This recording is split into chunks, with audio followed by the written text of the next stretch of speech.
with all the rhetorical flourish about, you know, Oh, of destroying course. Israel and everything So, else. So, yeah, yeah. Hal, so it's safe to say this question I've asked you so often that whether or not Israel can walk and chew gum.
Good morning, and thank you so much for waking up with us here on Live Now from Fox. I'm Jeannie Francine here with you on this Tuesday morning. It is September 24th, here to bring you all of your breaking news headlines, top stories, and of course, those live events of your Tuesday. As we come on the air, we are following breaking news as it relates to your weather-related headlines. Take a good look at your screen. This is our XRAD system.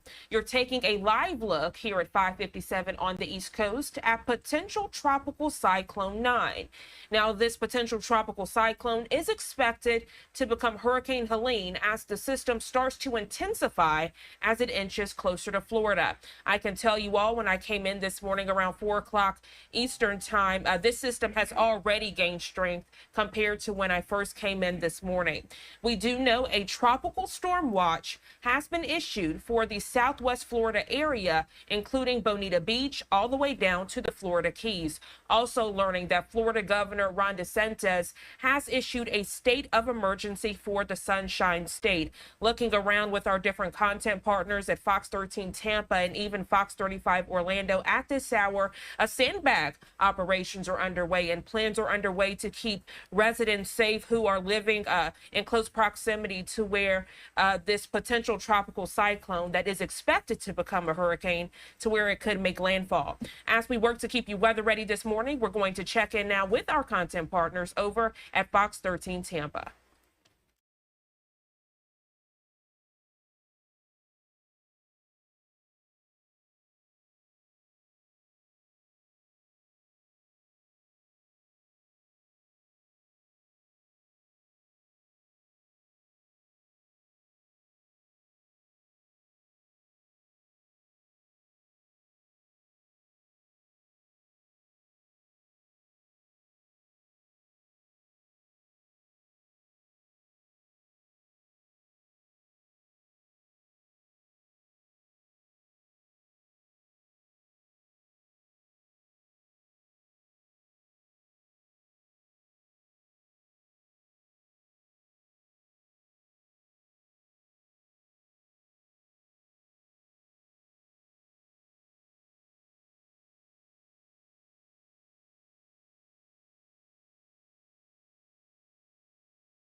The 6 o'clock hour of Good Day Tampa Bay starts now. You're watching Fox 13's Good Day Tampa Bay. Our top story, we are officially under a hurricane watch, and look at how local communities are getting ready. Plus, what will this mean for Bay Area schools? The one local district has already canceled classes. And a big warning for boat owners, the steps you can take to keep them safe. Hey everybody, welcome to Good Day Tampa Bay at 6. I'm Russell Rhodes. And I'm Laura Moody. Good morning. It's Tuesday. It's September 24th. We've got Elise on standby right now with a look at traffic. But first, we got Dave Osterberg with a look at the forecast, the latest on all of that trouble to our south. Good morning. Good morning to you on this Tuesday morning. Our temperatures, 70s inland, couple of 80s along the coast. Believe it or not, Tampa hit 95 degrees yesterday. That's nothing to sneeze at. That was a record high temperature, hitting 95. So today, right up around 93, 94 degrees again. So one or two very isolated storms today. No weather issues whatsoever. Here's our potential tropical cyclone. And you look, and it's a large system, but it's still poorly organized. If you look at Cancun and you look at Cozumel in that particular area, do you see the way the clouds are moving in this area, how they're moving southwest to northeast? The reason is because there is an upper level low pressure system here, and that's pinwheeling around. But what it's also doing is it's lopping off these clouds and not allowing them to wrap around the center of this potential tropical cyclone. Eventually, that wind shear will abate. And when it does, you're going to see a huge intensification. And pretty quickly, I think, with this storm, as you can see just how it looks on satellite, and the winds are only 35 miles per hour. Nothing significant has changed from yesterday when you last left us, or if you last left Paul last evening. A couple of different changes. We do now have that hurricane watch. This is projected to become a Category 3 storm just off to our west. So we're looking at a major hurricane 50 to 100 miles offshore. That's going to pull a lot of water with it, and that's why the storm surge numbers are so high, which I'm going to show you in just a second.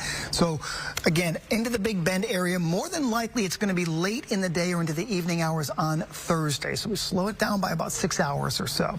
Hurricane watch from Englewood to Indian Pass, okay, and then a tropical storm watch south of that. Also a storm surge watch. This is, I think, right now, based on the path, our biggest issue. In Citrus County, we could be looking at a 10 to 15 foot storm surge, and in Tampa, a 5 to 8 foot storm surge. So that's what we're looking at now. Nothing's going to happen today, Elise. Nothing's going to happen tonight. And for the most part, we're okay tomorrow. It's tomorrow night and Thursday when the impacts come in. So we still have a couple of solid days to prepare for this and to watch, and I'll have more for you in just a few minutes. All right, Dave, thank you. 6:03 is our time, and if you're heading out the door, live look outside at your morning commute right now. 275 at Bush Boulevard, moving along pretty well here. We usually have that southbound volume, but no issues there yet. 75 north of Sun City Center Boulevard, that's in good shape here. And now a lot of green overall. We'll take a look around. Downtown Tampa moving along well. You could see some volume through the downtown interchange, and of course at Amalie tonight, the preseason home opener of the Bolts game. Jen's excited about that, and Charlie Belcher will be there in a little bit, and we'll check in with him soon. All the way out to I-4 on that westbound side, you can see some westbound slight taps on the brakes through Plant City, but then a good go for you to the rest of the roadways, and then your Polk Majors moving along well. Big Bay Bridges all moving along well here too, and your Sunshine Skyway Bridge also. Laura? All right, Elise, thank you. 41 Florida counties are now under a state of emergency from Governor DeSantis. This comes ahead of what's expected to be Hurricane Helene. The order includes several local counties, too, including everyone along the coast, along with Hillsborough. Among other things, the order activates the Florida National Guard. It allows FEMA resources into the state. It allows pharmacists to give patients 30-day emergency prescriptions, and it allows the state to waive certain tolls. Now, of course, it's still unclear the extent to which the Bay Area will be impacted by this storm, but we all have to prepare either way. And our Kelly Cowan is live in Pinellas County with more on the safety precautions that are underway there. Hey, Kel, good morning. Good morning to you. Yeah, they are starting to set up sandbag locations across St. Pete right now. Those expected to open up at 7 o'clock this morning so that people can make their preparations. And the messaging really is that we could start to feel the wind impacts of this storm as early as tomorrow evening. So they want people to have their preparations for their homes finished by the end of daylight tomorrow. So today, with these sandbag locations open from 7 to 7, they want to make sure that you're taking advantage of that, because once conditions start to break down, they're going to have to close down these locations. So they want you to prepare as early as possible and not wait till the last minute. The impact of winds could be extreme with this storm, so that we could be looking at a potential where you have a very large wind field that's associated with the storm. Even if the storm stays off our coast, we could be feeling those impacts, and that could mean storm surge. There is a very high potential here, so St. Pete officials are taking this seriously, saying that they are preparing for the threat of very high waters. Street sweepers are out collecting loose debris. They're also pumping down retention ponds and other bodies of water, and they're putting pumps in areas that normally flood, like shore acres and other low-lying areas. They're also clearing ditches and drains. Crews have also started, as I mentioned, handing out sandbags. According to the National Hurricane Center, the Tampa Bay area, parts of it could see storm surge of up to 9 feet. The biggest message right now is to make your plan and prepare your home, especially if you live near the coast and the bay. The biggest thing I would really touch on people is make sure you have a plan and execute your plan. So start your storm prep now, your contact list, be aware of potential storm surge itself. We're seeing projections as high as 9 feet, so really have an idea of where you want to go and where you want to be during all that happens. So 6 sandbag locations opening up this morning across St. Pete. Here's a look at the locations that are offering full service. So essentially you just show up, show them some ID, and they will load you right up. Lake Magori Park Shelter Area, the Northeast Park Baseball Fields, the Northwest Swimming Pool, and then the following 3 locations, they're going to be self-service. So be prepared to shovel your own sandbags: Dell Holmes Park, Fossil Park, and Walter Fuller Soccer Field. Now, as I mentioned, these locations open from 7 to 7 today, and right now St. Pete officials are saying that they're going to open up at 7 tomorrow and close down by noon. They could extend those hours if this storm track does end up looking like it's going to take a little bit longer to get to us, but at this point they're saying noon tomorrow, so just make sure that you are prepared. Okay, Kel, talk later. Thank you. Now, while we wait for further clarification from school districts, we know several have already decided to close their campuses this week ahead of the storm. Hernando County will close schools tomorrow and Thursday. Those campuses are being transformed into shelters. Franklin County, that's up in the Panhandle, has already closed schools tomorrow through Friday. Leon County Schools, which includes Tallahassee, is set to decide on closures this afternoon. Citrus County will have early release on Wednesday and continues to monitor conditions for the rest of the week. Pinellas County Schools will meet this afternoon. The rest of the Bay Area districts are monitoring conditions, and as soon as they make a decision, we'll let you know. Florida Fish and Wildlife is urging boat owners to secure their vessels ahead of the storm. They suggest that if your boat can be trailered, haul it out of the water and move it to a safe location. If it's at a marina, double all lines and rig the cross spring lines. And if you're in a mooring field, move the boat to the most protected area and set out multiple anchors. Another big warning for you, too. You do not want to ride out the storm on your boat. In Pasco County, the Emergency Operations Center will open this morning. All their government agencies are coming together to consult on maps, go over logistics, and adjust their response based on the storm's track. Sandbag locations opened yesterday, and even more will open today. And a reminder, since the governor declared a state of emergency yesterday, it is once again illegal for businesses to hike the prices of essential goods like food, gas, and water ahead of the storm or after it as well. Anyone who suspects price gouging can report it to the Florida Attorney General's office by visiting myfloridalegal.com or by calling the number on your screen. That's 1-866-9-NO-SCAM. That's 866-966-7226. And as we continue to update you on this week's storm, you can find the latest info on our website as well. It's fox13news.com. We have the latest tracks and forecasts from the Fox 13 weather team, sandbag locations, school and business closures, and our full 2024 hurricane guide.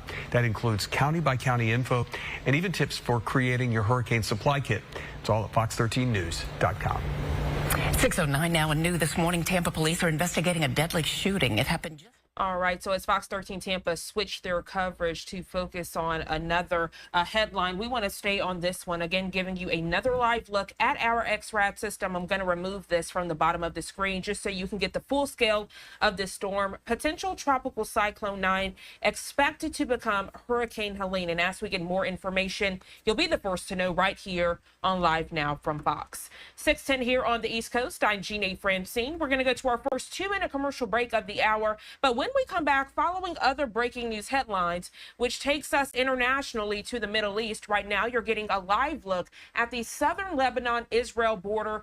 Airstrikes underway as the conflict with Israel and Hezbollah intensifies this morning. We're going to go to a quick 2-minute commercial break, but when we come back, checking in with Fox News senior correspondent Mike Tobin.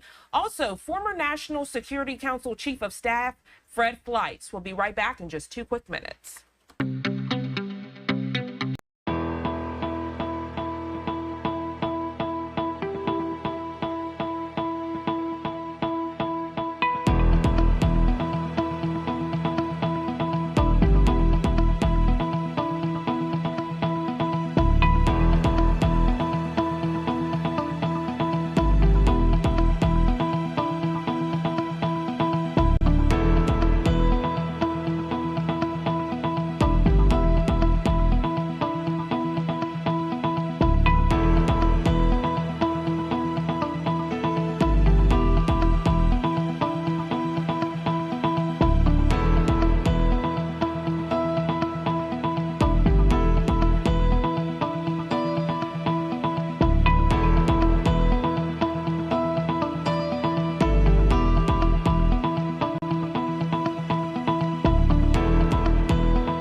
Welcome back to Live Now from Fox. Take a good look at your screen. New video released within the past few hours as the Israeli offensive against Hezbollah terrorists in Lebanon is intensifying this morning.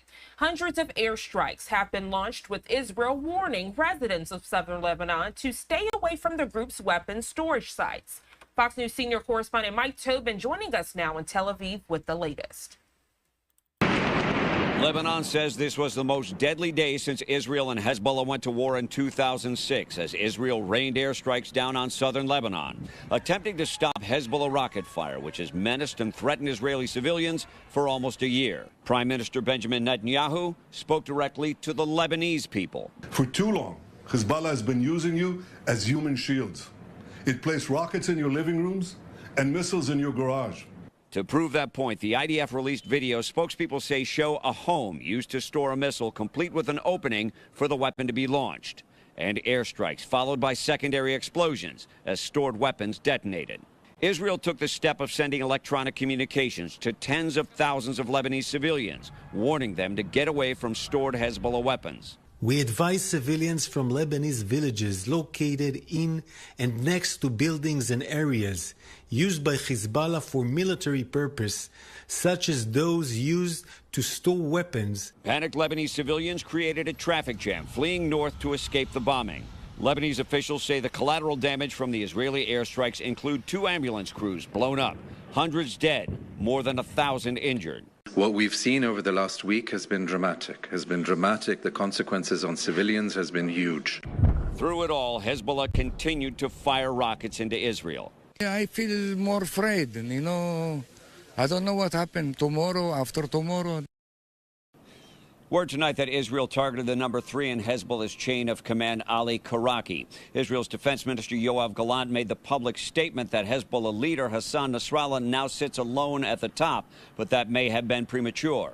Hezbollah says Karaki is alive and moved to a protected space. In Tel Aviv, Mike Tobin, Fox News. Mike, thank you so much for that update, giving you a live look right now at the southern Lebanon-Israel border as the airstrikes just continue to come down in this area. Joining us live this morning to further discuss the latest in this conflict is Fred Fleiss, former National Security Council Chief of Staff. Fred, good morning to you. A pleasure speaking with you on this Tuesday. Good morning. So a lot to dissect in this conflict. At the beginning, we were focused on Israel and Hamas dating back to October 7th, but we're now seeing Hezbollah increasing their conflict with Israel. How did we get to this point? Well, Hezbollah has been involved in some minor level of rocket fire into northern Israel for some time, but it stepped up substantially on October 8th of last year, and then it's been escalating a very significant amount over the last few months. And the Israeli government just had enough. They're trying to change the nature of this conflict to stop Hezbollah from launching these attacks. 60,000 Israelis have left northern Israel because of this constant barrage of rockets and missiles, cruise missiles and drones. And they're trying to break the will of Hezbollah and make it clear to Hezbollah and the Lebanese people that this continued attack on Israel with rockets and missiles will have a high cost for Lebanon. Fred, world leaders are on high alert this morning, urging Israel and Hezbollah to, kind of calm down this conflict because there is fear that a full-scale war could erupt from this. Depending on who you ask, maybe that full-scale war is already underway since evacuations are underway in certain Lebanon communities. How far do you see this going? And with your expertise, do you think that full-scale war is already underway?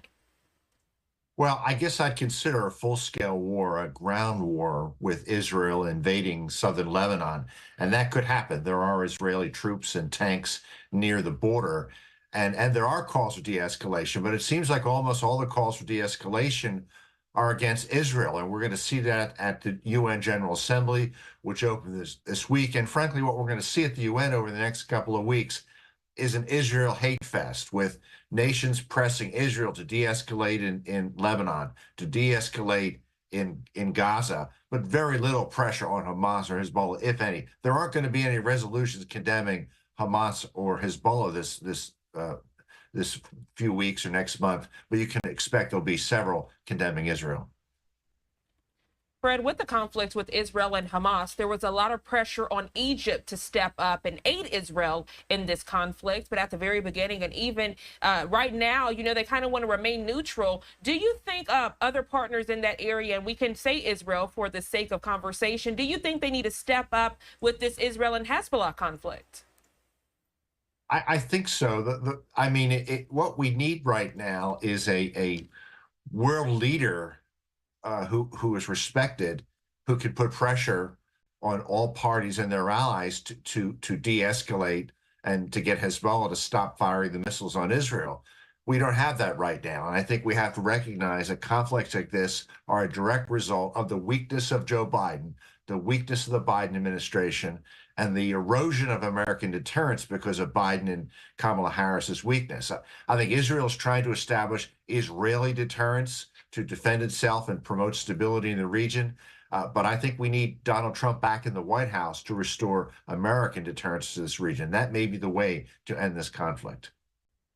Fred, very interesting point you bring up. If we look back to the recent debate, right, with VP Harris and former President Trump, Israel-Hamas war, also Russian-Ukraine war are top of mind for many voters this election season. And you mentioned how a lot of this is being blamed on the Biden administration. And if we look back in recent months, we know Israeli Prime Minister Benjamin Netanyahu, when he made his visit to the States, not only did he speak with the Biden administration, but he made a special trip to speak with former President Donald Trump. The message that this sends to world leaders, is this showing that America looks weak with what you were mentioning about the Biden administration response to what's happening in Israel?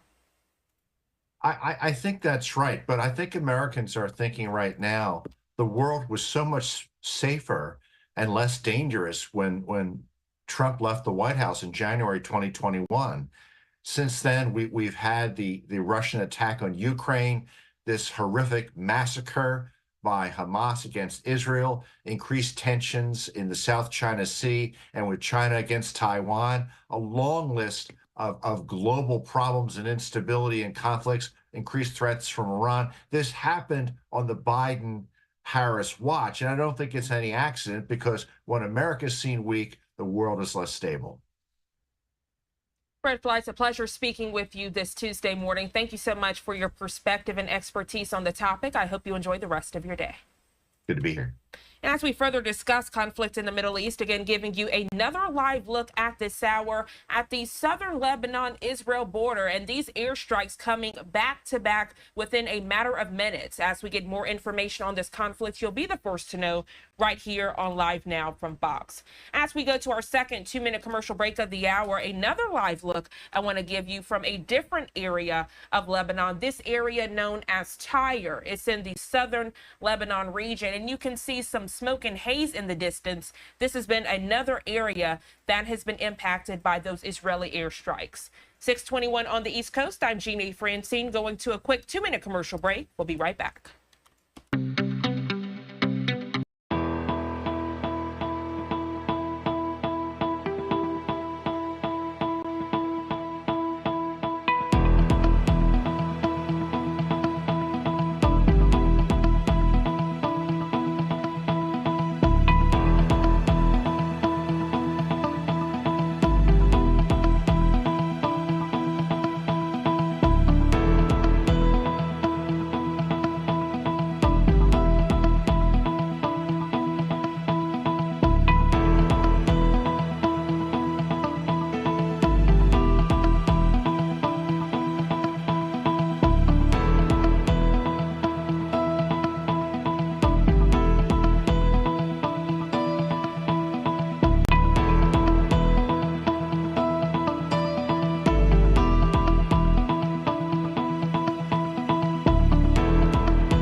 Welcome back to Live Now from Fox. 6:23 here on the East Coast, and I continue to show you all this live look out in southern Lebanon and Israel border, just to further show the conflict in real time as these Israeli airstrikes continue to come down on this area in response and retaliation, though, to Hezbollah and the chaos they've been causing on the Israeli community. We know several communities out there in southern Lebanon have been evacuated per Israeli Defense Forces because because of this conflict that's underway, the United Nations, they held an emergency briefing this morning to discuss the Israel-Hezbollah conflict. I'm going to play that for you now.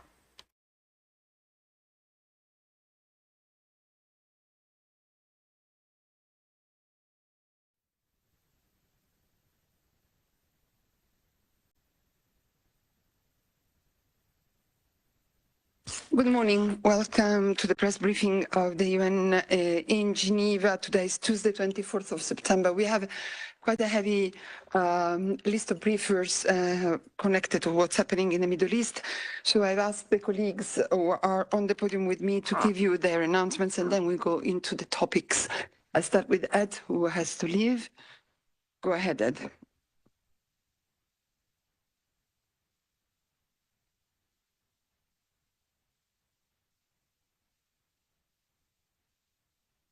Sorry about that. Morning, everyone. Yeah, real fast before you jump into your very long and somber agenda.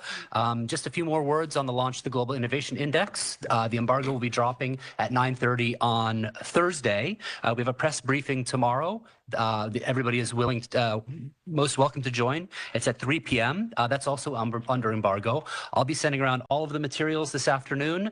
You know about the GII. It ranks 130 countries around the world in the state of innovation, but also gives a lot more information on the state of innovation, which helps stimulate human ingenuity. So expect the press material later this afternoon, 3 p.m. tomorrow. Embargo is for 9:30 on Thursday morning. Thanks very much. It was really perfectly fast and clear. Do you have any question for WIPO? I don't see any on the room. Let me look at the platform. Yes, there is Maya. Maya, you have the floor. Yes, good morning. Thank you, Alessandra, for taking my question. Mr. Harris, my question is related to the methodology, if you can actually give us more information about the methodology. And you said 30 countries only are examined? Sorry, 130 countries. The methodology is quite interesting. It measures a mix of innovation inputs, which can be venture capital activity, research and development, as well as outputs, which is IP filings and others. There are 78 indicators, and it's brought into 5 different columns that kind of create this matrix through which you can understand the level of innovation in 130 economies around the world. But I ask you, Maya, please join tomorrow and hear from our experts. Thanks a lot. Thank you. Thank you very much, Ed. That was the only question for you. So thank you very much. If you need to leave, please. Adriana, I'll go to you. Adriana Quiñones. I am not sure everybody knows you. So Adriana is the director of the UN Women Liaison Office in Geneva. No, sorry, deputy director. Deputy director. Sorry, I'll give you the floor. Thank you very much. And head of Human Rights and Development, representing UN Women's work in the Human Rights Council. We're very proud today to welcome indigenous women, human rights defenders from Guatemala, who have worked for 30 years to achieve justice from sexual-related gender-based violence in the armed conflict. Over 25 years, they have struggled to get the only sentence existing in the world for sexual violence with 18 measures of reparations. For this delegation, they are coming the indigenous women themselves who speak their Mayan languages with a high-level delegation from government. There will be 2 high-level events tomorrow, Wednesday at 2 p.m. in room 22 of the Palais. We will hear their testimonies, as it is our goal as UN Women to bring the voices of women and girls and to institutionalize the lessons learned of victim and survivors' approaches to justice. Her Excellency Ambassador Michelle Taylor of the U.S. mission will be the moderator for this event, along with the participation of Spain, Sierra Leone, the Special Rapporteur on Indigenous Peoples, and the CEDAW Committee. Also, on Thursday, we will have an exhibition in the Palais of pictures of their trajectory in the search for truth, justice, and reparation. We welcome you all. Thank you very much, Adriana. Any question to UN Women in the room? I don't see any. Gabriela has one for you on the platform. Gabriela, welcome back. I'm so happy to see you. Yes, thank you very much. Hola, Alessandra. I'm very happy too. And I'm happy that Adriana is here because she should come more often. My question is if is it possible to interview these women, indigenous women that are coming, are they going to be available? Thank you. Yes, we will have them here until Friday morning. So we will welcome any opportunity to disseminate their voices and all that they have to contribute to justice, reconciliation, and peace. Please let us know. Thank you very much, Adriana. And as Gabriela says, come more often. I'll turn to my left. Thomas, you also have an announcement about the meeting of the mayors. Thank you. That's right. Next week, city leaders from across the globe will come together for the 4th Forum of Mayors here at the Palais. This will take place in room 17 from the 30th of September till the 1st of October, with over 45 mayors and deputy mayors attending the forum from all world regions. Europe and North America, from New Orleans to London, Vienna, Tallinn, Sofia, and Mykolaiv in Ukraine, to also mayors from other regions, including Buenos Aires, Dakar, Freetown, Lusaka, Rabat, and several others from the Middle East, from Latin America, and from Asia. Mayors will be discussing the implications for local governments of the Pact for the Future, which was agreed upon at the Summit of the Future over the weekend, as I'm sure you know. And at the forum, cities will draft an outcome statement on the future of cities, aiming to strengthen the engagement of local governments in the work of the United Nations and UN intergovernmental bodies and processes. And the Forum of Mayors, we remind you, is an example of that vision in practice. It's a pioneering initiative in the UN, and there's certainly a lot of interest from the cities in being involved in this and shaping the dialogue and discourse and intergovernmental work. We will share with you a full list of participating cities shortly, so please look out for that. We will facilitate contact with cities as desired. Following the forum, just a quick note, there'll be a full-day meeting on housing affordability, the housing affordability crisis affecting Europe and North America. This will be informed by a report that we'll be releasing on housing stress, which is experienced by many households in the region, with many exceeding with many facing housing costs exceeding 45% of their income, which is much greater than the 30% rule, which is advised. Just to remind you there that the right to adequate housing is a human right recognized in international human rights law as part of the right to an adequate standard of living. We'll share that report with you under embargo and, of course, stand ready to facilitate contact. Thank you. Thank you very much, Thomas. Any question to UNECE in the room or on the platform? I don't see any, so thank you very much. And I turn to another Thomas, Thomas Fitzsimon for IPU. Thank you very much, Alessandra. Good morning. Another Thomas, another conference to announce this time for parliamentarians that the 149th IPU Assembly will take place from 13 to 17 October in a few weeks' time at the International Conference Centre, Rue de Varambé, just down the road. We're expecting hundreds of parliamentarians and experts from some 150 countries.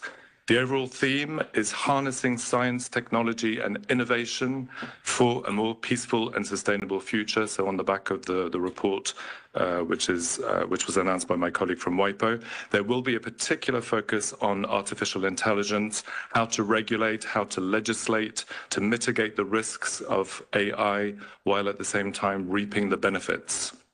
You should have received a media advisory in 4 languages this morning with more details. You are most welcome to come to the Assembly, which is open to all UN-accredited media and journalists with a UN badge. It's a good opportunity, of course, to meet some of the leading parliamentarians and politicians, including from countries at war or in conflict situations, and the many countries who are in the news today. We have delegations already registered from Russia, the Russian Federation, from Palestine, and we're also expecting delegations from Ukraine, Israel, Lebanon, and many other countries from around the world. We'll also have both the speakers of parliament from Armenia and from Azerbaijan, who will also meet for the 3rd time under the good offices of the IPU as part of overall peace and reconciliation efforts in the region. Thank you very much. Thank you, Thomas. Thank you very much. Questions to IPU in the room? On the platform, there is Yuri who wants to ask you a question. Yes, thank you, Thomas. Just to be clear, do you know which day the head of the parliament of Azerbaijan and Armenia will meet? Thanks. They will definitely be here on the 18th of October, which is just the day after the assembly. But we expect them to arrive a few days before. But I can get back to you with the specific dates. Thank you very much. Please do, maybe for everybody's information. Thank you very much. So thanks to our colleagues for these brief briefings. And now let's go indeed to our main subject of today. Just for housekeeping reasons, please remember that at the end of Lebanon, we also have a guest from Nairobi who will speak to you about Sudan and the food situation. She comes from the World Food Programme, Lenny Kinsley. But let me go now into what's happening at the moment in Lebanon. Yesterday evening, you probably have received the statements of the spokesperson for the Secretary General, who stated that the Secretary General is gravely alarmed by the escalating situation along the Blue Line and the large number of civilian casualties, including children and women, being reported by the Lebanese authorities, as well as thousands of displaced persons amidst the most intense Israeli bombing campaign since last October. The Secretary General is also gravely alarmed by the continued strikes by Hezbollah into Israel. He expresses grave concern for the safety of civilians on both sides of the Blue Line, including UN personnel, and strongly condemns the loss of lives. The Secretary General notes the ongoing efforts by UNSCOL and UNIFIL to reduce tensions and reiterates the urgent need for an immediate de-escalation and that all efforts be devoted to a diplomatic solution. The Secretary General reiterates his call for all parties to protect civilians and civilian infrastructure and ensure they are not put in harm's way. He also reminds all actors of their responsibility to ensure the safety and security of all UN personnel and assets. The Secretary General urges the parties to recommit to the full implementation of Security Council Resolution 1701/2006 and immediately return to a cessation of hostilities to restore stability. And on this, yes, indeed, very, very grave situation, dire situation, we'll hear now from Ravina for the Office of the Human Rights High Commissioner, and then we will have online Etty Higgins, the UNICEF Deputy Representative in Lebanon, to understand better what is the impact of the situation on children. We'll have also Dr. Abdinasir Abu Bakr, who is the WHO representative in Lebanon, who will connect from Beirut, and Margaret should be in the room, although I don't see her, maybe she's connected. And then we will hear from Matthew Salmarch on the situation of the refugees in Lebanon. So let me start with Ravina. Thank you. Thanks, Alessandra. Good morning, everyone. We are extremely alarmed by the sharp escalation of hostilities between Israel and Hezbollah and call on all parties to immediately cease the violence and to ensure the protection of civilians. Yesterday marked the deadliest day of violence in years, with reports of at least 492 killed and 1,645 injured following a series of Israeli airstrikes across Lebanon. Lebanon's health ministry said that 35 children and 58 women were among those killed, as well as a number of medical workers. On a personal note, one of our UN human rights colleagues in Beirut lost 7 of her family members yesterday, including 2 children aged 8 and 1 in an Israeli airstrike in South Lebanon. Roads in southern Lebanon are crammed with people in cars fleeing the violence. This latest violence follows last week's deadly pager and two-way radio attacks in Lebanon and Syria and the firing of hundreds of rockets by Hezbollah into Israel from Lebanon. International humanitarian law is very clear. All parties to an armed conflict must at all times distinguish between the civilian population and combatants, and between civilian objects and military objectives. Constant care must be taken to spare the civilian population and civilian objects. The laws of war also oblige all parties to observe the principle of proportionality. Incidents in which any civilians, including children and medical workers, are killed or seriously injured potentially in violation of international law, must be subject to independent, thorough, and transparent investigations into the circumstances of the attacks.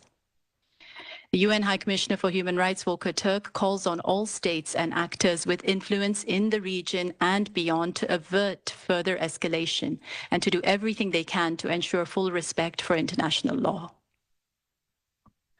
Thank you very much, Ravina. And now I give the floor to Etty Higgins, UNICEF Deputy Representative in Lebanon. Welcome to the press briefing in Geneva. You have the floor. Thank you very much, and it's a very, very difficult morning here in Beirut.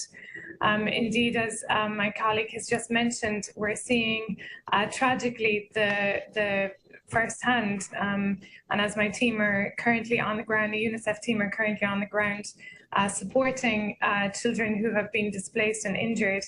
I would like to really draw the highlight of the terrible and dangerous escalation that the situation has had and the adverse effects on children's physical and overall mental well-being. So as we have heard yesterday, at least 35 children have been killed reportedly, but this is more than the number of children killed in Lebanon in the past 11 months, which was 22. In addition, we still have more children who are missing under the rubble, and this is 11 months in one day, 35 children killed in one day, among close to 500 killed, 492 as reported by the Ministry of Health. We also have, unfortunately, almost 1,700 people who were injured yesterday, including children and women.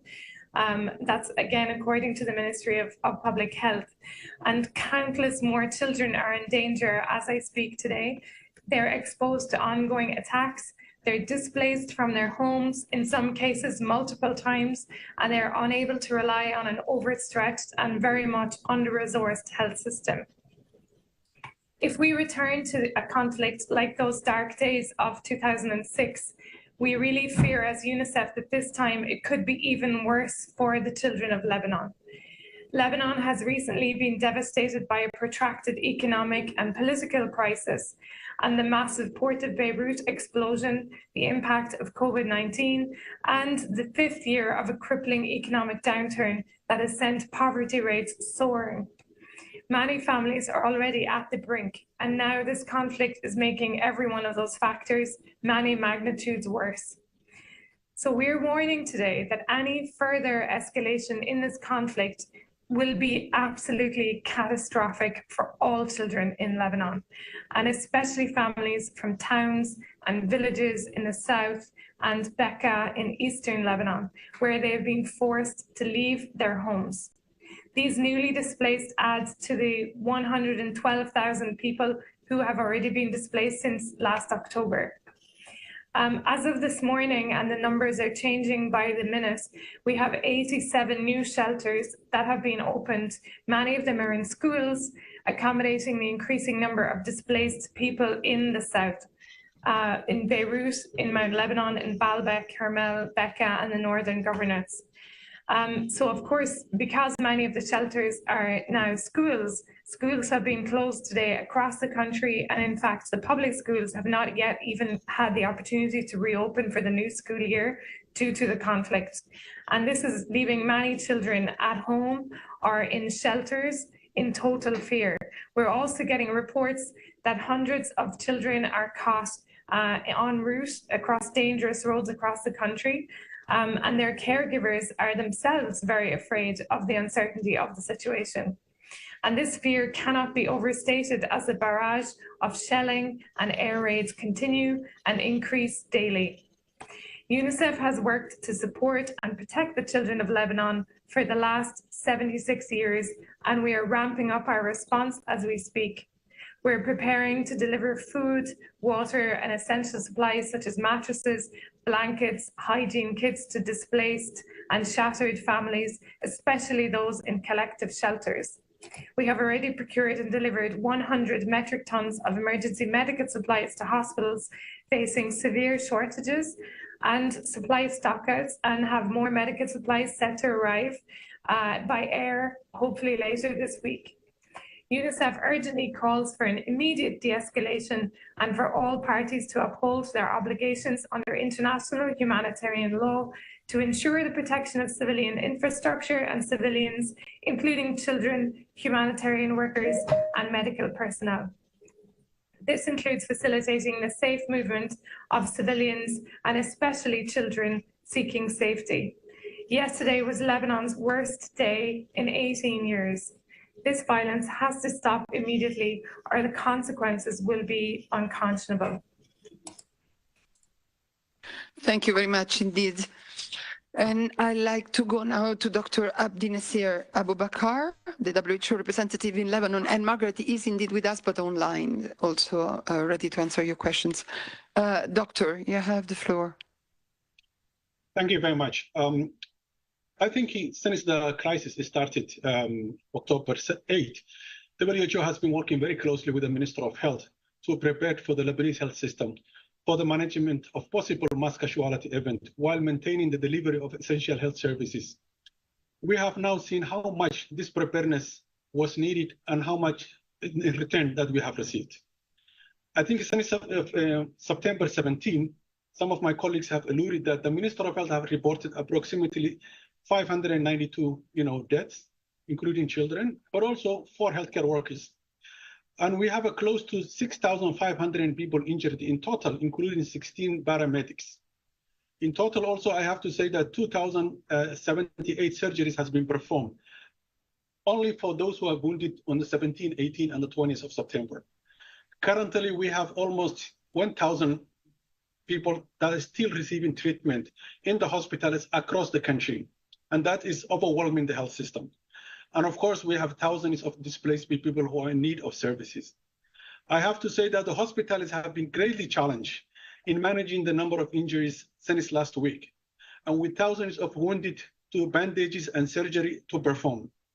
Over 90% of the major wounds are in the face and limbs, especially hands.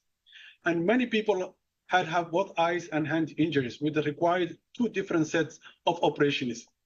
And I have visited 1 or 2 hospitals after the major explosions, and I have seen how the brave healthcare workers are really working around the clock to help and serve for the people who are wounded. But I've seen how the hospitals are managing, this crisis. Some of them have overwhelmed and they have saturated into that. But at least the Minister of Health has really played very important role to coordinate and how they are referring the patients from one hospital to another hospital. And almost 100 hospitals were involved of managing those wounded patients for September 17 and 18. WHO has been supporting with the health system for 4 main areas, rather 5. 1, coordination of the national response, continuity of essential health services through the primary health care and secondary health care, mass casualty management, disease surveillance, and also prepositioning essential supplies for the hospitals as well as other locations. WHO continue to support the Minister to establish and operationalize the Health Emergency Operations Center, which has a primary responsibility to coordinate and support the emergency response. Since October 8 last year, WHO has provided over 60 metric tons of essential emergency medical supplies, including surgical supplies, essential medicine, medical consumables, laboratory and blood transfusion supplies, and personal protection equipment for healthcare workers. We deliver more over the recent days.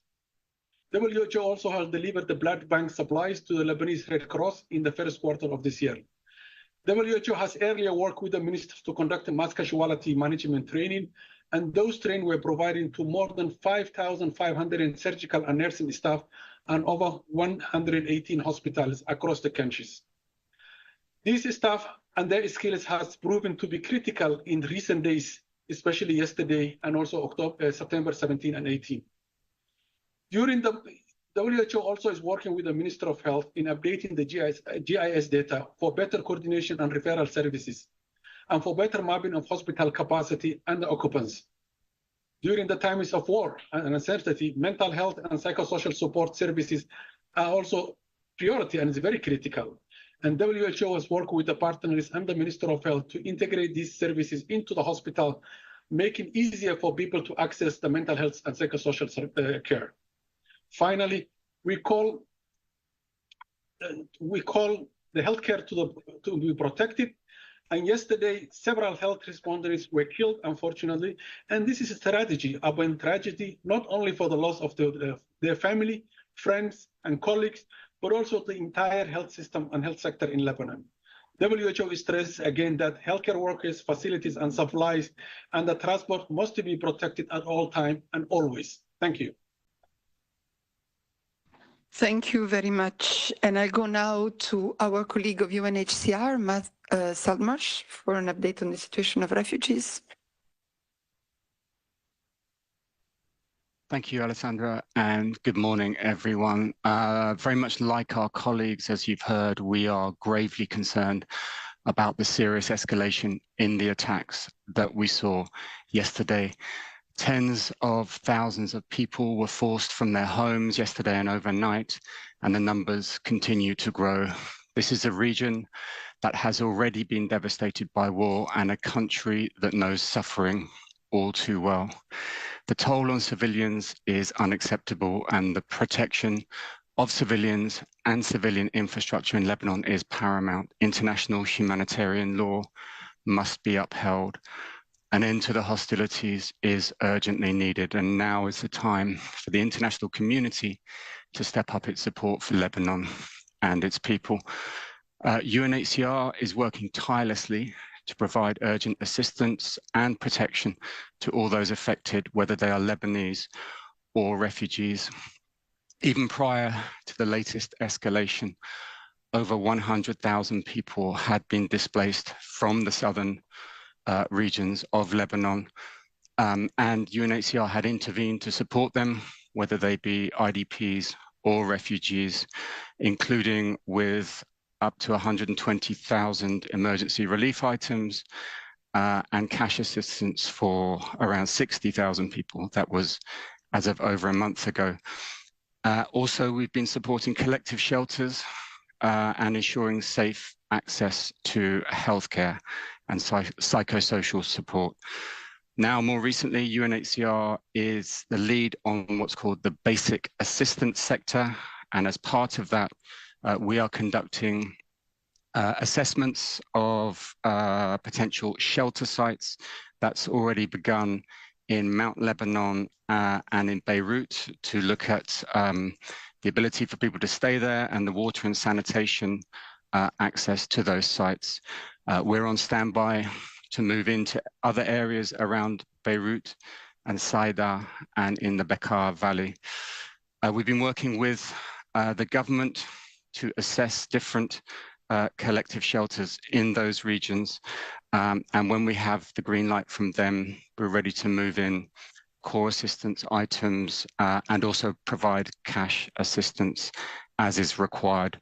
We're also working with the health ministry on the procurement of trauma kits. And of course, we will make available to them the supplies that we have for health and to support Lebanese and refugees. In terms of the refugees in the country, I'm sure most people are aware it has for many years been a generous host, primarily to Syrian refugees. The government estimates there is now currently 1.5 million Syrian refugees in the country, as well as 87,000 refugees in the southern area before the latest events. They now, of course, if you're just now tuning into Live Now from Fox, on the left side of your screen, we are in Geneva, Switzerland. As the United Nations Committee, they're holding an emergency briefing this morning on the Israel-Hezbollah conflict. On the right side of your screen, putting that conflict into perspective. That top right box, a live look at the southern Lebanon-Israel border, where airstrikes continue at this hour. Now it's 6:52 here on the East Coast. And that bottom box, a live look out in Beirut, Lebanon, as evacuations are underway, people trying to get a safe distance away from those airstrikes. We're going to go ahead and go to a quick 2-minute commercial break, but when we come back, transitioning to your top headlines this morning, giving you a live look out in New York City as we are looking ahead to the United Nations General Assembly. We'll be checking in with Fox News correspondent Sean Langell when we come back.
Welcome back to Live Now from Fox, 6:55 here on the East Coast. And as we continue with your top stories and headlines this Tuesday morning, we're looking ahead to President Joe Biden as he may no longer be running for re-election, but the leader of the free world is getting ready to make the case for his administration's national and foreign accomplishments in front of the United Nations General Assembly.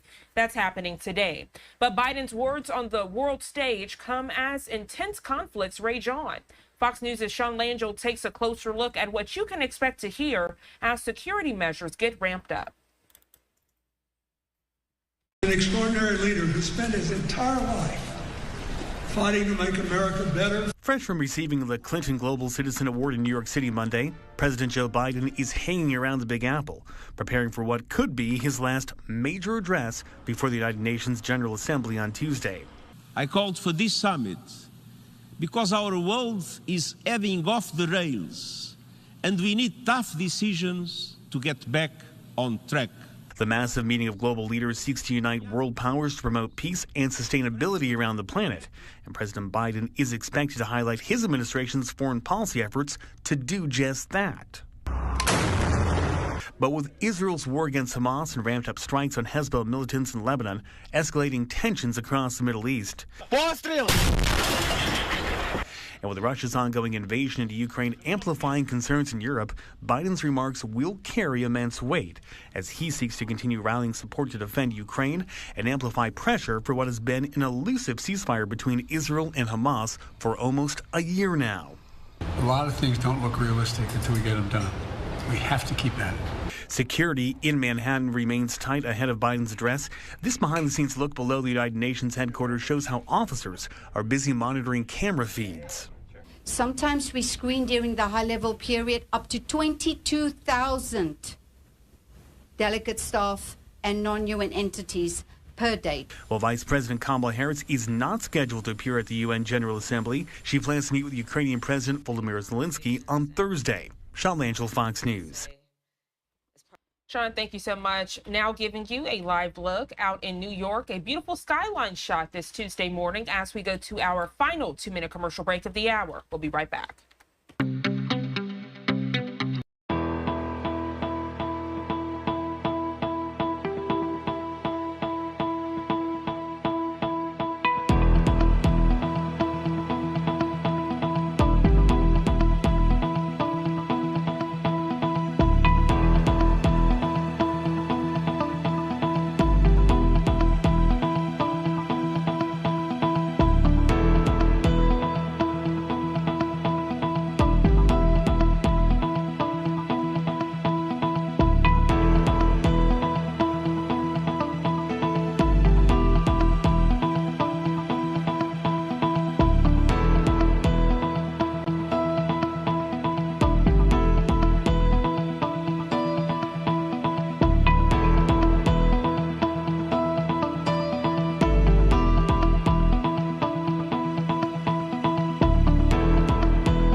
Welcome back to Live Now from Fox. I'm Jeanne Francine, 1 minute shy from the top of the 7 o'clock hour, and we continue with your breaking news headlines this Tuesday morning, giving you a live look at our XRAD system as weather is a hot topic this Tuesday morning. Potential tropical cyclone 9 expected to become Hurricane Helene as the system is already intensifying this morning as it gets closer to Florida.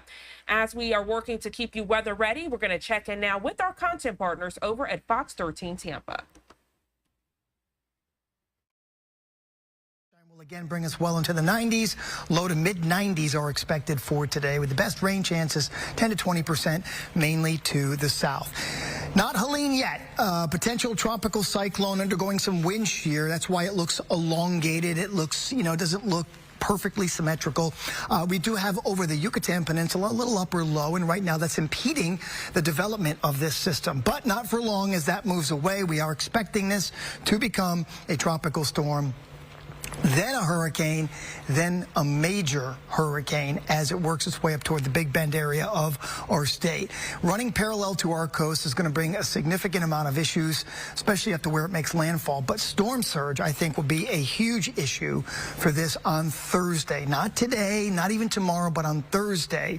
We've got a hurricane watch out now from Englewood to Indian Pass because we're within 48 hours of the event. That completely makes sense. And a storm surge watch for everybody along the west coast of Florida. Up in the Citrus County area from Chassahowitzka to Crystal River, looking at a storm surge potentially of 10 to 15 feet. Yes, 10 to 15 feet, and in Tampa Bay, 5 to 8 feet. A lot more to talk about. Right now, I'm here to tell you that nothing is going to happen today, Elise. Nothing is going to happen tonight, and for the most part, tomorrow as well. It's going to be tomorrow night and Thursday. All right, Dave. Well, a lot to keep an eye on there for sure, and we'll be tuning into you for that. Good morning, everyone. If you're heading out the door right now, Skyfox is up for us over the downtown interchange, giving us this beautiful shot where everything is moving along really nicely for you. However, some slight taps on the brakes on I-4 at McIntosh Road. Westbound side really slow there, just a lot of volume, and then 75 south of Sims Road moving along well here in both directions. Incidents popping up for us. Let's take a look around. We do have a crash out there on 66th Way and 54th Avenue, a local crash there, and then continuing down to 301, a crash near 89th Avenue. You can also see 75 southbound slowing you down over the Manatee River with delays back to the South Apex, and then all the way up to 301 at Williams Road. We're still seeing that crash at the Notisassa. You can see westbound delays building into the scene, as well as southbound delays on 75 down to 301. And a little further north, State Road 56 on that eastbound side at 75, a crash there. Delays building all around it. And a look at your Big Bay bridges, all moving along just fine, as well as that Sunshine Skyway Bridge. Lauren Russell? All right, Elise, thank you. And we just heard from Dave. There is a hurricane and a storm surge watch for our area. Now is the time to get ready. Kelly Cowan is in Pinellas County with a look at the preparations there. Hey, Kel, good morning. Good morning to you. Yeah, plenty of people already lined up to get ready for their home, and they're doing their storm preps here. They are in line. They've been here since about a little after 6 o'clock this morning, and they're ready to get going anytime now here at the Northeast Baseball Fields. This is one of 6 sandbag locations that's open this morning in St. Pete, as officials urge everyone, especially those living in coastal and low-lying areas, to start their preparations for the storm today. According to the National Hurricane Center, parts of the Tampa Bay area could see storm surge of up to 9 feet. Right now, that is a worst case scenario, but one that they want those in those more flood prone areas to pay attention to and be prepared for. Pinellas and St. Pete officials also say that they are prepping like they do for any storm threat, which means they will be pumping down water, standing water around the county today, as well as clearing out the storm drain systems to make sure that it's ready for the potential of a lot of rain and storm surge. We'll start sending out our street sweepers to get loose debris off the streets.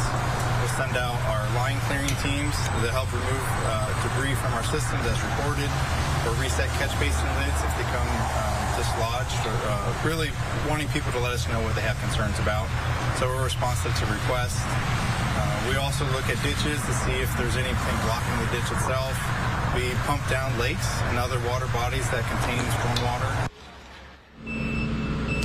Now, there are 6 sandbag locations opening up today across the city of St. Pete, as I mentioned. Here's a look at the full-service locations. So these are going to be your easy ones. You drive up, they load in your sandbags after you've proved that you are a resident. Lake Maggiore Park Shelter Area, Northeast Park Baseball, those fields, and the Northwest Swimming Pool parking lot. And then the following 3 locations are self-service, so just make sure if you're going to head to one of these that you are prepared to fill your own sandbags. That's Dell Holmes Park, Fossil Park, and Walter Fuller Soccer Field. Now, these locations are going to be open today from 7 until 7. Tomorrow, they'll open up at 7 once again, but right now the city of St. Pete saying that they're going to close them down by noon. Of course, a lot of that really depends on the track of this storm. If it gets here earlier than usual and conditions really start to deteriorate, they could close those down earlier, or they could extend the hours if the storm looks like it's taking a little bit longer to get here and they have a little extra time to help people prepare. The bottom line is prepare as early as you can. Okay, good advice. Thanks, Kel. See you later. All right, it's 7:05 now, and some people in Sarasota County are still trying to recover from flooding during Tropical Storm Debbie less than 2 months ago. Work crews are going out to flood-prone areas trying to make sure that they're ready for what is to come. The county is opening self-serve sandbag locations. Those will be open today and tomorrow from 9 a.m. to 6 p.m. at Twin Lakes Park, Ed Smith Stadium, and South County Fleet Services. There's a limit of 10 sandbags per vehicle, and residents are asked to bring their own shovel for this. Emergency management officials are hopeful the county will not see the amount of rainfall that Debbie dumped on the area. It was a unique situation with Debbie. We had 17 inches of rain in a very short amount of time.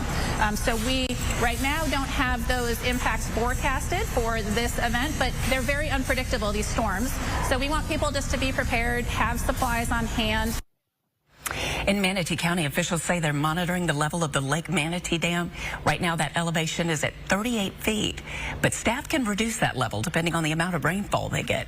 Sandbag locations remain open in Manatee County. In fact, every county in our area is offering sandbags right now. We've got a complete list of locations up on our website for you to find the nearest location to you. Head to fox13news.com. 7:07, police are investigating a deadly shooting that happened in Tampa last night. Officers were sent to East 24th. All right, as Fox 13 Tampa, as they switch their coverage this morning, I want to give you another live look at potential tropical cyclone 9, again, expected to become Hurricane Helene in just a matter of hours. You can see it's already intensifying this Tuesday morning here at 7:07 on the East Coast. We're going to go ahead and go to our first 2-minute commercial break of the hour. We'll be right back.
7:09 here on the East Coast. Good morning to you if you're just now tuning in. We continue this hour with your weather-related headlines. We are on Weather Watch right here on Live Now from Fox, keeping a close eye on potential tropical cyclone 9. Again, it is expected to become Hurricane Helene as the system is already intensifying this morning as it inches closer to Florida.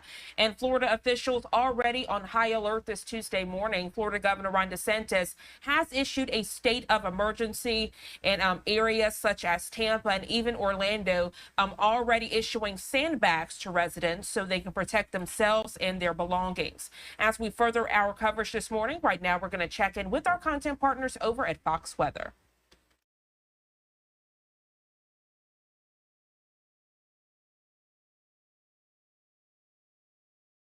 Here on Fox Weather first, and Britta Merwin. Yeah, I hope you're having a good start to your morning on this Tuesday. I'm Craig Herrera as we continue to watch the tropics and the system that we've been talking about for a couple of, really, since last week, really taking shape. And the forecast models have done a really good job, but now we're getting inside look at it as well. As of this morning, it is still technically a potential tropical cyclone, but I think it's very important from now on that you think about it as Hurricane Helene, no matter what its designation is currently, because that is the reality. This is going to be a powerful, devastating major hurricane that's going to impact Florida within the next 36 hours. In fact, tomorrow morning, we could feel tropical storm conditions in the Florida Keys. That's how quickly this is all going to unfold. Right there. Florida Keys right there. This is still in the Western Caribbean, going perhaps right through the Yucatan Strait. We have to see what happens. Right now, it's a little lopsided, which we've been talking about, Britta. You got the thunderstorms just off to the east, center of the storm just off to the west there. Once they align and tower up, then we've got a pretty powerful storm. Does that happen in the straits there through the Yucatan? And if so, once it gets to the Gulf of Mexico, probably going to be even stronger. So this morning, it's a lack of structure. That's why this is not technically a tropical storm just yet. But it's a matter of time. We have a lot of warm water below this, and we're going to start to see what is right now a tilted system become more vertically stacked. That's the designation that we're waiting for. Hurricane hunters have been flying the system this morning. In fact, about an hour and a half ago, we had 4 planes. That speaks to the gravity of this situation. We had 4 hurricane hunters in the storm at the same time. And what they're searching for this morning is the position. Now, many times in this scenario, when we are waiting for the structure to get its act together, we see that mid-level circulation kind of go on top of the center circulation that's down close to the water. And that surface circulation is key positionally because that's going to dictate exactly where we have landfall. Hurricane hunters this morning have clocked tropical storm force winds within their flights, and so we're getting verification of what we're seeing satellite-wise. Here is the latest on the watches. So hurricane watches are up from Port St. Joe all the way down to just north of Fort Myers. Then they go to a tropical storm watch. So these areas are now on a 48-hour timeline for impacts. And you're circling Orlando. They're under a tropical storm watch. Yeah, I want to make sure that people inland realize the impacts of this, Britta, right? Because it's something we've been breaking down, not only along the coast, but well inland, not only for Florida, but right into Georgia, Alabama, which we will also talk about. Tropical storm watch in place there for the Key West, Fort Myers. You talk about that storm coming into the Gulf, intensifying. And as we watch in the next watch what's going on with it right now, everything is working in its favor to... Even the dry air is disappearing before our eyes on water vapor loop. Less orange, more of the blues. Yeah, it's all filling in. It's all going in a very concerning direction. So let's talk about the forecast, the questions that we have, but also the information that we know. Yeah, here's what we have right now as far as this storm. Again, PTC 9. The hurricane hunters have been in there. We talked about 4 of them at one time, now down to 2. They are taking samples of the storm at all levels. That's going to help to get the forecast in better, I guess, form, if you will. It's been doing a great job already, but once we have the actual storm and the forecast ready to go, it's going to be impressive. It is taking a northwest turn at this point. High pressure helping to steer that off to the northwest, and that's going to get tugged up thanks to that trough of low pressure to the north, Britta, and that's what's going to help to redirect it back toward Florida instead of keeping it on that northwest track toward a place like Texas. Texas, you're pretty much out of it, which we talked about yesterday. I think the most important thing on this graphic is the last bullet point. Don't wait for this to be named to make preparations. you will be behind the 8 ball. You won't have enough time. And I'll tell you what you've said this morning, Britta, it makes perfect sense. Think of this as a hurricane already. This is brand new coming in right now. Now we've got the go point. So we've been mostly in the ready, which is all green. We expanded to the yellow, which was set. That means make sure you prepare for potential storm impacts. Now we've got the go. It is time to finalize your preparations and evacuate if told to do so from the Florida Panhandle clear down the coast. Communities will make those decisions. I think you're right? You've got to listen. If you're new to the area, check in with your local authorities. What is my evacuation route? Where do I need to go? If I have to go to a shelter, do they accept pets? Get everything set right now. The track of this has been very honed in. What we're waiting for, though, is the positioning of this storm when it actually consolidates and is a full-blown tropical storm. At that point, it's going to be exiting and getting into the Gulf of Mexico. Depending on how far east and west the core is and also how strong it is. If it's a Category 1 hurricane as it passes the Yucatan, that is going to make this even more worse. And it's a troublesome spot to be put in. Now, although the track is very concise. I mean, the computer models have really pinpointed the Big Bend, and we were in this position more than 36 hours ago. The intensity part of the forecast, I think, is where we are going to see a big jump. Right now, the Hurricane Center is calling for winds to be at 115 miles per hour. That's a Category 3 hurricane. They always suggest prepare for a category ahead of that, but a lot of computer models are suggesting that this could be a Category 4. In fact, you can see that marked on the graph here. Landfall is going to be Thursday night. There's going to be massive impacts from the storm. Hurricane Center is expecting it to rapidly intensify. We are as well at the Fox Weather Forecast Center. So you need to be prepared. And what you talk about the Category 4, let's talk about those impacts. We'll give you some live shots of many communities watching closely from Tampa, Florida, clear back over to Mobile, Alabama, Montgomery, Newport Richey, Florida, Tallahassee. Yes, when we watch this and expect it to become Helene, the impacts are going to include a lot of rain, some very strong winds. You talked about those winds well over 100 miles per hour, Britta, but deadly coastal flooding and storm surge. That's going to be a big part of the story as well. Yeah, you might remember storms like Hurricane Ian. That was a Cat 4. It hit in September 2 years ago. And storms of that size, I mean, Hurricane Ian was a Category 4 hurricane. We had 12 feet of water in Fort Myers. Those storms leave lasting impacts, and there's folks that are still trying to move forward after they had $100 billion worth of damage in parts of Southwest Florida. Homes completely destroyed, businesses as well. So this is a coastline that has been taxed and tested too often. We will feel impacts from South Florida all the way up through the Panhandle. In fact, I think there's only a handful of counties that are not part of the watches right now at the coast. Yeah, and this time tomorrow, we're going to be feeling some impacts already. Yeah, the Florida Keys, the earliest reasonable onset of those tropical storm force winds is this time tomorrow. Yeah, and then by the afternoon, you're talking about a good chunk of, say, Miami, all the way to Fort Lauderdale, maybe all the way up to Tampa, too. So you see the line here, that red line. You're going to notice that high tide is higher tomorrow. We'll probably feel that with the high tide cycle later today. This is new this morning, and it's important to take this in. If you live along the Gulf Coast of Florida, you need to pause and look at your screen. This is an aggressive forecast. It is more aggressive than what we had with Idalia. It is calling for the potential of worst case scenario being up to 15 feet of storm surge. Now, that does not mean that everywhere painted in purple is going to have 15 feet of water above normally dry ground. What this means is that along the Big Bend, there are certain spots that could get up to 15 feet, and that's what should be prepared for. Many homes are stilted in this area. It is naturally an area that takes on water. They've also been impacted by storms in the past that have changed their building codes. The problem is you don't want people there. And they are going to call for evacuations. We're 48 hours out in terms of, having impacts being felt. So listen to the authorities. And most people in the Big Bend, they leave. I just remember being in Keaton Beach 24 hours after Idalia. There was only a handful of residents that stayed behind, and all of them said, I'm only here for a particular unique reason. Everybody else left. I think I ran into 2 residents in Keaton Beach that actually rode out Idalia. And I think it's another time where they're going to have to leave, right? Obviously, you take a look at the wind gust forecast. This is Thursday evening, just before perhaps landfall. We're talking somewhere between 9 and midnight. At this point, that will obviously could change a little bit. But those winds continue. Solid winds also going to cause cause some power outages when you think about the amount of rain coming down, the strong winds. Those strong winds make it well inland as well, not only for portions of Florida, but into Georgia as well as Alabama as well. Those are tropical storm force winds, by the way, which are anticipated in places like Tampa. Again, impacts will be felt far outside the cone. Now, the National Weather Service office in Key West is sending up weather balloons to sample the atmosphere from what will be Helene. You're looking at the first one that was sent up at 1 o'clock this morning.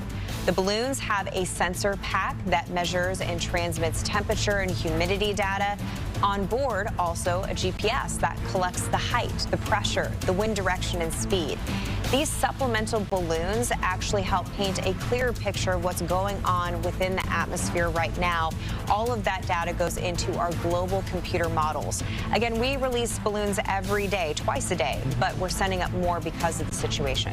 And officials in Manatee County, Florida, are monitoring the levels of the Lake Manatee Dam ahead of the storm we've been talking about, Helene. That's going to be named pretty soon. The lake elevation is 38 feet, but staff could reduce that level depending on the amount of rain that could fall in the area. Sandbag locations, they remain open in Manatee County ahead of the storms as well. Millions are under the path of the system as it turns closer to Florida. And so for now, it is time to prepare right now before the strong winds and heavy rain start to move in. Fox Weather First will be back after this break. And we appreciate our content partners over at Fox Weather. If you'd like to check out your latest weather-related headlines, you can go to foxweather.tv. Right now, I want to give you another live look at our XRAD system as we continue to track the system here at 7:21 here on the East Coast. This is a hurricane watch that's been issued right there in the Sunshine State of Florida. We're going to go to our second 2-minute commercial break of the hour, but when we come back, checking in with the Deputy Director of the National Hurricane Center, Jamie Roan, to get the very latest on this system. We'll be right back in just 2 quick minutes.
Welcome back to Live Now from Fox. I'm Jeanne Francine here with you on this Tuesday morning, 7:23 here on the East Coast. And as we continue with your top stories and headlines this morning, again, giving you another live look at our XRAD system. A hurricane watch has been issued in Florida ahead of an expected major strike from future Hurricane Helene. The National Hurricane Center saying the system is set to intensify to hurricane status. Well, joining us live this morning to further discuss what we can expect is Deputy Director of the National Hurricane Center, Jamie Roan. Jamie, good morning to you. Thank you so much for being here. Yeah, thank you for having us. So we're seeing the system intensify in real time. What is the system status right now, and what can we expect in the coming hours and days? Yeah, it still hasn't acquired the necessary organization to be classified a tropical storm, but all indications are it's well on its way to doing that today. Regardless of that early designation, it's not necessarily what it is now that's important, it's what it will become over the next 24 to 48 hours. As it moves into the eastern Gulf of Mexico, we have strong indications that development, possibly rapid development into a hurricane, will occur prior to it approaching the Florida Peninsula on early Thursday. Jamie, I know you're always avid about preaching to people and encouraging them to have a weather plan. By the time the system hits, it's honestly too late to come up with that plan. We already know that Florida Governor Ron DeSantis has declared a state of emergency in the Sunshine State of Florida. Are you encouraging people to evacuate with what you're seeing could be the worst with the storm? Yeah, certainly evacuations are probably going to be part of this storm. And if authorities are ordered to evacuate, we urge them to follow those local instructions. My guess is that would start occurring today is when, from a timeline perspective, that occurs. In terms of preparedness, this speaks to the reason why we issued potential tropical cyclone, which was, for some people, this is not wording that they're used to. But if you look at it, it gave us a solid 24 hours or an extra day to help Floridians prepare for this storm. If we would have waited for it to be a full tropical cyclone, meaning a tropical depression or a tropical storm, we would have initiated advisories today and lost that entire last 24 hours of preparedness. Jamie, you raise an interesting point about the wording and many people not used to the word potential tropical cyclone. For those that aren't familiar, what is a cyclone and how does it relate into forming into a hurricane? So a cyclone is just a catch-all phrase for a number of systems that are low pressure systems that spin in the tropics. So it could include a tropical storm, tropical depression, hurricane. So it's sort of an umbrella term for all of those types of systems. Historically, we would not initiate advisories, and by advisories I mean the cone, watches and warnings, all of the products that you're used to seeing, until a system became a tropical depression, a tropical storm, or a hurricane. But we noticed that people needed more lead time, especially for systems like this to sort of develop right on our doorstep. And so a couple of years ago, we started doing potential tropical cyclone to allow us to put that information out there even before a system forms. And this is a classic case of why that service upgrade is so desperately needed. Jamie Room, always a pleasure to have you join us here on Live Now from Fox. We appreciate your expertise on this topic. Is there anything else you'd like to add before we let you go? Anything we need to be keeping a watchful eye on in the coming hours? Yeah, so many people base their decisions not on the forecast, but how the system looks at present and satellite imagery. And this one doesn't look particularly good in satellite imagery right now. And so I want to stress that people not base their decision on how it looks or appears now, but what it's forecast to be, which is a major hurricane. Jamie Rome, Deputy Director of the National Hurricane Center, thank you so much for taking out the time to join us and keep the viewers informed. I hope you enjoy the rest of your day and, of course, be safe. Yeah, thank you. Giving you another live look at our XRAD system here at 7:28 on the East Coast. We're going to go to our third 2-minute commercial break of the hour. We'll be right back.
6:30 here on the East Coast. Good morning. And as we further our coverage, taking a look at your screen at potential Tropical Cyclone 9, again, expected to become Hurricane Helene. We want to check in again with our content partners over at Fox 13 Tampa.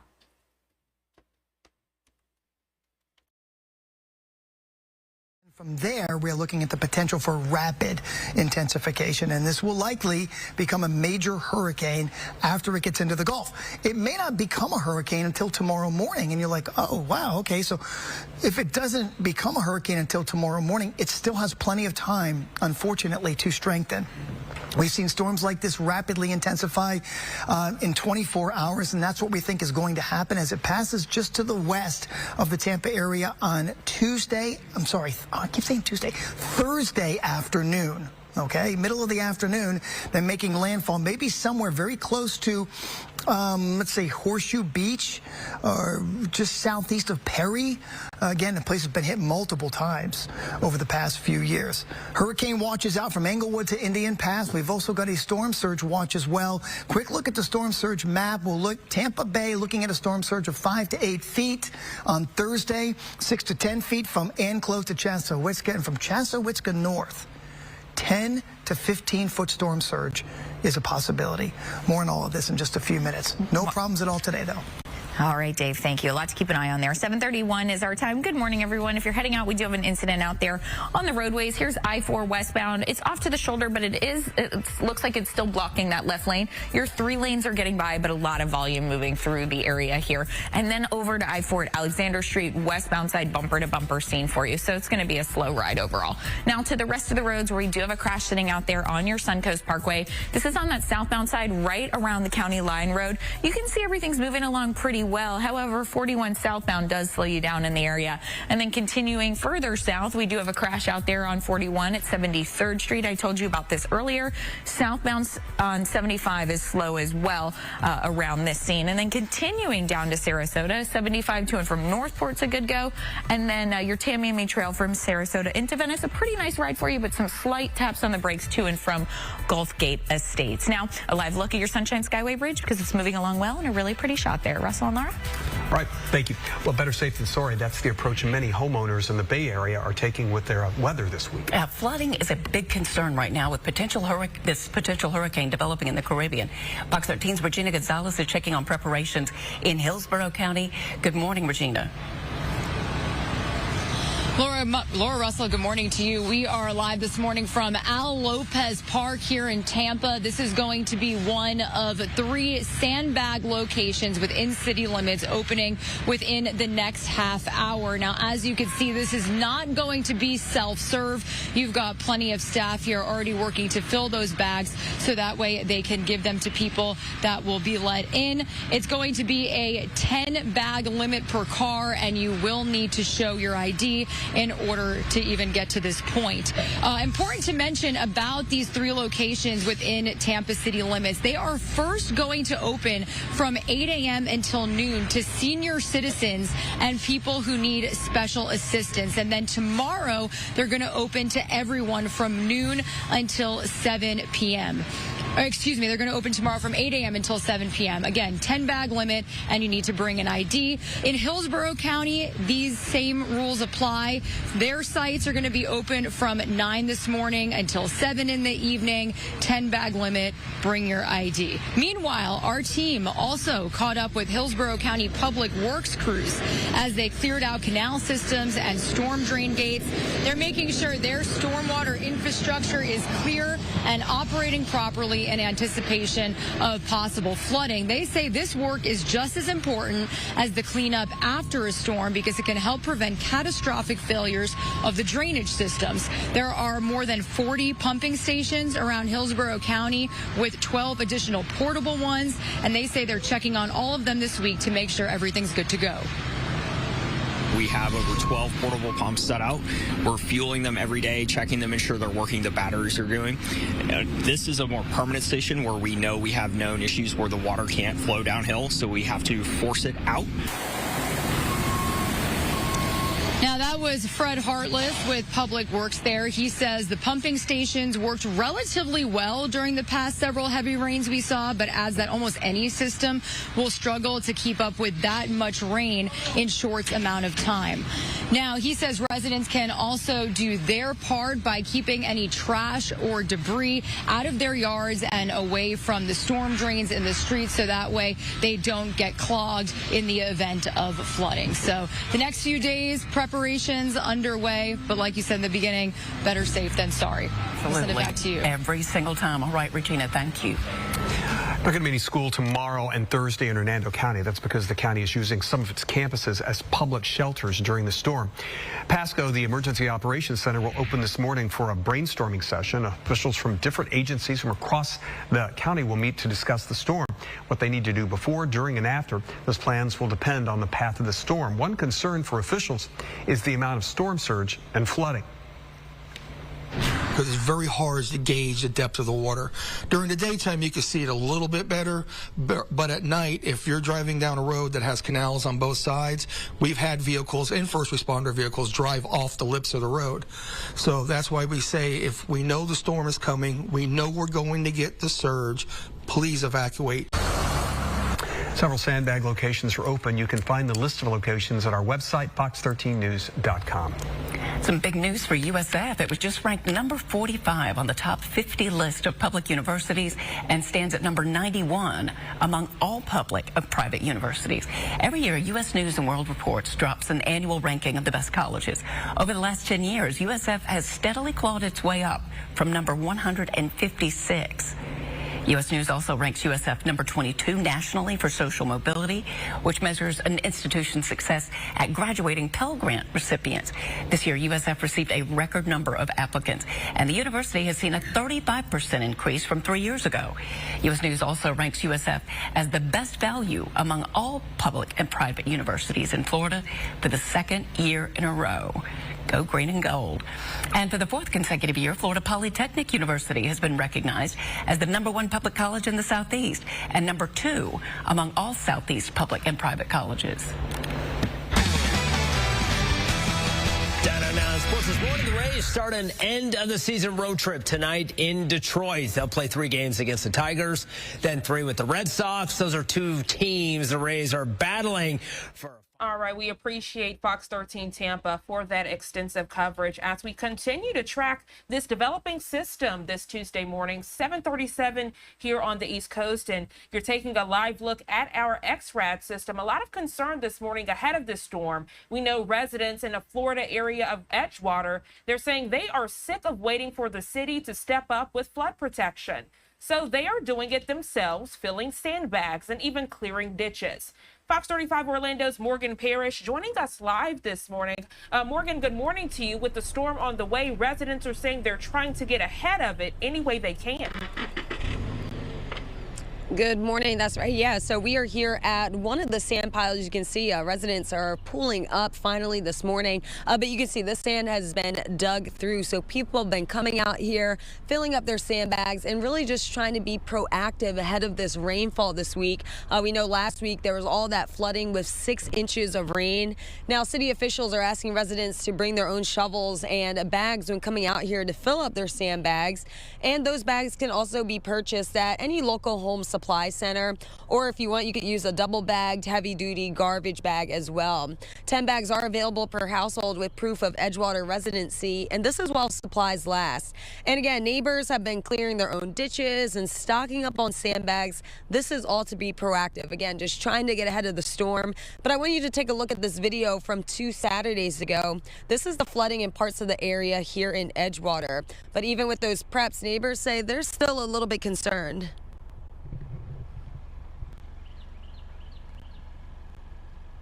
They back out here tomorrow doing the same thing again. So this is one of the 2 sandbag locations in the city, and we know the other one is going to be at Maple Tree Lake. Now, this pile right here, this is going to be staffed. So if you want to come out here starting at 3:30 this afternoon, there's going to be volunteers and city officials helping you to put sand in your bags, and that's going to be from 6 o'clock through the rest of the week. So officials are urging residents to come out here while the supply lasts, but still you can come out here any day. And again, just gearing up for that rain to come Wednesday, Thursday. Reporting in Edgewater, I'm Morgan Parrish, Fox 35 News. Morgan Parrish with Fox 35 Orlando, always a pleasure. And Morgan, just further showing what you were saying, how it really is a community event, people coming together during these times when you don't really know what can happen. We appreciate your thorough report. I hope you enjoy the rest of your day.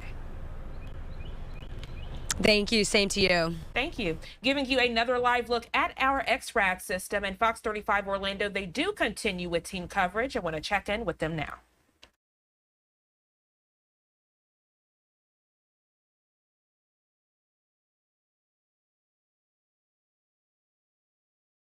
Team meteorologist Brooks Garner, who is keeping a very close eye on the tropics this morning. Hey, Brooks. Good morning. Yes, we're also anxiously awaiting the 8 a.m. update where we may find out if this has become a tropical storm. Right now, still a potential tropical system, but that allows the Hurricane Center, despite the fact that it hasn't officially become a tropical storm, to go ahead and make a forecast cone of its future track, as well as issue any advisories like hurricane watches and tropical storm watches, which have been issued for parts of Florida, including parts of our area.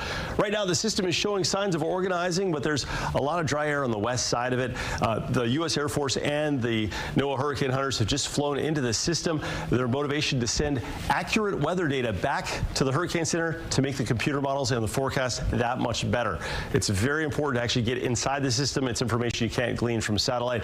But from those journeys, they've created an updated forecast cone, new for 5, but we'll have another update coming out. This one featuring a major Category 3 hurricane with winds of 111 miles per hour or greater, potentially impacting the Tampa Bay area on Thursday, or potentially tracking as far west as Apalachicola or Appalachia Bay and our Big Bend. Now, the geographical center of that cone, not to say that this is the forecast for the landfall, but the geographical center of the cone would feature a landfall near Steinhatchee in Taylor County on Thursday between 4 and 7 p.m. But don't focus on exactly where the track is. The impacts to the right of that system will be extensive, with heavy rain, a tornado threat, flooding, and winds, which could be hurricane force, especially in our Gulf Coast coastal counties with tropical storm force winds in Orlando. There's a lot to go through. I'll lay it out for you, county by county impacts coming up, so you can plan accordingly. But today, sunny and beautiful. A good day to prepare for the storm that's incoming. Jessica, we're going to top out around 90 today. Just beautiful, clear skies. Well, I know today I'm going to secure my plans and make sure I have all my snacks that are good to go for a hurricane. So, and also, supply kits. So today, the fact that it's quiet, we should be in good shape, and it's going to be a perfect day for that, right? But let's talk about traffic, because we do have a couple of incidents, and it has been honestly a really nice morning, and we haven't had too many major problems, but this one has popped up on the 417, and this is going to be in the northbound direction. So as you're heading north, this is also going to be just north of the 528, closer to the Azalea Parks area, and this is going to be just to the north as well of Lee Vista Boulevard. You can see it looks like they have the left lane blocked off there on the 417, so that is causing a couple of delays in that specific area, so keep that in mind if that's on your usual drive. But otherwise, if you're maybe heading to the airport from Lake Mary on the 417, so if you're heading in the southbound direction, you're in pretty good shape. Looking at a 27-minute drive. The Winter Garden to the airport, 22 minutes on the Turnpike, and then on the beach line from Cocoa to the airport, you're looking at 29 minutes as well. So we're in the green in those spots, which is good, but I'll keep a close eye on our usual trouble spots as well all throughout the rest of the morning. Until then, I'll send it back to you ladies at the desk. All right, Jess, thank you. Our team coverage continues now in Seminole County. Fox 35's Marley Capper is live from Eastmont Park in Altamont Springs, and Marley, sandbags are going to be going out of there pretty quickly this morning. Good morning, ladies. That's correct. And residents here can pack up to 15 bags. Now, the bags and the dirt are provided, but the city is asking that you bring your own shovels, gloves, and a person to help you, because once it's said and done, these bags can weigh up to 30 pounds times 15 trips to the car to unload them. So let's talk about how to properly use these sandbags. First of all, you want to make sure that you don't overpack the bags. You want to make sure that they are only full a little over half to 3/4 of the way, and then tightly secure the ties. Now, once you've packed them, them and bring them to your home, you want to prepare your house. Make sure that you're cleaning up any debris around your property so that you have an even ground to build the sandbags up. Then you want to place the first row of sandbags down with the top of the bag tucked away. So that way, that tie you want to tuck underneath the bag and make sure that it's not facing any direction that the water could come from. So if you're trying to protect your front porch, make sure the tie of the bag is facing your door, not facing the street. Then make sure that you overlap the sandbags, and think of this laying bricks or tiles. And if you need to have the barriers be high, Lowe's recommends that you stack them like a pyramid. So let's talk about the locations, because there's quite a few places you can do this in Seminole County. First of all, the Boom Boss Sports Complex, Eastmont Westmont Park here in Altamont Springs, the City of Lake Mary Sports Complex, the City of Oviedo Public Works Yard, the City of Sanford Public Works Building, and Central Winds Park in Winter Springs. Now the gates here open at 8 a.m. That's when you can come and start packing your bags. Like I mentioned, 15 bags per resident. Make sure that you bring gloves, a shovel, and somebody to help you. But for now, reporting live in Altamont Springs, Marley Capper, Fox 35 News. Thank you, Marley. And you can depend on the Fox 35 Storm Team. We are going to keep a very close eye on potential tropical cyclone 9 could become Helene today. So download the Fox 35 Storm Team weather app. That way you can get those updates and alerts right to your phone. The app is free, and I use it every day. Oh, yeah, me too. Definitely a helpful tool. Make sure you download it on your phone. Let's talk about what's developing this morning. I want to send it to Volusia County. That's where the sheriff is not backing down from holding kids accountable for making school threats. We are seeing more and more. All right, so extensive coverage this morning from our Fox 35 Orlando team. We appreciate that coverage. As right here on Live Now from Fox, we want to keep you safe. Moments ago, we actually got to check in with the Deputy Director of the National Hurricane Center, Jamie Rome. Right now, the National Hurricane Center, they are giving that daily update on the very latest of this storm. We're going to check in with them now.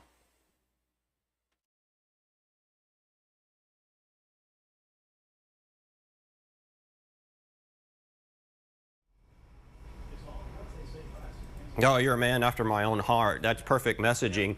One of the biggest things you're going to see with this particular case, and my biggest concerns are the hazards, wind, surge, rain, just extending well outside of the cone. But back to your original question, we anticipate that it'll start its development today. So sometime today, we think it'll acquire enough of the characteristics to be designated a tropical cyclone, most likely a tropical storm. Satellite imagery is improving a little bit this morning, and we've got aircraft in there investigating throughout the day.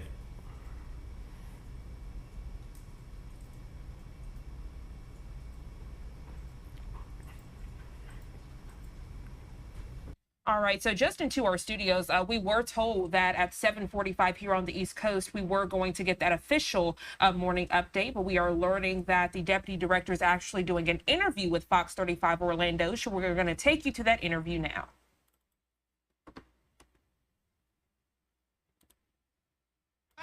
On the floor.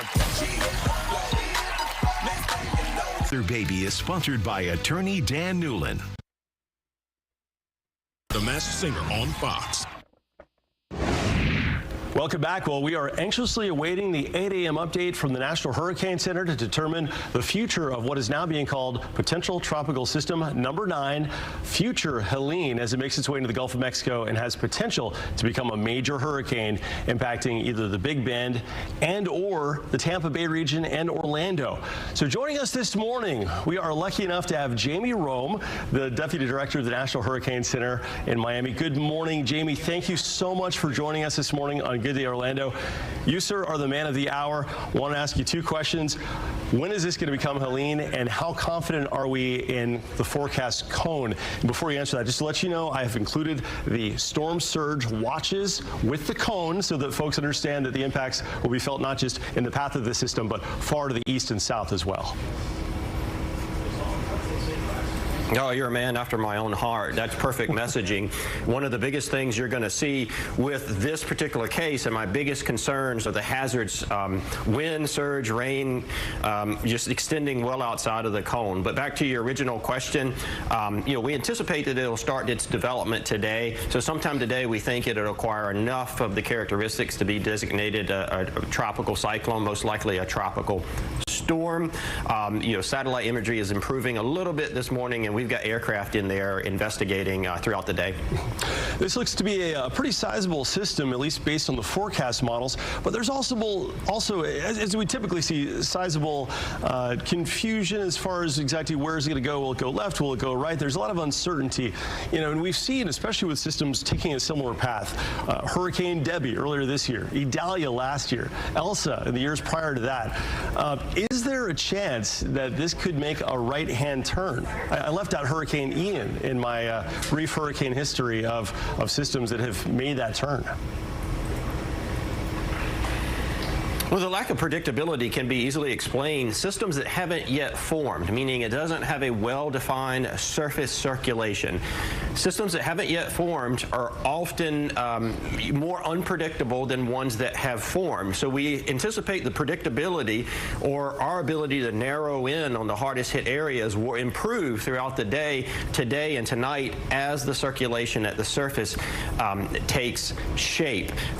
So with that, I think there is equal chance that it could go right or go left in this case. I don't know that either one side of a shift is more favorite than the other. Jamie, a lot of folks in Orlando and also in the Tampa area will often say, well, this will be a panhandle storm. The cone is taking into the Big Bend. We don't have to worry about anything here. We know that storm surge could be an impact all the way down through Tampa Bay, regardless of if it makes a landfall near Tampa or stays far west. But what about the other impacts as far as the tornado threat, the flooding and rain threat? Should folks in Orlando kind of let their guard down at this point, or do you think we should have our guard up just like we did for Hurricane Ian? Oh gosh, no.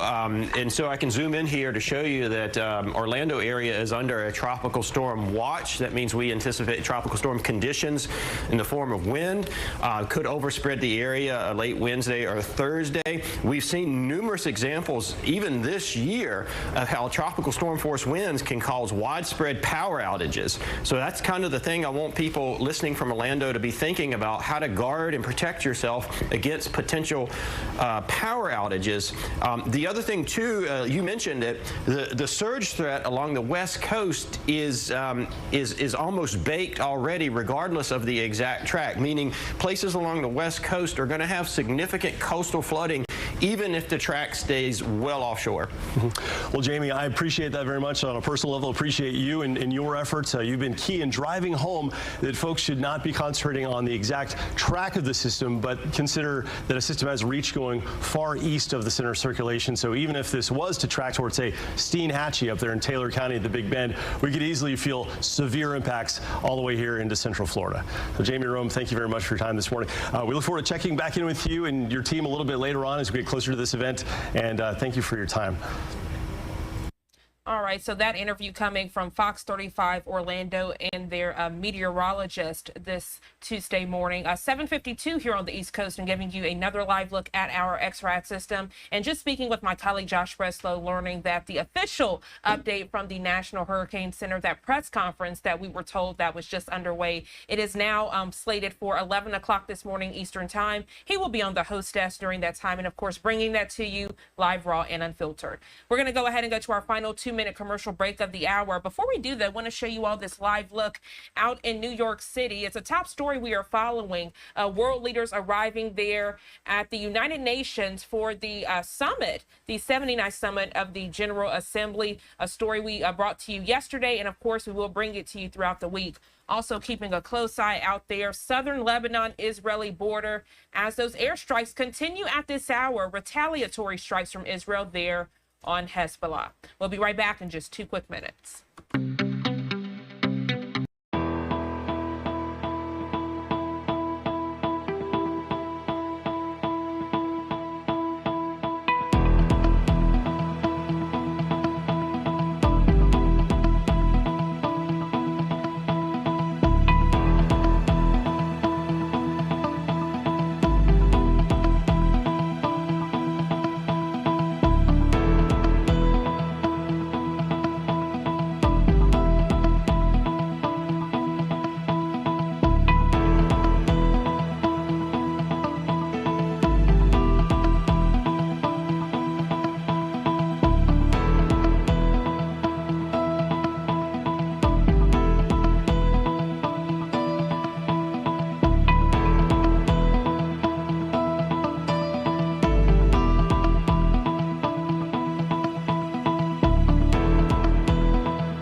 Live now from Fox. Take a good look at your screen. New video released within the past few hours as the Israeli offensive against Hezbollah terrorists in Lebanon is intensifying this morning.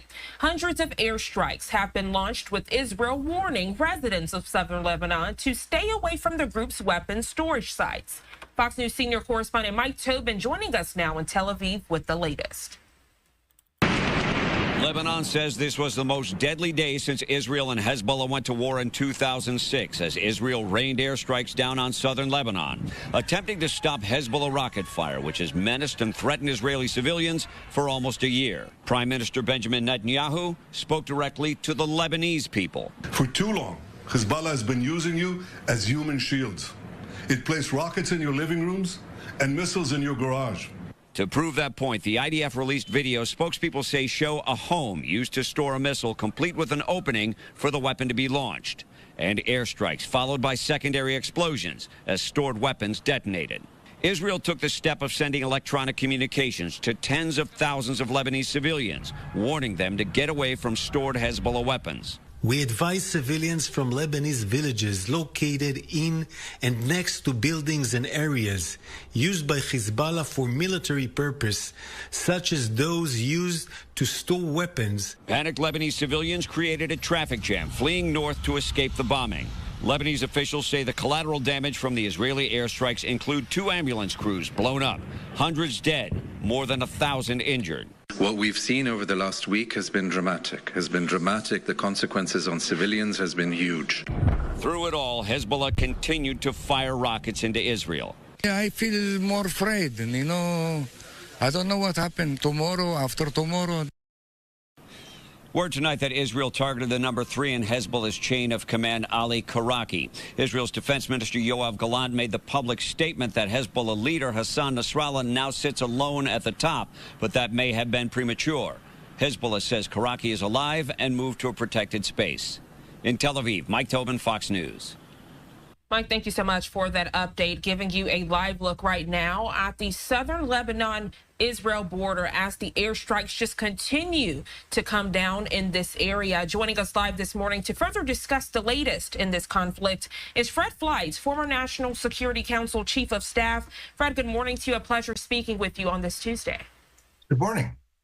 So a lot to dissect in this conflict. At the beginning, we were focused on Israel and Hamas dating back to October 7th, but we're now seeing Hezbollah increasing their conflict with Israel. How did we get to this point? Well, Hezbollah has been involved in some minor level of rocket fire into northern Israel for some time, but it stepped up substantially on October 8th of last year, and then it's been escalating a very significant amount over the last few months. And the Israeli government just had enough. They're trying to change the nature of this conflict to stop Hezbollah from launching these attacks. 60,000 Israelis have left northern Israel because of this constant barrage of rockets and missiles, cruise missiles and drones. And they're trying to break the will of Hezbollah and make it clear to Hezbollah and the Lebanese people that this continued attack on Israel with rockets and missiles will have a high cost for Lebanon. Fred, world leaders are on high alert this morning, urging Israel and Hezbollah to, kind of calm down this conflict, because there is fear that a full-scale war could erupt from this. Depending on who you ask, maybe that full-scale war is already underway, since evacuations are underway in certain Lebanon communities. How far do you see this going? And with your expertise, do you think that full-scale war is already underway? Well, I guess I'd consider a full-scale war a ground war with Israel invading southern Lebanon, and that could happen. There are Israeli troops and tanks near the border, and there are calls for de-escalation, but it seems like almost all the calls for de-escalation are against Israel, and we're going to see that at the UN General Assembly, which opened this week. And frankly, what we're going to see at the UN over the next couple of weeks is an Israel hate fest, with nations pressing Israel to de-escalate in Lebanon, to de-escalate in Gaza, but very little pressure on Hamas or Hezbollah, if any. There aren't going to be any resolutions condemning Hamas or Hezbollah this few weeks or next month, but you can expect there'll be several condemning Israel.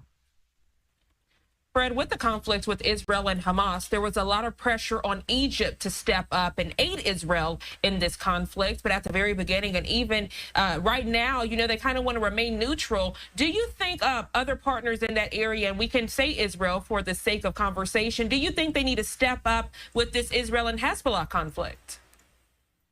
I think so. I mean, what we need right now is a world leader who is respected, who can put pressure on all parties and their allies to de-escalate and to get Hezbollah to stop firing the missiles on Israel. We don't have that right now, and I think we have to recognize that conflicts like this are a direct result of the weakness of Joe Biden, the weakness of the Biden administration, and the erosion of American deterrence because of Biden and Kamala Harris's weakness. I think Israel is trying to establish Israeli deterrence to defend itself and promote stability in the region, but I think we need Donald Trump back in the White House to restore American deterrence to this region. That may be the way to end this conflict.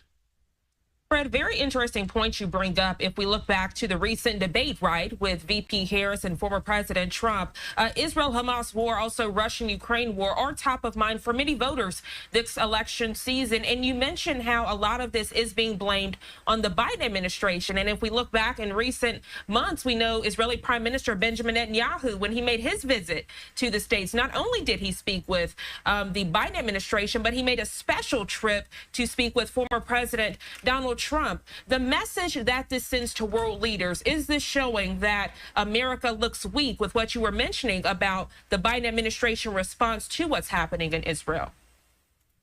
I think that's right, but I think Americans are thinking right now the world was so much safer and less dangerous when Trump left the White House in January 2021. Since then, we've had the Russian attack on Ukraine, this horrific massacre by Hamas against Israel, increased tensions in the South China Sea and with China against Taiwan, a long list of global problems and instability and conflicts, increased threats from Iran. This happened on the Biden-Harris watch, and I don't think it's any accident, because when America's seen weak, the world is less stable. Fred Fly, it's a pleasure speaking with you this Tuesday morning. Thank you so much for your perspective and expertise on the topic. I hope you enjoy the rest of your day. Good to be here. The time now, 8:03 on the East Coast. Good morning to you if you're just now tuning in. And my goodness, take a look. You can see those missile strikes and airstrikes continuing at this hour. To give you some perspective, these are retaliatory airstrikes from Israel to Lebanon's Hezbollah. They did give fair warning, according to Israeli Defense Forces, saying they did tell those in the area to prematurely evacuate. As you all know, airstrikes do not have an address. They are launched and then they land where they may. As we get more information on this news alert, you'll be the first to know right here on Live Now from Fox. And we do know that earlier this morning, the United Nations Committee, they held an emergency briefing on the latest with Israel and Hezbollah. I want to play out those remarks for you now.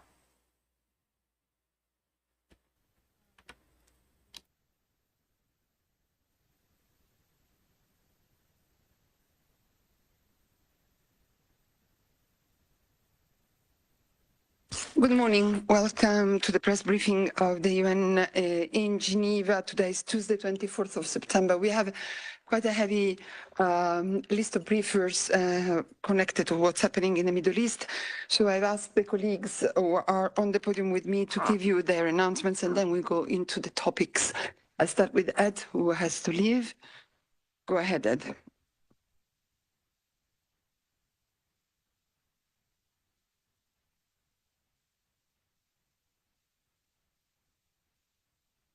Sorry about that. Morning, everyone. Yeah, real fast before you jump into your very long and somber agenda. Just a few more words on the launch of the Global Innovation Index. The embargo will be dropping at 9:30 on Thursday. We have a press briefing tomorrow. Everybody is most welcome to join. It's at 3 p.m. That's also under embargo. I'll be sending around all of the materials this afternoon. You know about the GII. It ranks 130 countries around the world in the state of innovation, but also gives a lot more information on the state of innovation, which helps stimulate human ingenuity. So expect the press material later this afternoon, 3 p.m. tomorrow. Embargo is for 9:30 on Thursday morning. Thanks very much. It was really perfectly fast and clear. Do you have any question for WIPO? I don't see any on the room. Let me look at the platform. Yes, there is Maya. Maya, you have the floor. Yes, good morning. Thank you, Alessandra, for taking my question. Mr. Harris, my question is related to the methodology, if you can actually give us more information about the methodology. And you said 30 countries only are examined? Sorry, 130 countries. The methodology is quite interesting. It measures a mix of innovation inputs, which can be venture capital activity, research and development, as well as outputs, which is IP filings and others. There are 78 indicators, and it's brought into 5 different columns that kind of create this matrix through which you can understand the level of innovation in 130 economies around the world. But I ask you, Maya, please join tomorrow and hear from our experts. Thanks a lot. Thank you. Thank you very much. That was the only question for you. So thank you very much. If you need to leave, please. Adriana, I'll go to you. Adriana Quiñones. I am not sure everybody knows you. So Adriana is the director of the UN Women Liaison Office in Geneva. No, sorry, deputy director. Sorry, I'll give you the floor. Thank you very much. And head of Human Rights and Development representing UN Women's work in the Human Rights Council. We're very proud today to welcome indigenous women human rights defenders from Guatemala who have worked for 30 years to achieve justice from sexual-related gender-based violence in the armed conflict. Over 25 years, they have struggled to get the only sentence existing in the world for sexual violence with 18 measures of reparations. For this delegation, they are coming the indigenous women themselves who speak their Mayan languages with a high-level delegation from government. There will be 2 high-level events tomorrow, Wednesday, at 2 p.m. in room 22 of the Palais. We will hear their testimonies, as it is our goal as UN Women to bring the voices of women and girls and to institutionalize the lessons learned of victim and survivors' approaches to justice. Her Excellency Ambassador Michelle Taylor of the U.S. mission will be the moderator for this event, along with the participation of Spain, Sierra Leone, the Special Rapporteur on Indigenous Peoples, and the CEDAW Committee. Also, on Thursday, we will have an exhibition in the Palais of pictures of their trajectory in the search for truth, justice, and reparation. We welcome you all. Thank you very much, Adriana. Any question to UN Women in the room? I don't see any. Gabriela has one for you on the platform. Gabriela, welcome back. I'm so happy to see you. Yes, thank you very much. Hola, Alessandra. I'm very happy too. And I'm happy that Adriana is here because she should come more often. My question is if is it possible to interview these women, indigenous women that are coming? Are they going to be available? Thank you. Yes, we will have them here until Friday morning. So we will welcome any opportunity to disseminate their voices and all that they have to contribute to justice, reconciliation, and peace. Please let us know. Thank you very much, Adriana. And as Gabriela says, come more often. I'll turn to my left. Thomas, you also have an announcement about the meeting of the mayors. Thank you. That's right. Next week, city leaders from across the globe will come together for the 4th Forum of Mayors here at the Palais. This will take place in room 17 from the 30th of September till the 1st of October, with over 45 mayors and deputy mayors attending the forum from all world regions. Europe and North America, from New Orleans to London, Vienna, Tallinn, Sofia, and Mykolaiv in Ukraine, to also mayors from other regions, including Buenos Aires, Dakar, Freetown, Lusaka, Rabat, and several others from the Middle East, from Latin America, and from Asia. Mayors will be discussing the implications for local governments of the Pact for the Future, which was agreed upon at the Summit of the Future over the weekend, as I'm sure you know. And at the forum, cities will draft an outcome statement on the future of cities, aiming to strengthen the engagement of local governments in the work of the United Nations and UN intergovernmental bodies and processes. And the Forum of Mayors, we remind you, is an example of that vision in practice. It's a pioneering initiative in the UN, And there's certainly a lot of interest from the cities in being involved in this and shaping the dialogue and discourse and intergovernmental work. We will share with you a full list of participating cities shortly, so please look out for that. We will facilitate contact with cities as desired. Following the forum, just a quick note, there'll be a full-day meeting on housing affordability, the housing affordability crisis affecting Europe and North America. This will be informed by a report that we'll be releasing on housing stress, which is experienced by many households in the region, with many exceeding with many facing housing costs exceeding 45% of their income, which is much greater than the 30% rule, which is advised. Just to remind you there that the right to adequate housing is a human right recognized in international human rights law as part of the right to an adequate standard of living. We'll share that report with you under embargo and, of course, stand ready to facilitate contact. Thank you. Thank you very much, Thomas. Any question to UNECE in the room or on the platform? I don't see any, so thank you very much. And I turn to another Thomas, Thomas Fitzsimon for IPU. If you're just now tuning into Live Now from Fox, out in Geneva, Switzerland, as the United Nations, they're holding an emergency briefing on the Israel-Hezbollah conflict. On the right side of your screen, some live looks ahead. Coming up around 8:30 this morning Eastern Time, the Israeli government to hold a briefing out in Tel Aviv, Israel. But happening right now, you're seeing those airstrikes at the Israel-Lebanon border in that top right box. We're going to go ahead and take our first 2-minute commercial break of the hour as they did switch speakers right as they get into the latest on the Israel-Hezbollah conflict. We'll be right back.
Welcome back to Live Now from Fox. The emergency briefing out in Geneva, Switzerland continues as they are discussing the very latest on the Israel-Hezbollah conflict. Let's continue to listen in.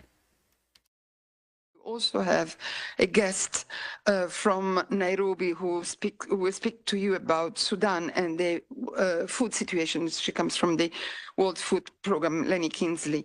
But let me go now into what's happening at the moment in Lebanon.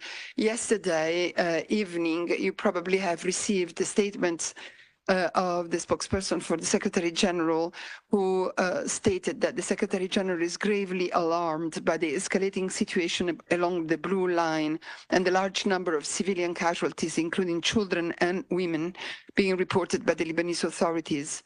as well as thousands of displaced persons amidst the most intense Israeli bombing campaign since last October. The Secretary General is also gravely alarmed by the continued strikes by Hezbollah into Israel.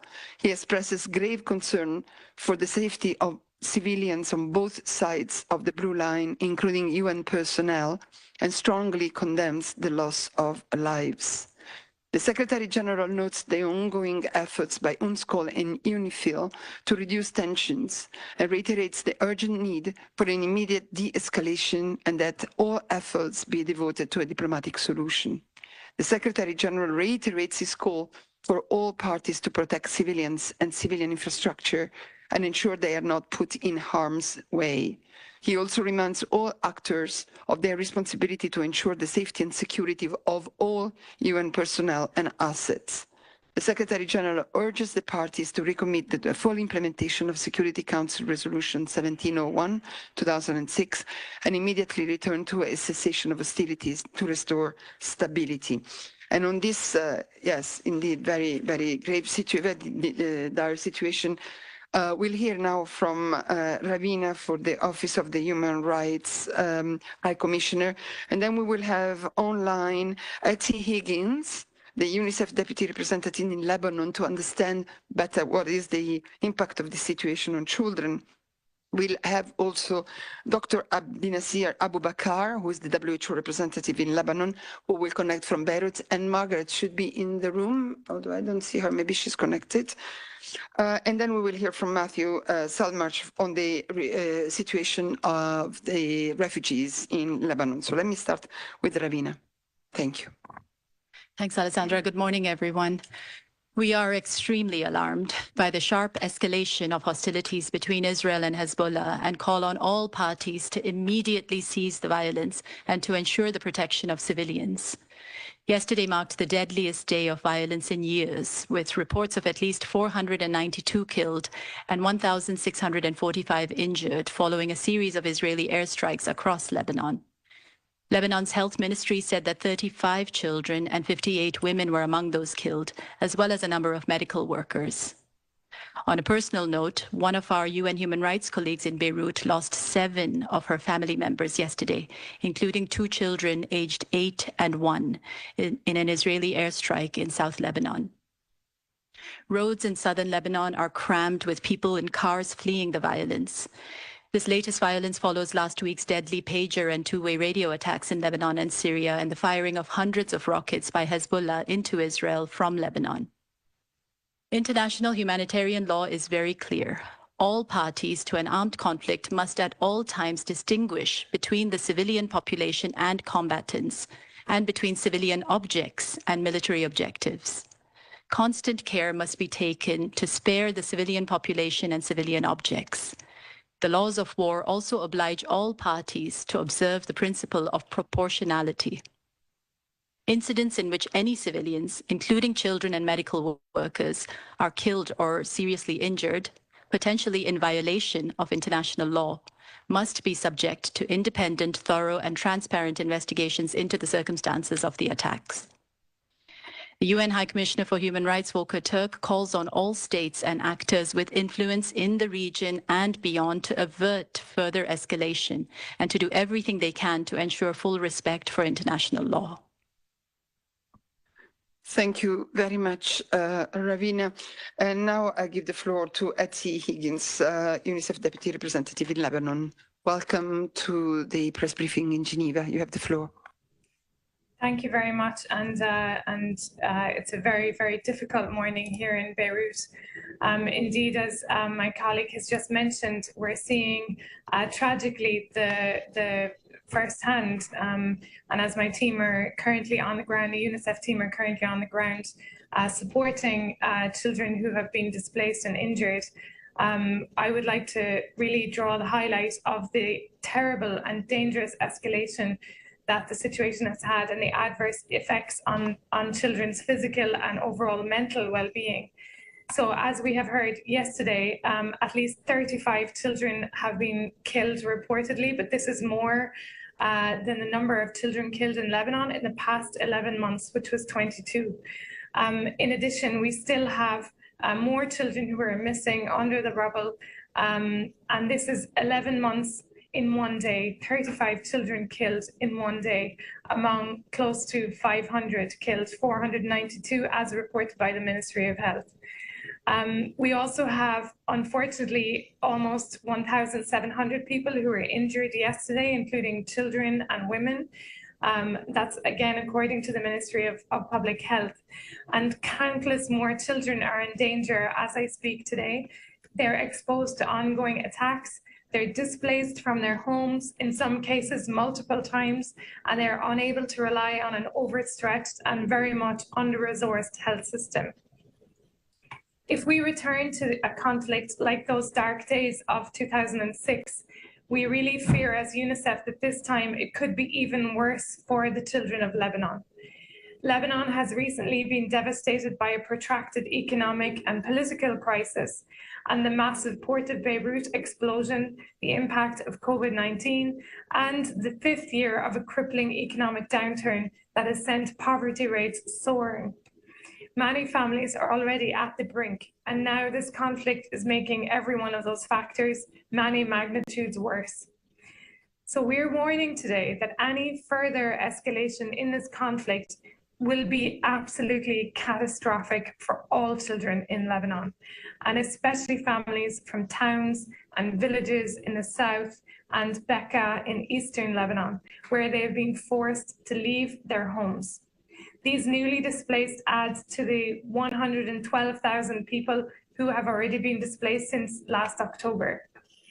As of this morning, and the numbers are changing by the minute, we have 87 new shelters that have been opened. Many of them are in schools, accommodating the increasing number of displaced people in the south, in Beirut, in Mount Lebanon, in Baalbek, Hermel, Bekaa, and the northern governorates. So of course, because many of the shelters are now schools, schools have been closed today across the country, and in fact, the public schools have not yet even had the opportunity to reopen for the new school year due to the conflict. And this is leaving many children at home or in shelters in total fear. We're also getting reports that hundreds of children are caught en route across dangerous roads across the country. And their caregivers are themselves very afraid of the uncertainty of the situation. And this fear cannot be overstated as the barrage of shelling and air raids continue and increase daily. UNICEF has worked to support and protect the children of Lebanon for the last 76 years, and we are ramping up our response as we speak. We're preparing to deliver food, water, and essential supplies such as mattresses, blankets, hygiene kits to displaced and shattered families, especially those in collective shelters. We have already procured and delivered 100 metric tons of emergency medical supplies to hospitals facing severe shortages and supply stockouts, and have more medical supplies set to arrive by air, hopefully later this week.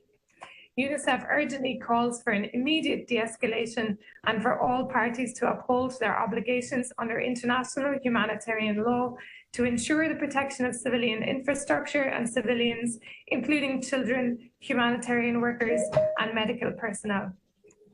This includes facilitating the safe movement of civilians and especially children seeking safety. Yesterday was Lebanon's worst day in 18 years. This violence has to stop immediately, or the consequences will be unconscionable. Thank you very much indeed. And I'd like to go now to Dr. Abdi Nasir Abubakar, the WHO representative in Lebanon. And Margaret is indeed with us, but online, also ready to answer your questions. Doctor, you have the floor. Thank you very much. I think since the crisis started October 8th, the WHO has been working very closely with the Minister of Health to prepare for the Lebanese health system for the management of possible mass casualty event while maintaining the delivery of essential health services. We have now seen how much this preparedness was needed and how much in return that we have received. I think since September 17, some of my colleagues have alluded that the Minister of Health have reported approximately 592, deaths, including children, but also 4 healthcare workers. And we have a close to 6,500 people injured in total, including 16 paramedics. In total, also, I have to say that 2,078 surgeries has been performed, only for those who are wounded on the 17th, 18th, and the 20th of September. Currently, we have almost 1,000 people that are still receiving treatment in the hospitals across the country, and that is overwhelming the health system. And of course, we have thousands of displaced people who are in need of services. I have to say that the hospitals have been greatly challenged in managing the number of injuries since last week, and with thousands of wounded to bandages and surgery to perform. Over 90% of the major wounds are in the face and limbs, especially hands. And many people have both eyes and hand injuries with the required 2 different sets of operations. And I have visited 1 or 2 hospitals after the major explosions, and I have seen how the brave healthcare workers are really working around the clock to help and serve for the people who are wounded. But I've seen how the hospitals are managing, this crisis. Some of them have overwhelmed and they have saturated into that. But at least the Minister of Health has really played very important role to coordinate and how they are referring the patients from one hospital to another hospital. And almost 100 hospitals were involved of managing those wounded patients for September 17 and 18. WHO has been supporting with the health system for 4 main areas, rather 5. 1, coordination of the national response, continuity of essential health services through the primary health care and secondary health care, mass casualty management, disease surveillance, and also prepositioning essential supplies for the hospitals as well as other locations. WHO continue to support the Minister to establish and operationalize the Health Emergency Operations Center, which has a primary responsibility to coordinate and support the emergency response. Since October 8 last year, WHO has provided over 60 metric tons of essential emergency medical supplies, including surgical supplies, essential medicine, medical consumables, laboratory and blood transfusion supplies, and personal protection equipment for healthcare workers. We deliver more over the recent days. WHO also has delivered the blood bank supplies to the Lebanese Red Cross in the first quarter of this year. WHO has earlier worked with the ministers to conduct mass casualty management training, and those training were provided to more than 5,500 surgical and nursing staff and over 118 hospitals across the countries. These staff and their skills has proven to be critical in recent days, especially yesterday and also September 17 and 18. During the WHO also is working with the Minister of Health in updating the GIS data for better coordination and referral services, and for better mapping of hospital capacity and occupants. During the times of war and uncertainty, mental health and psychosocial support services are also priority and is very critical. And WHO has worked with the partners and the Minister of Health to integrate these services into the hospital, making it easier for people to access the mental health and psychosocial care. Finally, we call the healthcare to be protected. And yesterday, several health responders were killed, unfortunately. And this is a tragedy, not only for the loss of their family, friends, and colleagues, but also the entire health system and health sector in Lebanon. WHO stresses again that healthcare workers, facilities, and supplies, and the transport must be protected at all times and always. Thank you. The UN holding an emergency briefing on the Israel-Hezbollah conflict this morning there in Geneva, Switzerland. And on the right side of your screen, airstrikes continue to hit southern Lebanon. Israeli airstrikes in retaliation to Hezbollah. And that bottom box, we are looking ahead just moments away from that 8:30 Eastern Time Israeli government briefing, where they are expected to give an update on that looming conflict with Hezbollah, but also with Hamas. 8:29 here on the East Coast. We're going to go ahead and go to our second 2-minute commercial break of the hour. We'll be right back.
Welcome back to Live Now from Fox, and good morning to you. If you're just now tuning in, I'm Jeannie Francine here with you on this Tuesday morning, 8:31 here on the East Coast, continuing with your breaking news headlines, top stories, and of course your live events of the day.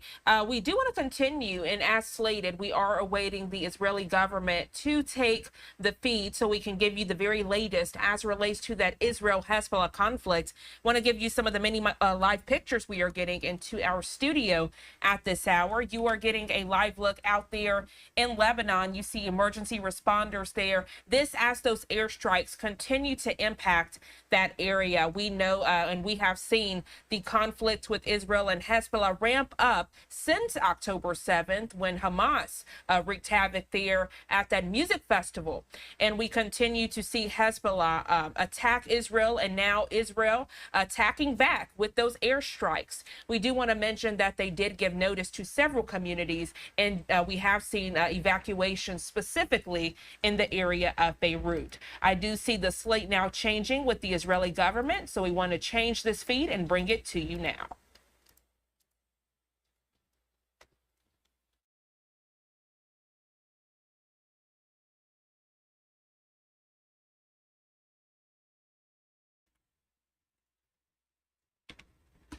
Mensa, Israeli government spokesman for the National Public Diplomacy Directorate here in the office of the Prime Minister.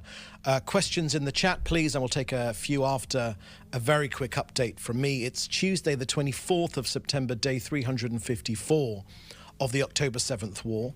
Let me start with a reminder of Israel's war aims. They are the return of all of our hostages, 101 of them. They are children, they are the elderly, they are women and men. Every moment of their captivity is a crime against humanity. They need to be released immediately, right now. They are the dismantling of Hamas's government and military and the removal of the terrorist threat to Israel, and of course the return of our citizens safely to their homes in our own sovereign territory here in the north of Israel. So let me start with an update from Israel's north. You know, since the day after the October 7th massacre, Israel has been bombarded with rocket fire, missile fire and drones from Hezbollah, the terrorist organization. And let me remind you that Hezbollah's stated objective is the destruction of this country, the destruction of Israel. That is Hezbollah's stated objective.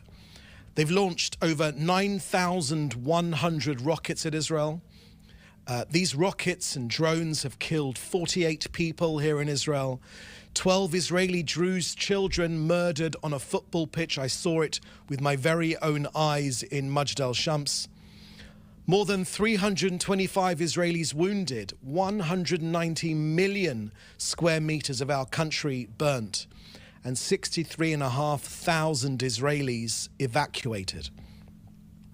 Businesses and the education of our children massively disrupted. Our towns, cities, kibbutzim, farms and villages in the north bombarded with rockets and drones. Some of these kibbutzim have been completely destroyed. Family homes destroyed, farms devastated, livestock murdered. This is not a sustainable reality. In the last 24 hours, Israel has attacked 1,600 terror targets in Lebanon. By phone call, by radio broadcasts, by websites and text messages, the IDF has urged civilians to move out of harm's way. The images prove that Hezbollah are hiding arms caches inside civilian homes.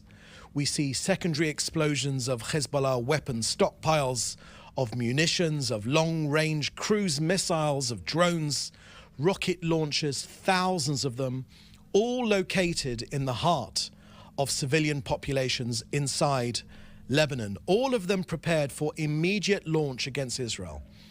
That constitutes a double war crime. Hezbollah endangering Lebanese civilians, using them as human shields to hide its weaponry, and carrying out attacks directed at Israelis. I remind you, Lebanon has no territorial claims against Israel. The border between our two countries is precisely where the UN asked for it to be.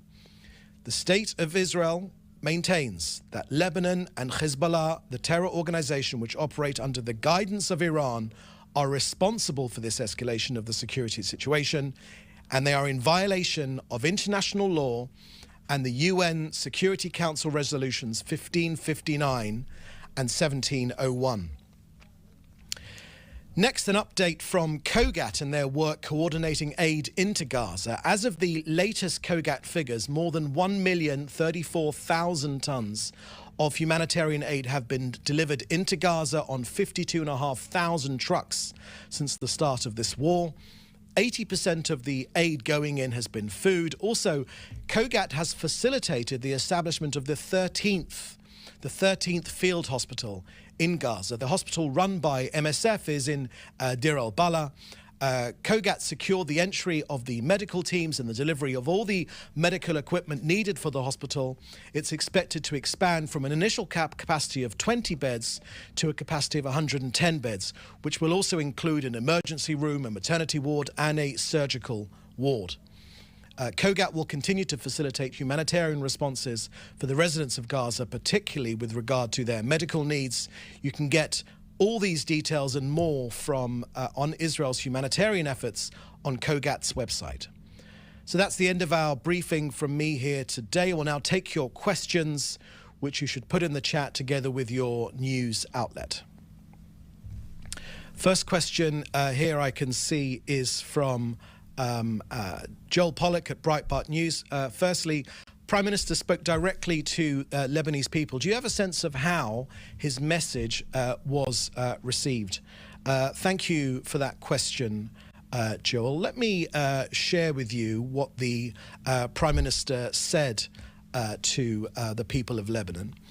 Firstly, he made clear that our action is against Hezbollah and not against the Lebanese people. The Prime Minister declared very clearly that our stated position is that whoever does not understand this needs to get this right now, is that Israel is not waiting for the threat. We are preempting it, as the Prime Minister has said. Everywhere, in every sector, constantly, Israel is eliminating senior Hezbollah figures, terrorists, and missiles, and our action to defend Israel in our north is ongoing. The Prime Minister has made clear that whoever tries to harm us, we will harm them all the more forcefully. The Prime Minister spoke about Israel's objective to change the security balance, the balance of forces in our north, and this is precisely what we are doing. We are destroying thousands of missiles and rockets that are directed at our cities here in Israel and our citizens. The Prime Minister said that together we will stand strong, together we will fight, and with God's help, together we will win. In terms of how it was received, I guess that's probably a question for the people of Lebanon. We would say that when it comes to the civilians in Lebanon, the Prime Minister's also made a dramatic appeal to them to tell them that our clear objective is to avoid, wherever possible, harm to Lebanese civilians. Israel's message, as the Prime Minister's made clear to the people of Lebanon, is that Israel's war is not with the people of Lebanon, it is with the terrorist organization of Hezbollah. The Prime Minister said that for too long, Hezbollah has been using the Lebanese as human shields. It's placed these rockets in Lebanese living rooms and missiles in their garages, in their homes. And now these rockets and missiles are aimed directly at our cities, as I've said, directly at our people here. So to defend ourselves against Hezbollah strikes, we must take out these weapons. Through every means, the IDF has warned the Lebanese people to get out of harm's way. As the Prime Minister said, Lebanon should take this warning extremely seriously and not let Hezbollah endanger Lebanese lives and the lives of their loved ones. Please do not let Hezbollah endanger your country anymore. Many have heeded Israel's request to get out of harm's way now, and the Prime Minister has also made clear that once our operation is over, they will be able to return to the safely to their homes.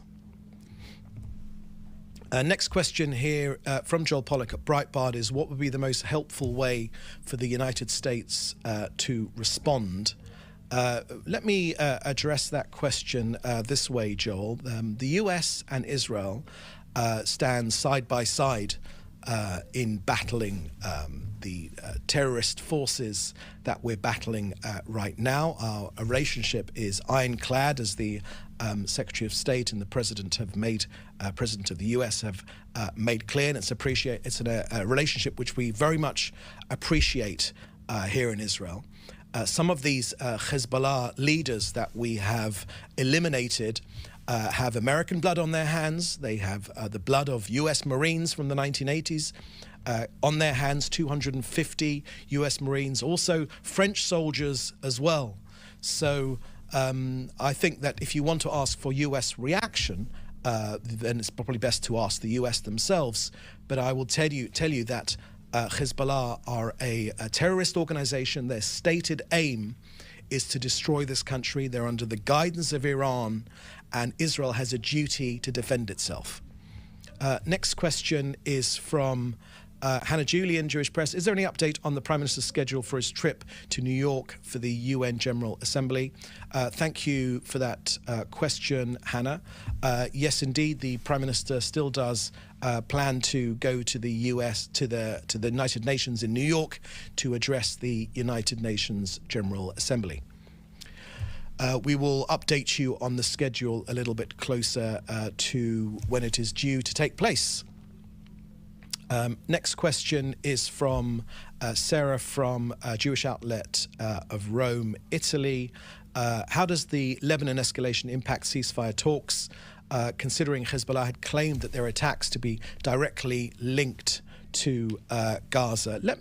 That's a good question, Sarah, because there's been lots of talk about this, and I've heard this on the international media about linking Hezbollah themselves, linking a ceasefire arrangement in Gaza with them ceasing fire.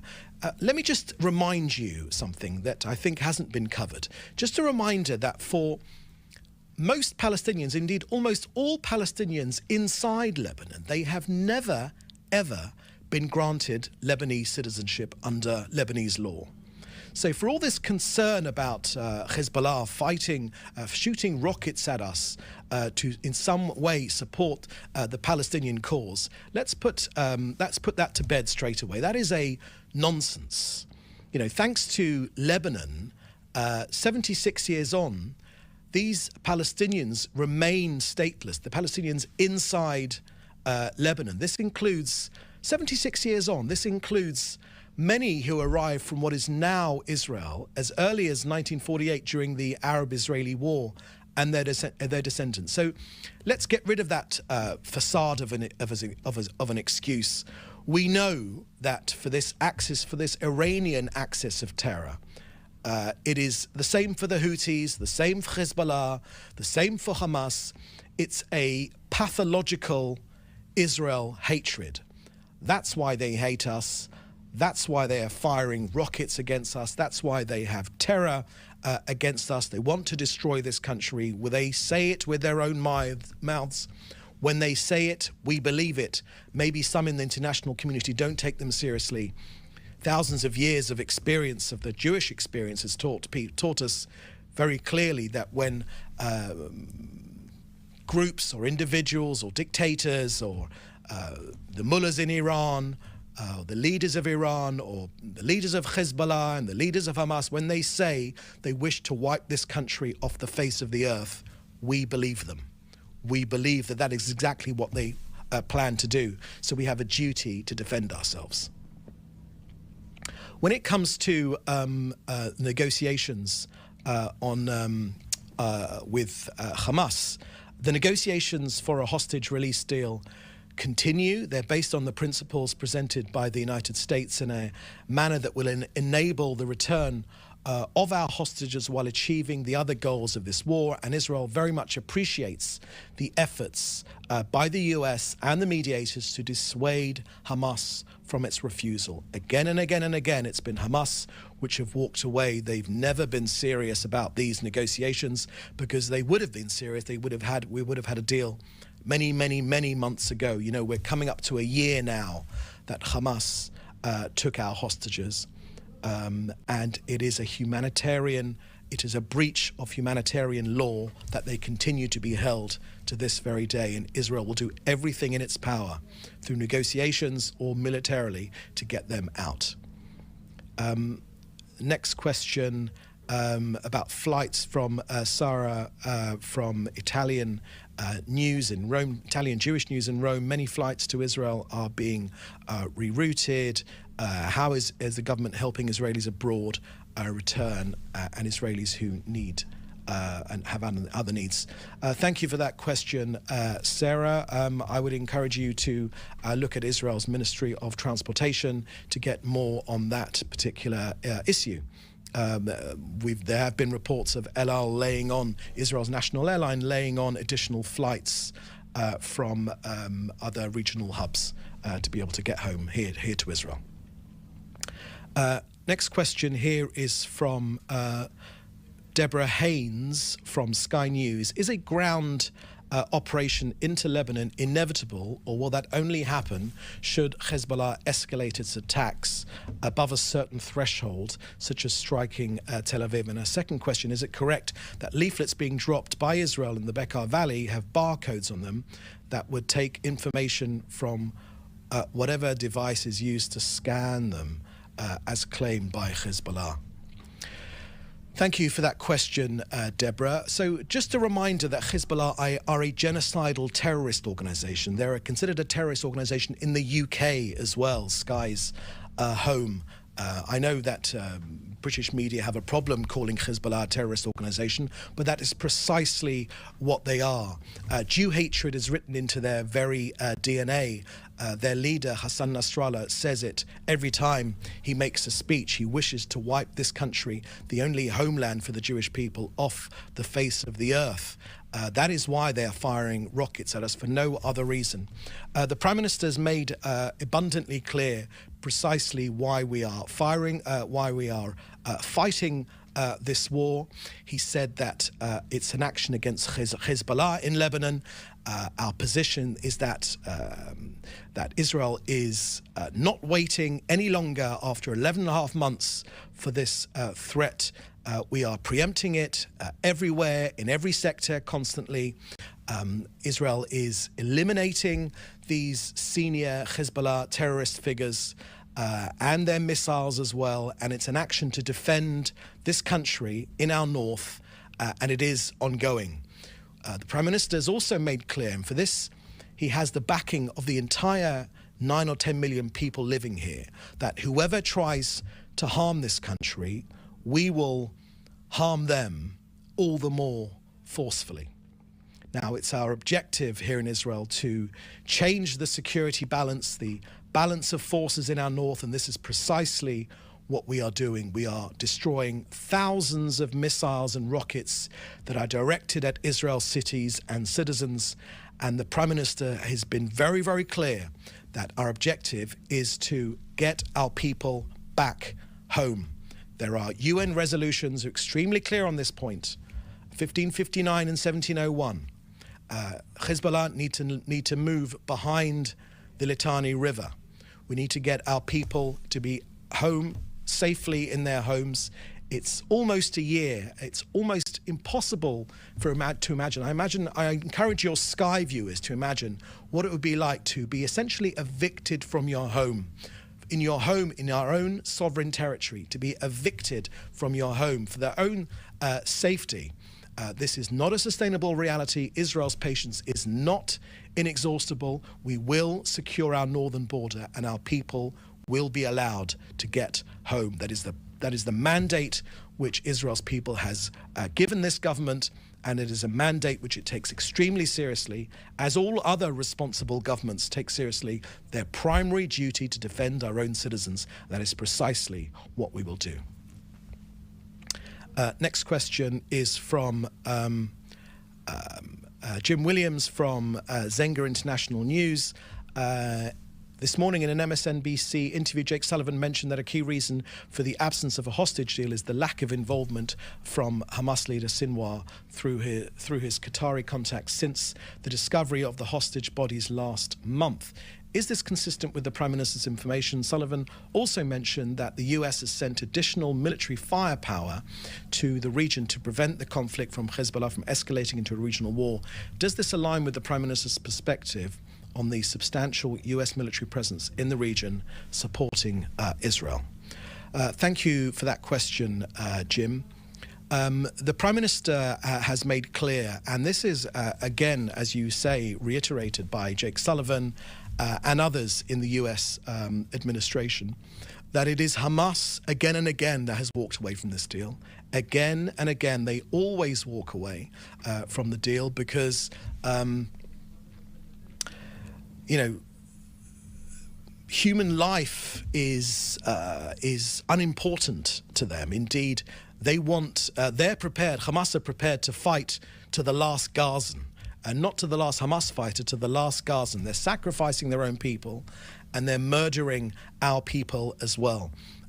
The government has made clear that it wishes for a deal to happen. They have again and again, the Prime Minister's made clear that we're willing to go the extra mile to get a deal, to get our people home. But it has been Hamas that every time has walked away, and that's just been reiterated by what you say that Jake Sullivan has said.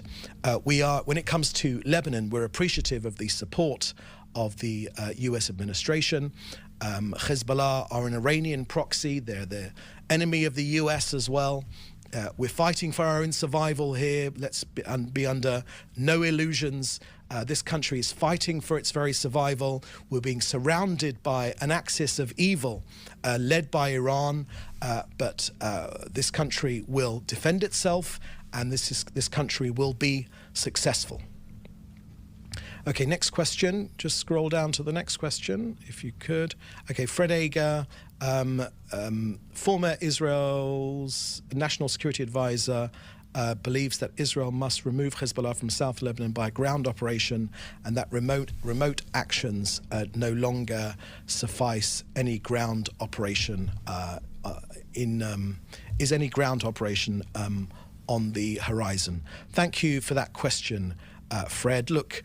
You won't be surprised if I don't talk about that issue with you here today. Our primary responsibility of this government is to defend its people, and we will do that lawfully, always complying with international law. We will do it lawfully, but this country will be defended. We will always prefer a diplomatic resolution, but for 11.5 months now, Hezbollah have refused one. The Lebanese government are unfortunately unable to put any pressure whatsoever on Hezbollah. And this Iranian axis of evil that has formed a stranglehold around Israel. It's a ring of armed terror organizations from Hezbollah in Lebanon to Hamas in Gaza to the Houthis in Yemen and other militias. We're even getting rockets from and missiles from Iraq as well. We're on extremely high alert, and we will exact a heavy price for any aggression against this country from any arena. Okay, my friends, that looks like the last question here today. Thank you for joining us. We will have another briefing this time tomorrow. In the meantime, do please stay safe, and thank you very much. Bye-bye. All right, that was David Mencer, the spokesperson for the Israeli government. He, of course, does hold those briefings, usually Monday through Thursday at 8:30 a.m. Eastern Time, and we bring them to you right here on Live Now from Fox.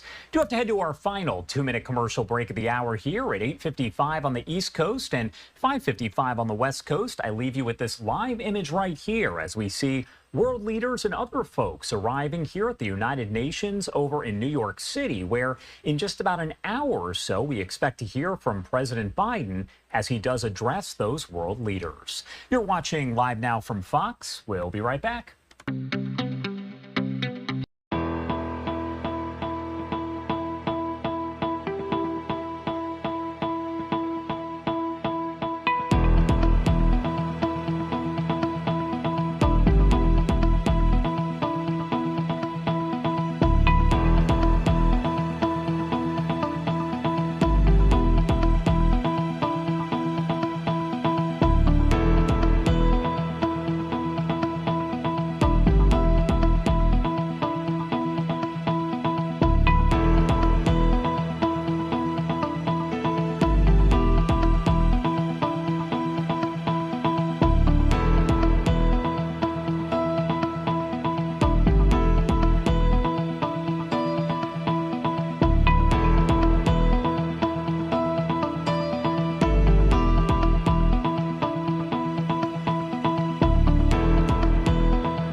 Welcome back here on Live Now from Fox, 8:58 on the East Coast and 5:58 on the West Coast. Taking a live look over at our XRAD radar system there. You can see what is going to become Hurricane Helene in the coming days. The National Hurricane Center expecting Helene could reach major hurricane status, which would be Category 3 or higher, before eventually making landfall in the Big Bend region of Florida. That's expected to happen in just about 48 hours or so on Thursday early afternoon into evening. Hurricane watches issued for some areas along the Gulf Coast of Florida, and that does include Tampa.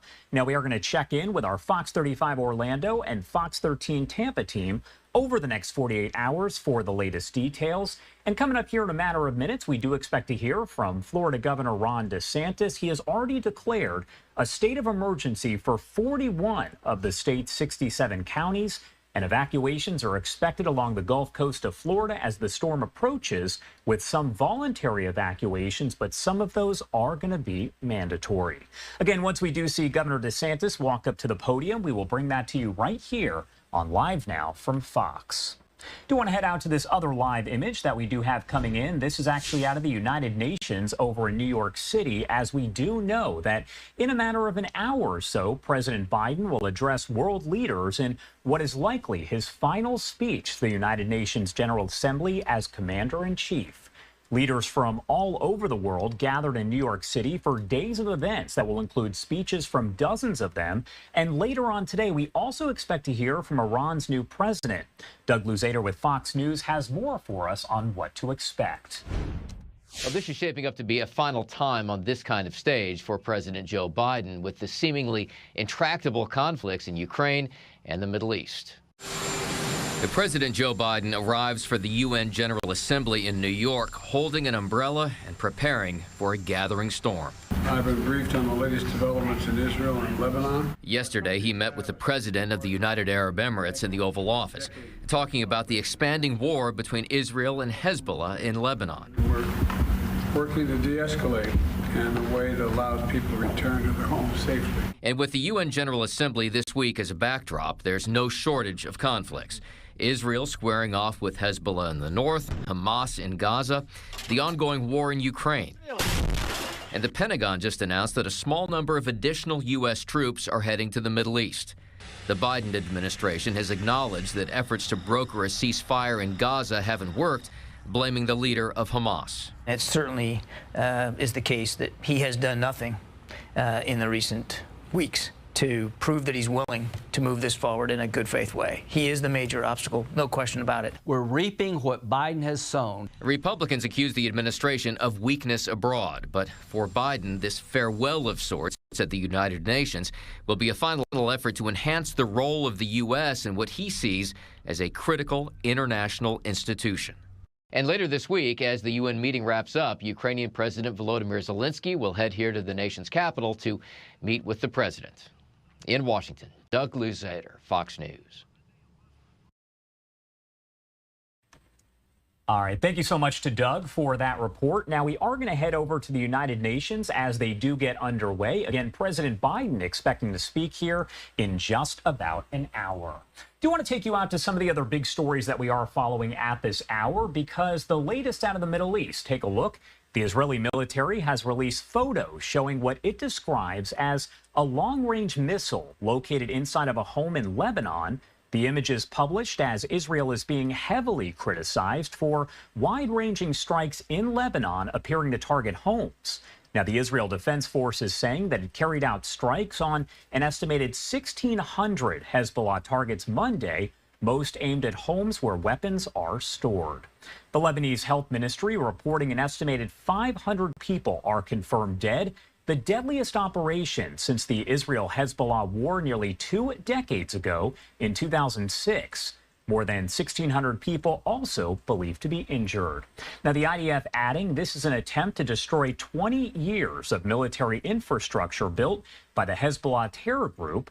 Just a week ago, dozens were killed in Lebanon and Syria in attacks over the span of 2 days as pagers and walkie-talkies belonging to the Hezbollah terror group suddenly exploded.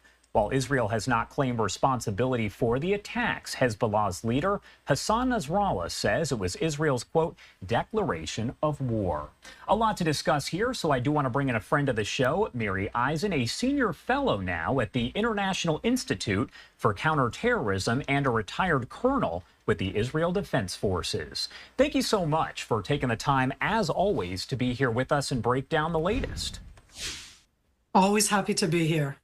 All right, so first off, I do want to talk to you about the situation with the pagers and other electronics that did see those explosions just last week. Now, we do know that it's kind of unclear how exactly Hezbollah is communicating amongst themselves at this point. But do we have any idea how much of Hezbollah has been eliminated and how much actually remains at this point? I'm going to talk about what I'm going to call the 3 C's, and I'm inventing that as we talk. We talk about the C of command, the C of control, and I want to add in what Israel did is the C of chaos. And that means that because we hit the communications and control, it's hard for me to answer that question. They themselves probably don't know. What we can understand at this stage is that literally thousands of operatives were injured and also killed. Hezbollah itself has put out over 50 names of the ones that they officially have said have been killed, but they've also put out hundreds of names of injured, and that's at different levels of injury. So that this is a serious impact on what I'm going to call mid-level command control. The people who had pagers, who had walkie-talkies, those were the ones that were targeted, but what it mainly does is chaos. Nobody knows who to talk to, how to talk to them, because if you can't use the walkie-talkie, you can't use the pager or receive in the pager, what do you use? Hassan Nasrallah himself said in a very famous speech, which is already almost 10 months ago, stop using cell phones because cell phones can be tracked. So I don't know what they're using today to be able to talk to each other. As far as the photos that we've seen released by the IDF, you're looking at those on the left-hand side of your screen there, and that is clearly a missile inside of a home there in Lebanon. Is that a common sight from what we know so far? Because it sounds as though Israel is saying that they are targeting these homes because that is where the missiles are located.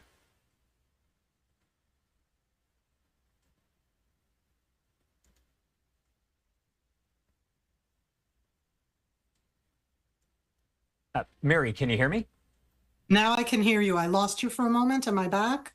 You are back. All right, so looking off to the left-hand side of your screen there, we can see the missiles that are there, and that is clearly a missile inside of someone's home over in Lebanon, according to the IDF.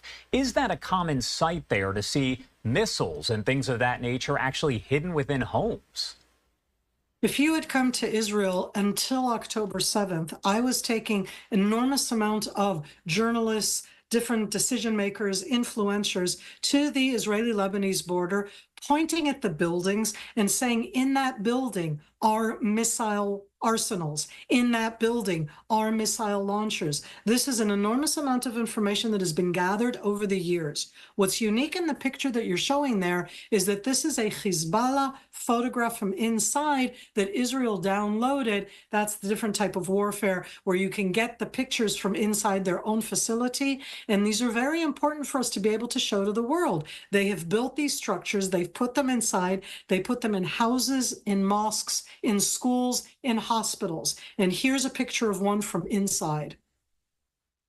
Do we know how the people of Lebanon really feel about Hezbollah as a whole? Because Hezbollah is associated with Lebanon, but how do the people feel? Do they support the terror group overall?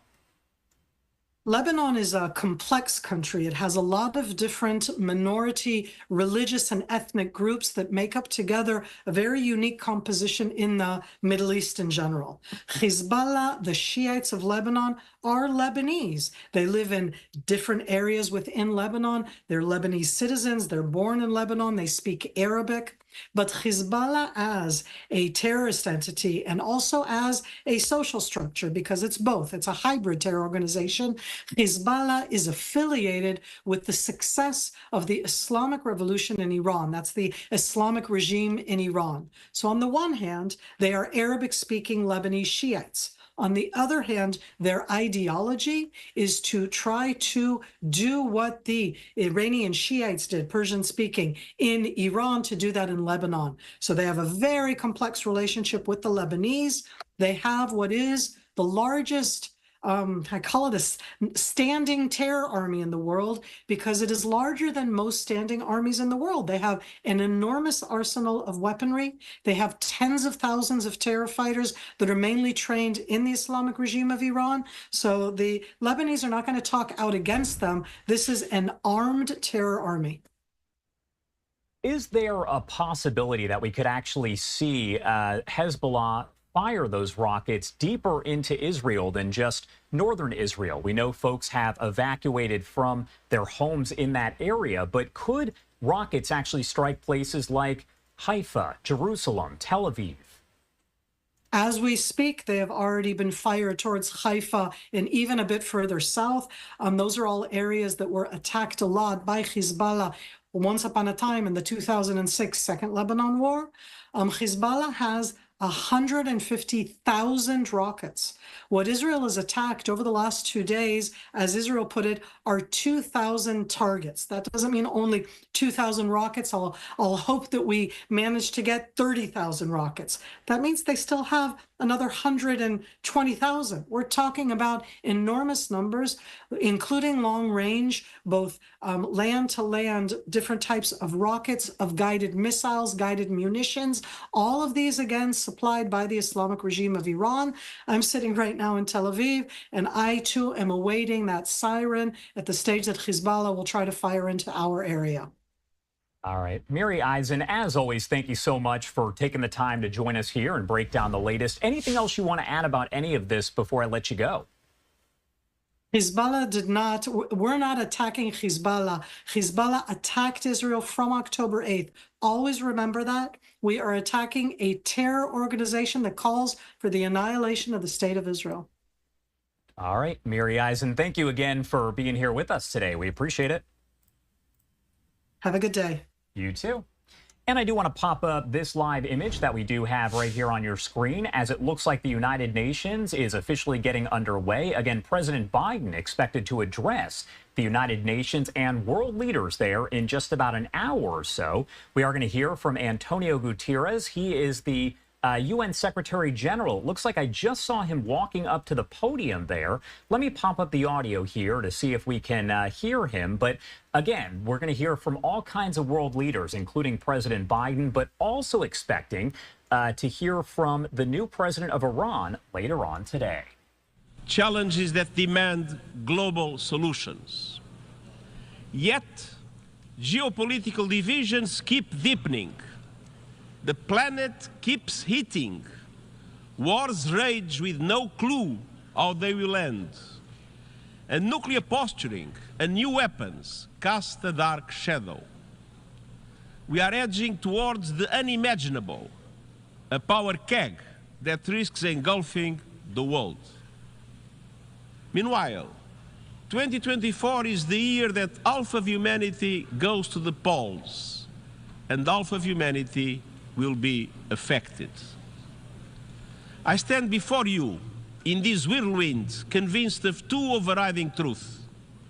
First, the state of our world is unsustainable. We can't go on like this. And second, the challenges we face are solvable. But that requires us to make sure the mechanisms of international problem solving actually solve problems. The Summit of the Future was a first step, but we have a long way to go. And getting there requires confronting three major drivers of unsustainability.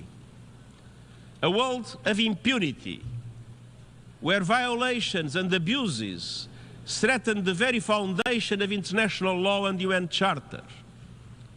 A world of inequality, where injustices and grievances threaten to undermine countries or even push them over the edge. And a world of uncertainty, where unmanaged global risks threaten our future in unknowable ways. These worlds of impunity inequality, and uncertainty are connected and colliding. Excellencies, the level of impunity in the world is politically indefensible and morally intolerable. Today, a growing number of governments and others feel entitled to get out of jail free card. They can trample international law. They can violate the United Nations Charter. They can turn a blind eye to international human rights conventions or the decisions of international courts. They can thumb their nose at international humanitarian law. They can invade another country, lay waste to whole societies, or utterly disregard the welfare of their own people. And nothing will happen. We see this age of impunity everywhere, in the Middle East, in the heart of Europe, in the Horn of Africa, and beyond. The war in Ukraine is spreading with no signs of letting up. Civilians are paying the price in rising death tolls and shattered lives and communities. It is time for a just peace based on the UN Charter, on international law, and on UN resolutions. Meanwhile, Gaza is a non-stop nightmare that threatens to take the entire region with it. Look no further than Lebanon. We should all be alarmed by the escalation. Lebanon is at the brink. The people of Lebanon, the people of Israel, and the people of the world cannot afford Lebanon to become another Gaza. Let's be clear. Nothing can justify the abhorrent acts of terror committed by Hamas on October 7th or the taking of hostages, both of which I have repeatedly condemned. And nothing can justify the collective punishment of the Palestinian people. The speed and scale of the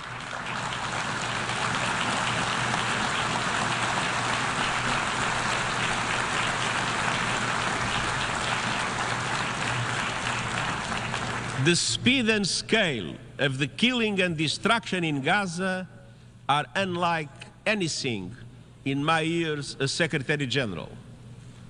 More than 200 of our own staff have been killed, many with their families. And yet the women and men of the United Nations continue to deliver humanitarian aid.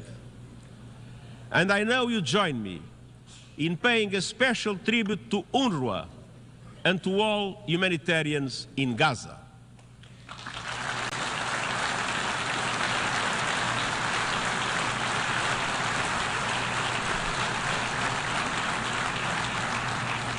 The international community must mobilize for an immediate ceasefire, the immediate and unconditional release of hostages, and the beginning of an irreversible process towards a two-state solution. For those who go on undermining that goal with more settlements, more land grabs, more incitement, I ask, what is the alternative? How could the world accept a one state in which a large number of Palestinians would be included without any freedom, any rights, or dignity? In Sudan, a brutal power struggle has unleashed horrific violence, including widespread rape and sexual assaults. A humanitarian catastrophe is unfolding as famine spreads. Yet outside powers continue to interfere with no unified approach to finding peace. In the Sahel, the dramatic and rapid expansion of the terrorist threat requires a joint approach rooted in solidarity. But regional and international cooperation have broken down. From Myanmar to the Democratic Republic of the Congo, to Haiti, to Yemen and beyond, we continue to see appalling levels of violence and human suffering in the face of a chronic failure to find solutions. Meanwhile, Our peacekeeping missions are too often operating in areas where simply there is no peace to keep. Instability in many places around the world is a byproduct of instability in power relations and geopolitical divides. For all its perils, the Cold War had rules. There were hotlines, red lines, and guardrails.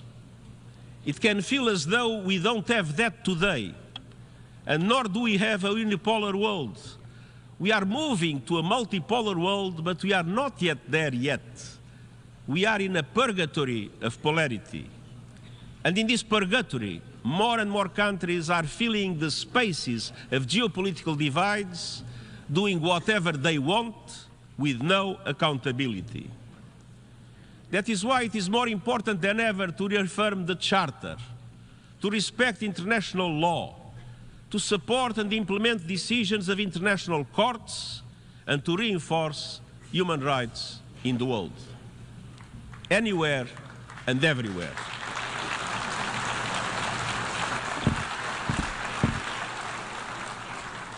Excellences, Mesdames et Messieurs, Excellences, ladies and gentlemen, l'augmentation des inégalités rising inequalities are a second driver of unsustainability and a stain on our collective conscience.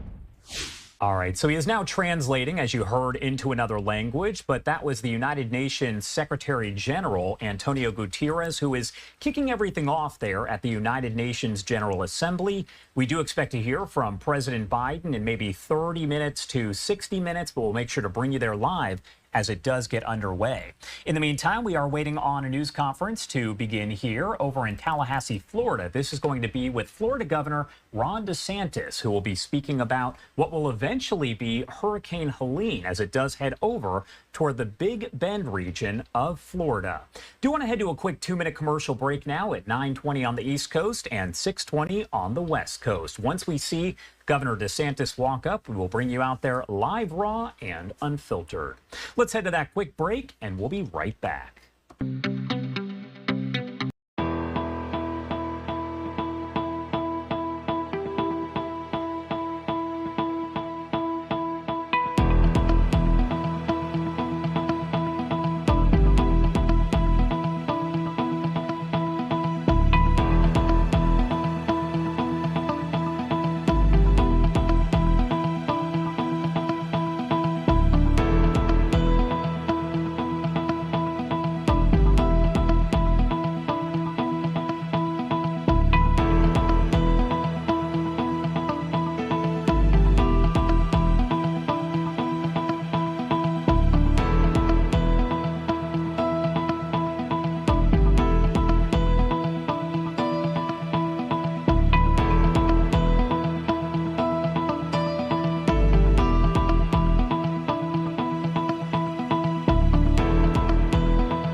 Welcome back here on Live Now from Fox, 9:22 on the East Coast and 6:22 on the West Coast. Taking a live look at various images here off to the left-hand side of your screen. That is where we expect to see Florida Governor Ron DeSantis speaking in just a matter of minutes Off to the top right-hand side of your screen, that is our XRAD radar system. You can see that storm swirling on there right now. We are keeping an eye on potential tropical cyclone 9, which is expected to undergo some rapid intensification and become Hurricane Helene in the coming days.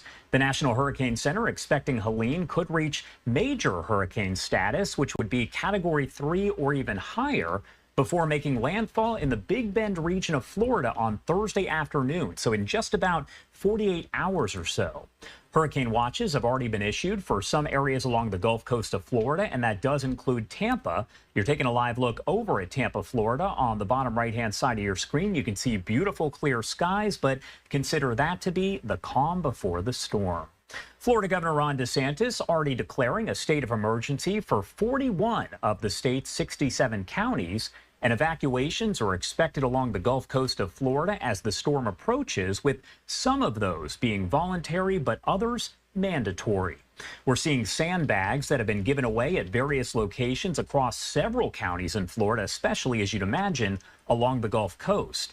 Now, the National Hurricane Center does expect Florida will be the state that is most heavily impacted by this storm. Utility crews preparing for major power outages. As we know, a major hurricane can leave people without power not just for hours or days, but for weeks upon weeks. As of the latest update from the Hurricane Center, potential tropical cyclone 9 is about 120 miles west-southwest of Grand Cayman and about 240 miles south-southeast of the western tip of Cuba. Again, you can see it live there on our radar system.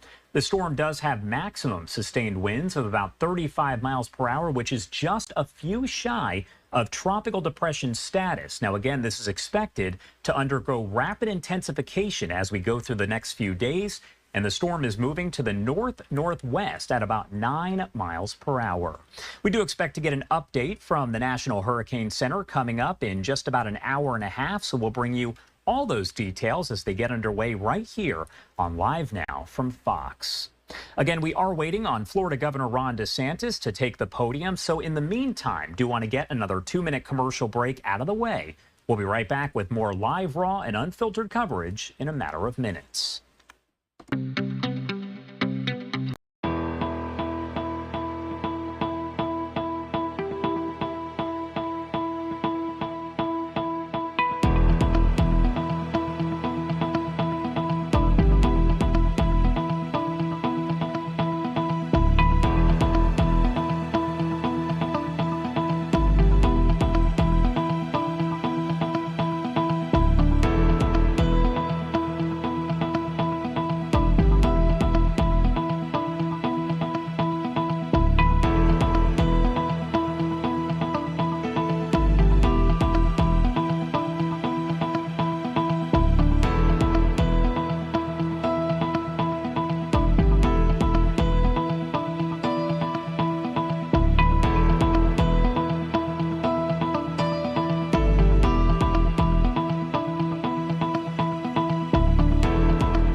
Welcome back here on Live Now from Fox, 927 on the East Coast and 627 on the West Coast.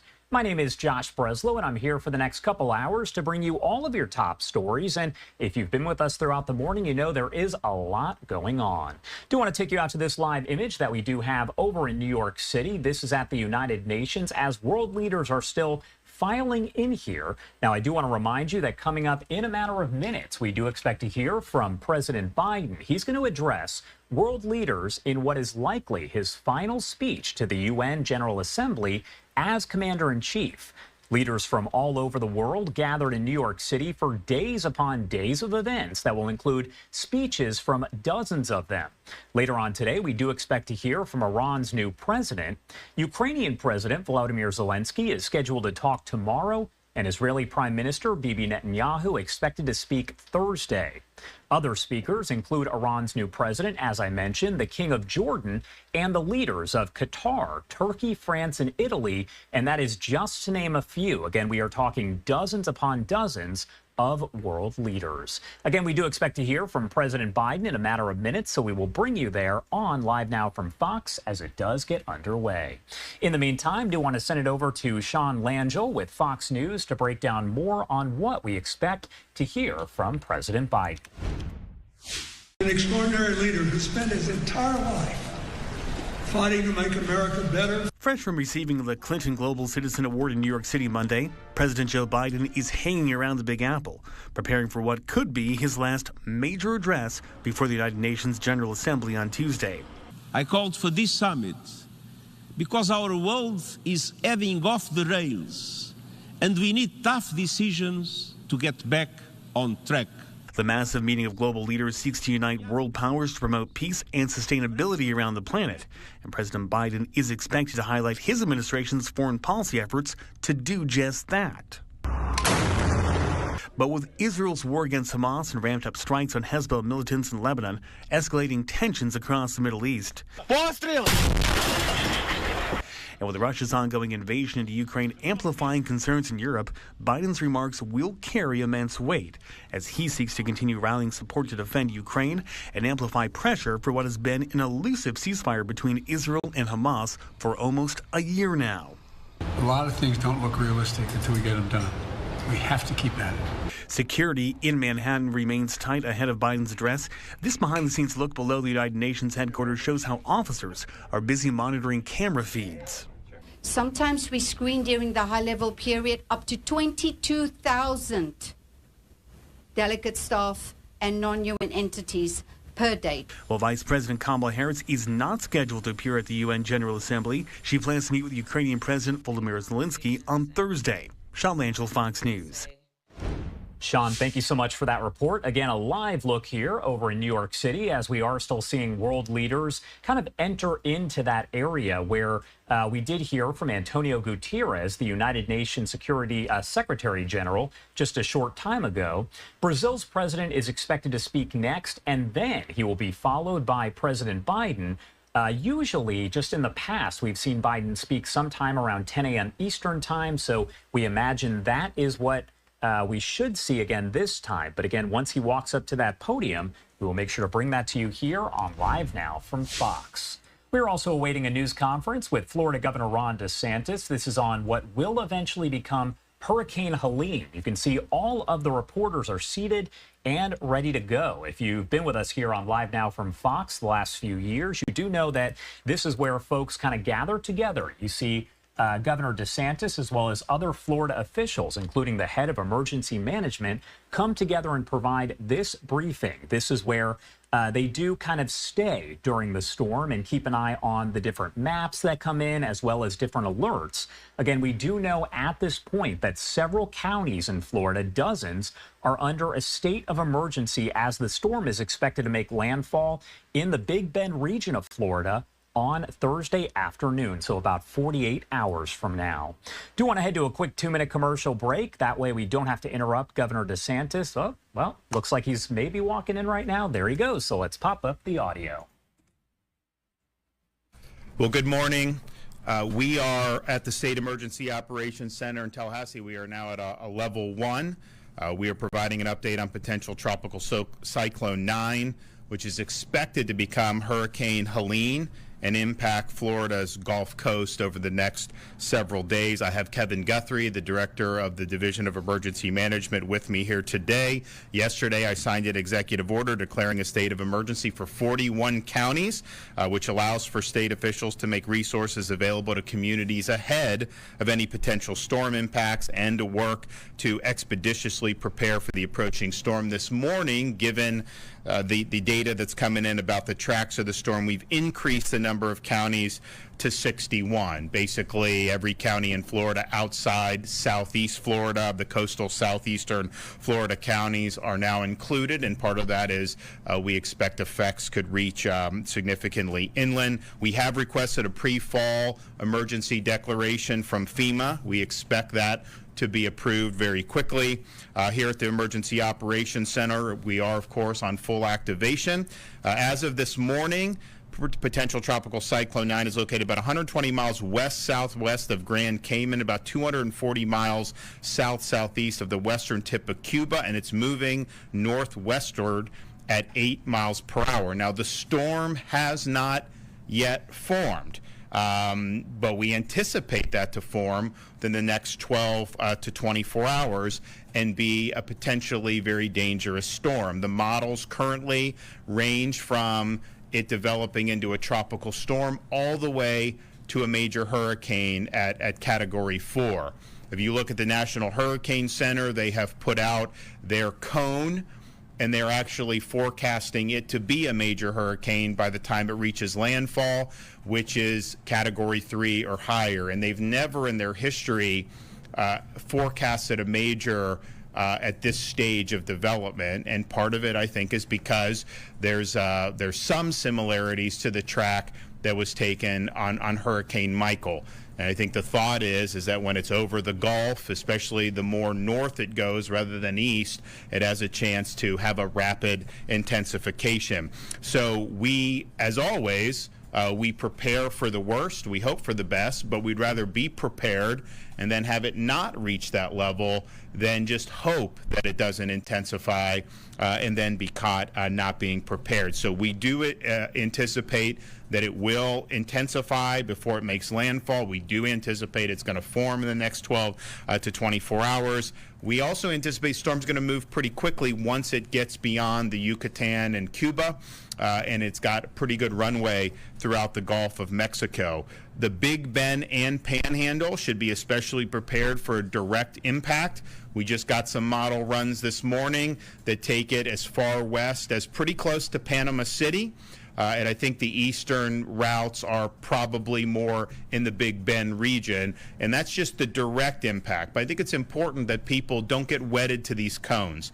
First of all, the cone, you could be out of the cone and you could still have major impacts. And the further east this goes, may not be have as much runway to have the maximum intensification, but that brings in the entire western coast of Florida for potential significant storm surge. So just know that this thing's there, know that this could have broad impacts, and we're anticipating impacts, 100, 200 miles outside of the eye of the storm, you could see with winds and you can see with surge. So if you're in the Tampa Bay area, you anticipate that you're going to see impacts.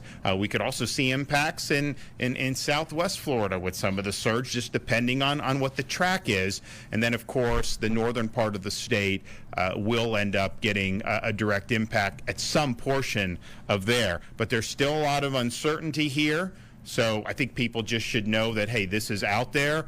We are going to see significant impacts no matter what happens, but don't act like, well, the cone moved another 20 miles to the west, therefore we're going to in the clear. There's still a lot of uncertainty left with this, so just be prepared. And that's one of the reasons why we've done the 61 counties, because we understand that you could have impacts that are outside of where the current cone is, and in fact we anticipate there to be impacts beyond the current cone. So now you still have time to prepare, review your hurricane plan, and make sure that you are executing your hurricane preparedness plan. Your gas tanks filled, water, non-perishable food that will last you, particularly when you have power outages. Clear up any loose objects in your yard that could become a flying object in strong winds. Know your evacuation zone.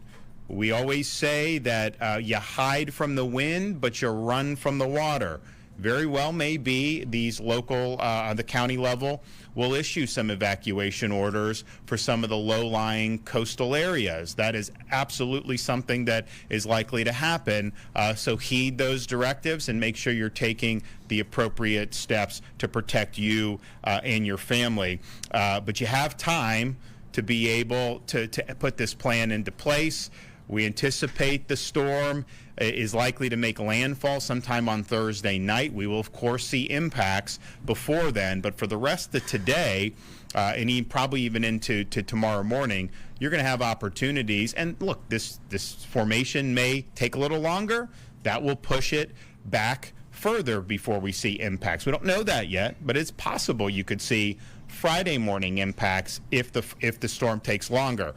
So right now, regardless of how it forms or the speed, right now you do have time. So take advantage of that time. Low-lying areas, of course, can increase a community's flood risk. Residents should learn if their dwelling is at risk by visiting FEMA's MAP Service Center at msc.fema.gov or through the property appraiser's website. Floridians can also get up-to-date shelter status information at floridadisaster.org/shelters or reach out to their local county emergency management for more information. Not every shelter is pet-friendly, but every county is going to have at least one pet-friendly shelter, so please take advantage of that. Call ahead online to make sure you're going where you need to go. So prepare. You have time to do it. There's a lot of uncertainty with this storm, but the one thing that is certain is we are going to see some impacts. So just prepare yourself accordingly. Now, the Florida Division of Emergency Management is already responding to storm-related resource requests from local communities. These are from counties and municipalities, and they've gotten requests and are acting on deploying high-water vehicles, providing water, tarps, generators, and additional first responders and other personnel. As we typically do, we are amassing many thousands of linemen who are going to be ready. I think we're up to 18,000 now. There's more that are going to be en route at safe locations like highway way stations and state lands just outside of potential areas of impact.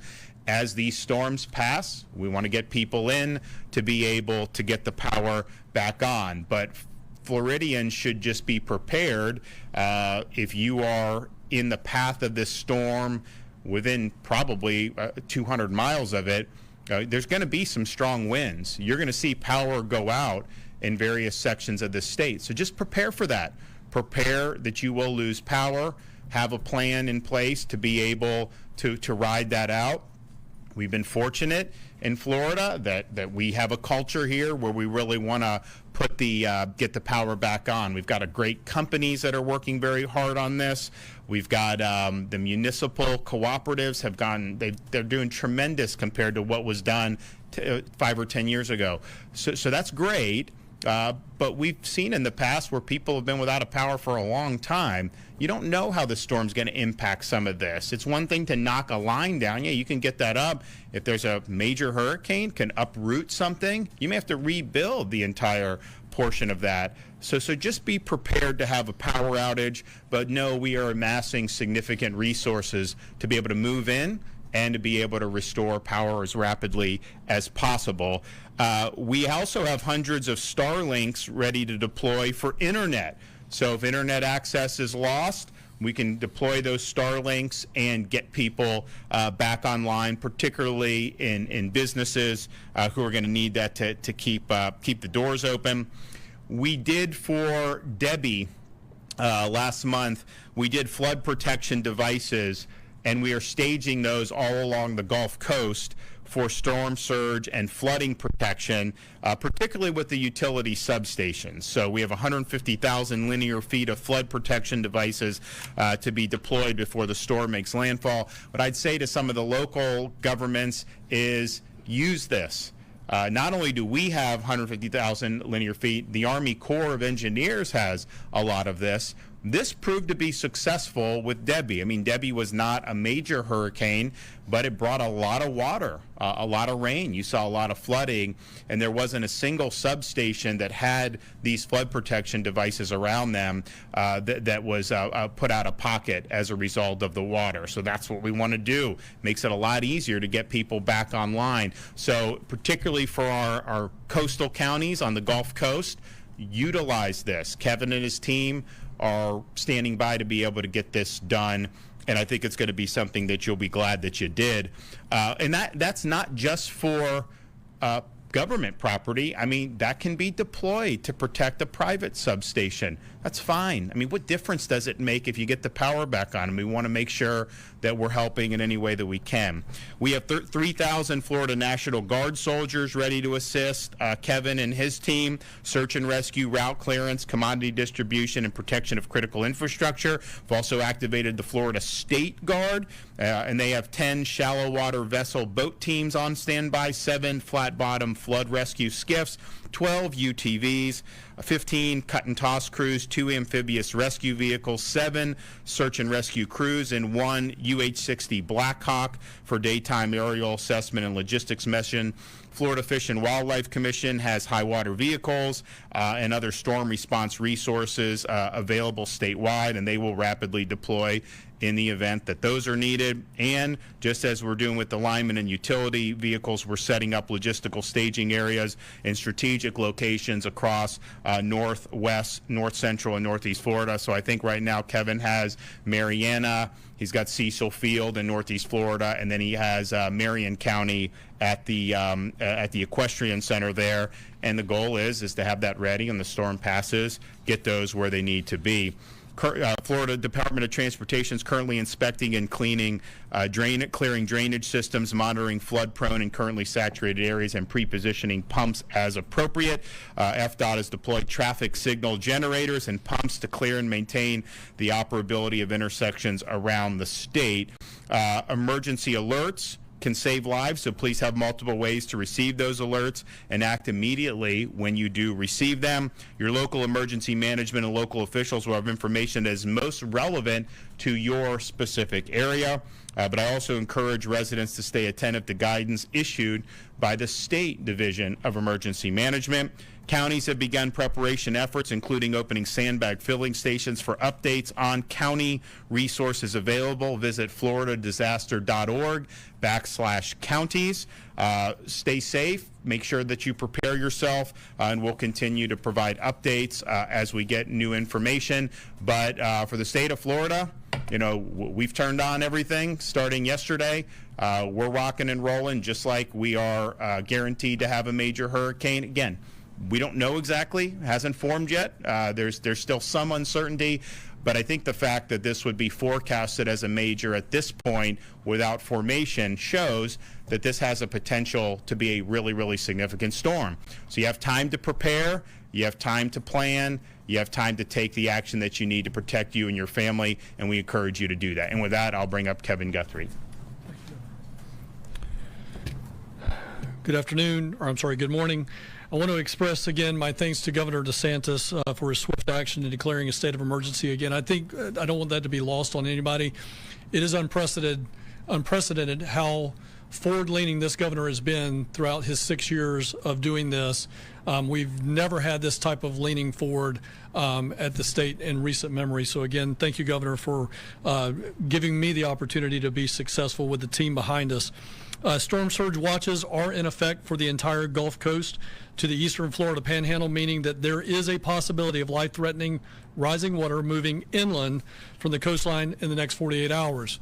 This is very important. The governor has already talked about utilizing our flood control devices. We also have beach control devices. We have stuff for local governments, for county governments. We want to make sure that we protect as much of our coastline infrastructure as possible, as well as any private property. We're here ready to respond. All we need is for the counties to let us know what it is that they need. Hurricane watches are in effect for the eastern Florida Panhandle, Big Bend, and coastal West Florida, with tropical storm watches extending inland to the I-4 corridor. This means tropical storm conditions are possible within the next 48 hours. Many of you may ask the question, why did we expand the area. The governor has already alluded to it, but the information we are receiving, this hurricane will have tropical storm force winds in excess of 250 miles from the center. That will encompass most of the peninsula from the Space Coast all the way through the First Coast, and then on the west coast of Florida, the entire coastal portion of the west coast of Florida. I urge Floridians to finalize your storm preparations now. The governor's already mentioned that. Make sure you're planning. You still have time. Go ahead, get those preparations done today, as most emergency managers at the local level will probably start calling for evacuations in the next 12 to 24 hours. So make sure you're planning and preparing today. Make sure your entire family knows that disaster plan and what they should do. Make sure you include your pets. Make sure you include any senior citizens in your family, and you are prepared for that. We want to make sure that you have enough food and water for 7 days. All right, food, water, your essentials for 7 days. Again, we think that there are going to be portions. If you're in a more urban core area, it may not take us 7 days to get your power back on. If you're living in a very rural area where you have miles and miles and miles of feeder lines that service 100 customers, that may take us a little bit longer to get that done. So please make sure that you have food for 7 days. Don't forget that your pets are there. Make sure you take pictures of your valuables in your home and put copies of important documents in a safe, dry location. If you or a loved one have access or functional needs issues, please register today with the Florida Special Needs Registry at floridadisaster.org/SNR. That's Sierra November Romeo. Please make sure you do that. This will provide local first responders ahead of the storm that you need further assistance. Many counties, not all, but many counties have a door-to-door service that they will come to your home, they will pick you up, they will get you to a special needs shelter or functional needs shelter and help you. So if you're new to Florida or you do not know about this service, please make sure you go to floridadisaster.org/SNR. If an evacuation order is called for your area by local officials, you can see which zones are called for at floridadisaster.org/evacuation orders. If you are ordered to evacuate by your county, please do so. As a former local emergency manager, I can tell you that the one thing that I just gave a lot of thought, a lot of time and effort in, is the evacuation order decision. The last thing you want to do is put people on the road when they don't need to be on the road.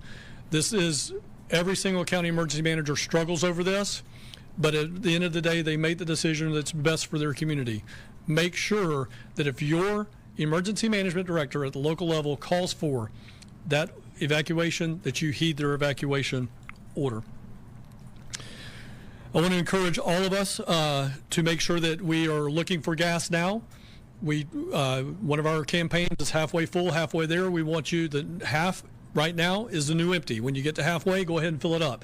This is going to reduce the amount of run of on gas stations. It's going to reduce the amount of wait time. So again, if you're at half full, go ahead and top off, both with your electric vehicles as well as your gas-powered vehicles. Also encourage you to follow us on social media links. We are on X, we are on Instagram at FLSERT, and on Facebook at FDEM. Floridians looking for resources on how to prepare and other state updates, including all of our state agency updates, can go to floridadisaster.org/updates for additional information. And as always, again, I cannot underscore the fact that this governor is doing everything he can to protect the citizens of the state of Florida and giving us the tools and ability to do that. So again, Governor, thank you very much. And then if you're asked to evacuate by local emergency management or county officials, you don't need to get in the car and drive a couple hundred miles to just get away from any impacts of the storm. If you're on one of those low-lying areas, the evacuation is not because your home can't withstand the winds. Most homes in Florida probably can at this point. It's the fear of what happens with the water to get inland, get on higher ground. And if you're in a building that is built to hurricane specifications, whether it's a shelter, a hotel, a friend's house, you're fine to ride out the storm. So most of the evacuations from the low-lying areas, people do not need to even leave their county in most instances. It's just getting away from when that water comes, and then as soon as the storm passes, you go out and hopefully you don't have major damage. But the reality is that water, when you're there, that's tough. The wind you can hide from. Anything that's shelter in Florida is going to be able to withstand the wind. But it's the water that can be really, really devastating if you remain there when you're told to evacuate. So please just keep that in mind. We've seen examples of this in the past, and we just want to make sure that people are able to be safe. Okay. Any questions? Yep. Governor, I'm curious. We're close to election. Obviously, we're still early on, but any impacts in election operations? I don't think so. I mean, if you remember, we had Hurricane Ian in 2022, so that was probably about this time in September, maybe a few days later, the end of September, beginning of October. Really, really catastrophic Category 5 storm in a very populated area. And we ended up, I think, not only having the election go smoothly, I think they did better turnout than they did in the prior midterm for that. So we'll be able to handle that. It's too soon to know whether there will need to be any accommodations made. I think we did do at the request of some of those affected counties. I think we did do some super centers kind of deal. But I'm confident we'll be able to figure that out. But that right now, just be safe. You're going to be able to vote. That's not going to be an issue. For many of these people, this will be their third storm in 13 months. I guess can you kind of talk about what you guys are doing to help these people kind of prepare while rebuilding from the previous two storms? Well, not only that, I mean, if you go back 6 years to Michael, and we've done a lot to help, and there's been a lot of bounce back, but there's still, with a storm that big. So as we see some of these models, and they haven't really, most of them are east of Bay County, but to have one even go there would be really tough. And then you got the Big Bend. Idalia was a major hurricane. Debbie was not a major, but it had gone basically on the same path, and so you've had damage. So it is possible that we have an Idalia Debbie track. That is possible.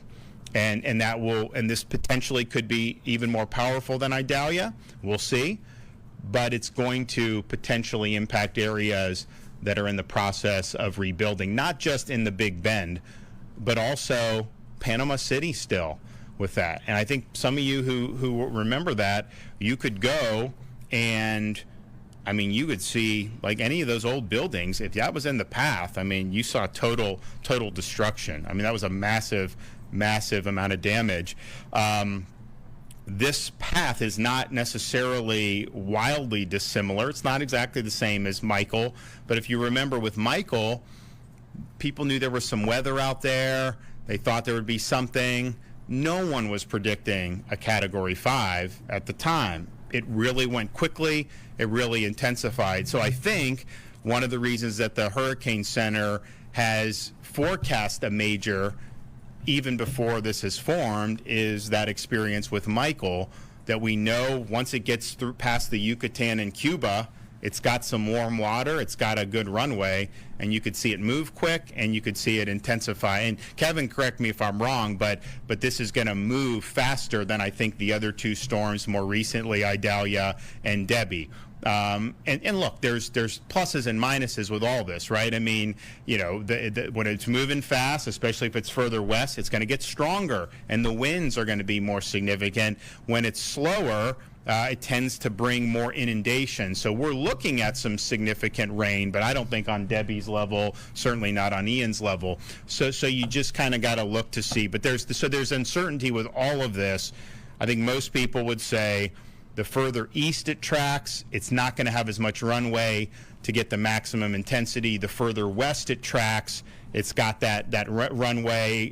The more it goes due north, let's say, from where it is now, once it gets past the Yucatan, then you're looking at potentially even more significant rapid intensification. So there's a range of possibilities here. These guys, Kevin, and they're working with the Hurricane Center. We've got our meteorologists looking at all the model runs. There is some variation in terms of intensity, ranging from tropical storm to Cat 4. I think this morning there was one Cat 4 prediction. Now I think there's 3 models that have Cat 4, but then yesterday there was some that had Cat 5. None of the models have Cat 5 now. So bottom line is, it's a chance to have a major impact. So just prepare as if it's going to be as strong as possible. Yep. Evacuations, are there certain zones in certain counties where you think people should be especially prepared, or where you're anticipating evacuation orders coming down? So what I would say is, one, any evacuation directive is going to be administered locally, partially because if they say get off a barrier island, they're responsible for enforcing that, whether it's bridge closures or any of that. So listen to those folks. But I think if you look from the Tampa Bay area all the way up that west coast of Florida, you have potential major storm surge. And you could even have more south of Tampa Bay, depending on how the storm tracks. The more it tracks east, I think the farther south you're going to see impacts. The more it tracks west, less maybe in southwest Florida than you could. So there's a range of possibilities, and I think those local officials will be looking at that and then making the best judgment. As Kevin said, it's not a light decision to tell people that they need to evacuate their home. And you don't want to do that unless you have an adequate basis to do it, because if you do it without an adequate basis and then nothing happens, then the next time people are less likely to want to listen. So I think people have been through this enough, certainly in the counties, that they understand that, and I think they'll be making good judgments on that. But yes, I mean, there is a possibility of having, particularly those low-lying areas, if you look at some of the storm surge possibilities, that would potentially be something that would likely necessitate that. So just listen to your folks locally. It's not going to be the same in every part of the Florida West Coast, but there's going to be some that potentially have bigger impacts than others. And there's some that are more vulnerable to impacts than others. I mean, Pinellas County doesn't need a hurricane to flood. I grew up there. It's a low-lying area. It's surrounded by water. So clearly, if you have a storm, and the eye doesn't even have to really, as Kevin said, be that close to it, if it's 200 miles away, you're still going to see impacts there. No question. The further west it goes, probably the less storm surge you're going to see on the Florida Peninsula's west coast. The more east, the more storm surge you're going to see. So people can do that, and we're looking for formation. Once we get formation, we get it out of where it's in now, out into the open Gulf. I think they're probably going to have some pretty accurate forecasts at that point. If the storm is perhaps putting Tallahassee right in its crosshairs, I mean, have you taken any steps to preserve government, perhaps get out of Dodge if Tallahassee? No, I'm not getting out of Dodge. We'll be here. We're good. This is a hurricane-proof thing. Tallahassee is tough just because, I mean, you guys that live here, there's a lot of trees. There's a lot of prospect for debris. It would not, if it hit the coast as a major, it would slow some by the time it got to, but you're still looking at potentially, you could have 120-mile-an-hour winds could potentially impact Tallahassee if it's a major hurricane when it hits. But even 100-mile-an-hour winds will cause a lot of damage. So Kevin is working with the local officials here in Leon at the city and county level, and they're actually working very well with Kevin and his team. We want to be able to get debris cleared, and we want to be able to get power back on. Because even if it's tropical storm winds, you are going to see debris if Tallahassee. Now, if it goes further east, we've been through these tracks the last 2 years.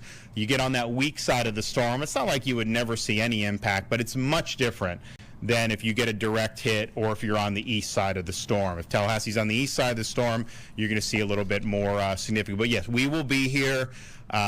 We had a previously scheduled event tomorrow morning, a prayer breakfast, and we're going to do that. My wife and I are both going to do that. It's down in the Tampa Bay area, so we will do that tomorrow morning. We're going to probably make some stops along the way to visit the linemen and some of the prep, but we will be here in Tallahassee for the storm. Everyone will be working out of the Emergency Operations Center, and we don't anticipate there being any issue with continuity. Yes?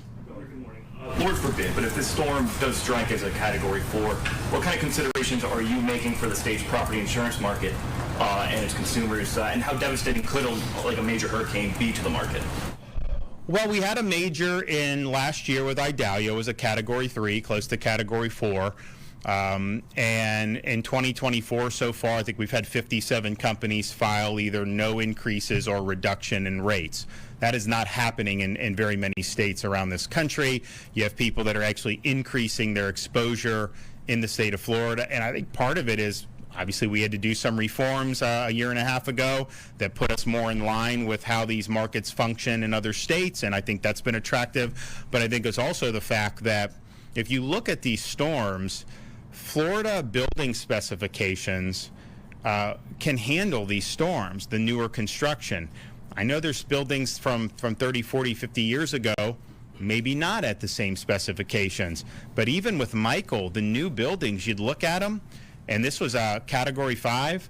These new buildings made it through. Ian, the new buildings made it through. Even the manufactured homes in Ian, I remember like just holding my breath. I cannot even imagine what some of these manufactured homes communities are going to be like. And some of those newer ones, honestly, did pretty well. So I think that's what people have seen. They've seen how this the building code has really, I think, worked. I think most of the damage that we've seen in recent storms have been with construction that's been a little bit older. On the wind, now on the water, when you have the surge and the storm surge, I mean, I know people build the homes up and they build buildings up higher maybe than they used to, but the water is something that can be difficult. So I think we're going to be fine on this stuff. We'll provide relief with Kevin and his team, the immediate relief. Hopefully, we don't have people in jeopardy of losing life and limb. I think if people make the adequate preparations, I don't think it needs to come to that. I mean,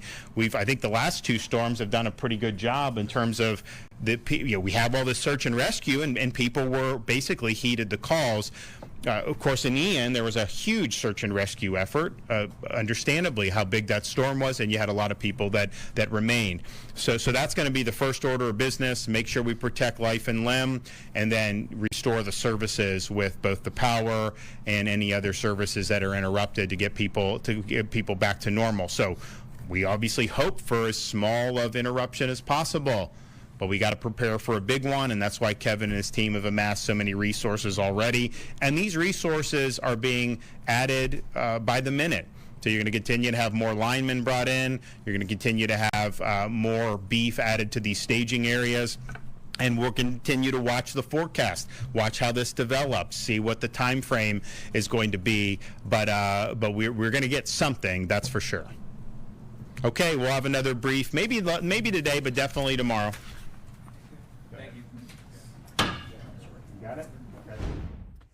All right, that was Florida Governor Ron DeSantis. He was providing a briefing and answering some questions from members of the media, as we do expect to see Hurricane Helene form later on today.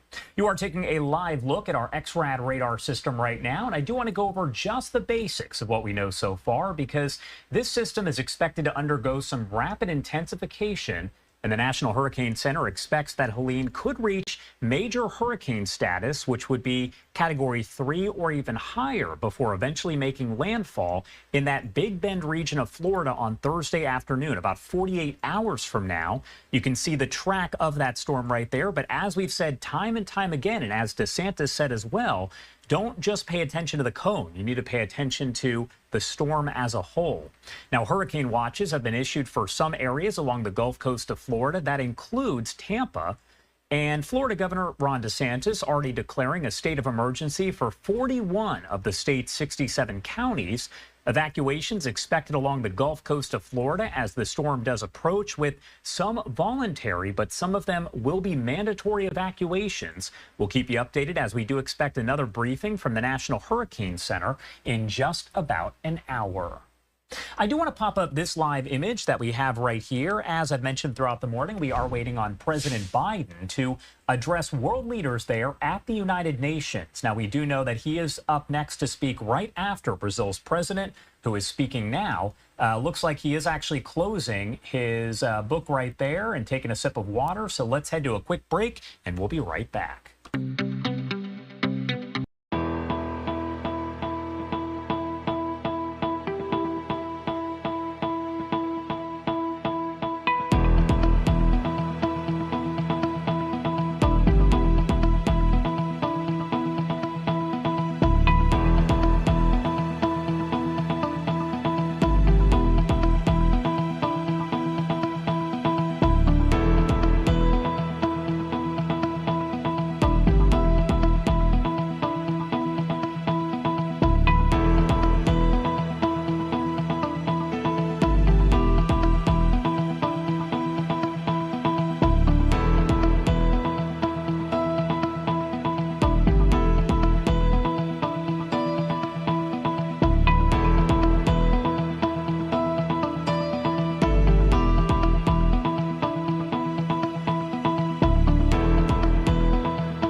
Welcome back here on Live Now from Fox. The time 10:08 on the East Coast, and it is 7:08 on the West Coast. Do want to pop up this live image right here. This is where the podium is set. We saw Brazil's president wrap up his comments at the United Nations a short time ago, and we do know that President Biden will address those world leaders in a matter of minutes. It is likely to be his final speech to the United Nations General Assembly as Commander-in-Chief.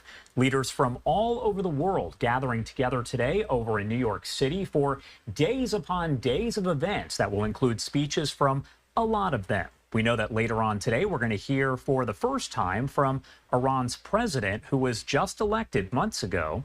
Ukrainian President Volodymyr Zelensky is scheduled to talk tomorrow. And as of right now, while there are questions about it, Israeli Prime Minister Bibi Netanyahu scheduled to address leaders there on Thursday. Again, that could change, but that is currently how the schedule does sit. Other speakers, as I mentioned, include Iran's new president, the King of Jordan, and the leaders of Qatar, Turkey, France, and Italy, just to name a few. As I mentioned, we are going to see a lot of different speakers here, and this is going to happen over the next several days, running through the weekend. So we'll make sure to bring that to you as our coverage does continue here on Live Now from Fox. We do have a lot of different views here. Let me pop up this live image so you can see Antonio Guterres, the United Nations Secretary General, seated atop there as they are waiting for President Biden to walk up to the podium. As for what to expect here, do you want to send it over to Doug Luzader as he breaks it all down? Well, this is shaping up to be a final time on this kind of stage for President Joe Biden, with the seemingly intractable conflicts in Ukraine and the Middle East. The President Joe Biden arrives for the UN General Assembly in New York, holding an umbrella and preparing for a gathering storm. I've been briefed on the latest developments in Israel and Lebanon. Yesterday, he met with the President of the United Arab Emirates in the Oval Office, talking about the expanding war between Israel and Hezbollah in Lebanon. We're working to de-escalate in a way that allows people to return to their homes safely. And with the UN General Assembly this week as a backdrop, there's no shortage of conflicts. Israel squaring off with Hezbollah in the north, Hamas in Gaza, the ongoing war in Ukraine. And the Pentagon just announced that a small number of additional U.S. troops are heading to the Middle East.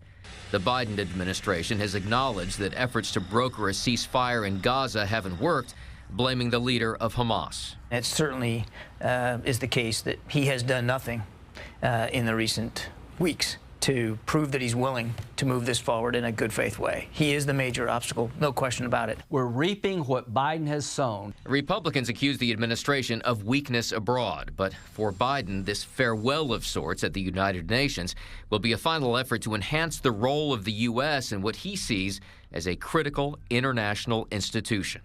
And later this week, as the UN meeting wraps up, Ukrainian President Volodymyr Zelensky will head here to the nation's capital to meet with the president.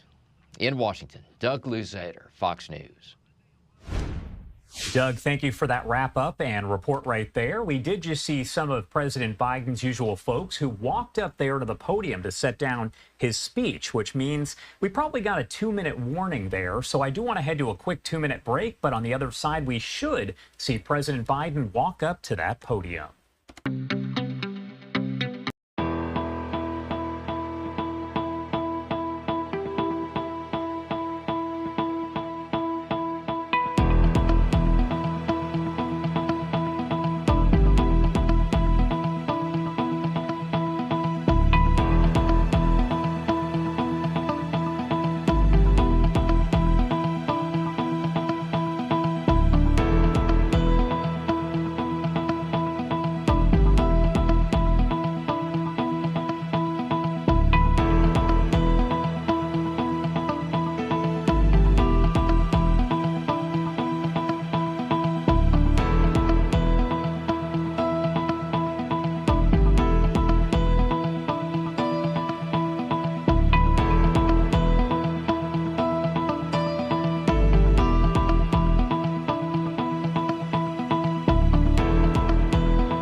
Welcome back here on Live Now from Fox. We do have President Biden over at the podium. Let's pop up the audio.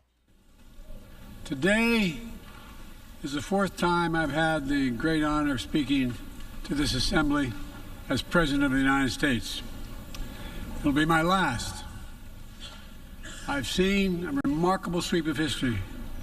I was first elected to office in the United States of America as a U.S. Senator in 1972. Now, I know I look like I'm only 40. I know that. I was 29 years old. Back then, we were living through an inflection point, a moment of tension and uncertainty. The world was divided by the Cold War.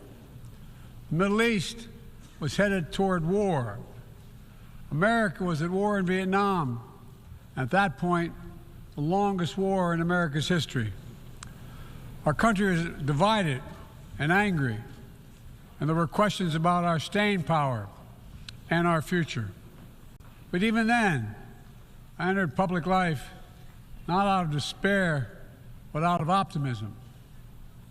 The United States and the world got through that moment. It wasn't easy or simple, without significant setbacks.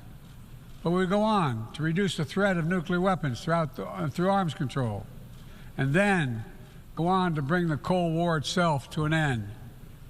Israel and Egypt went to war, but then forged a historic peace.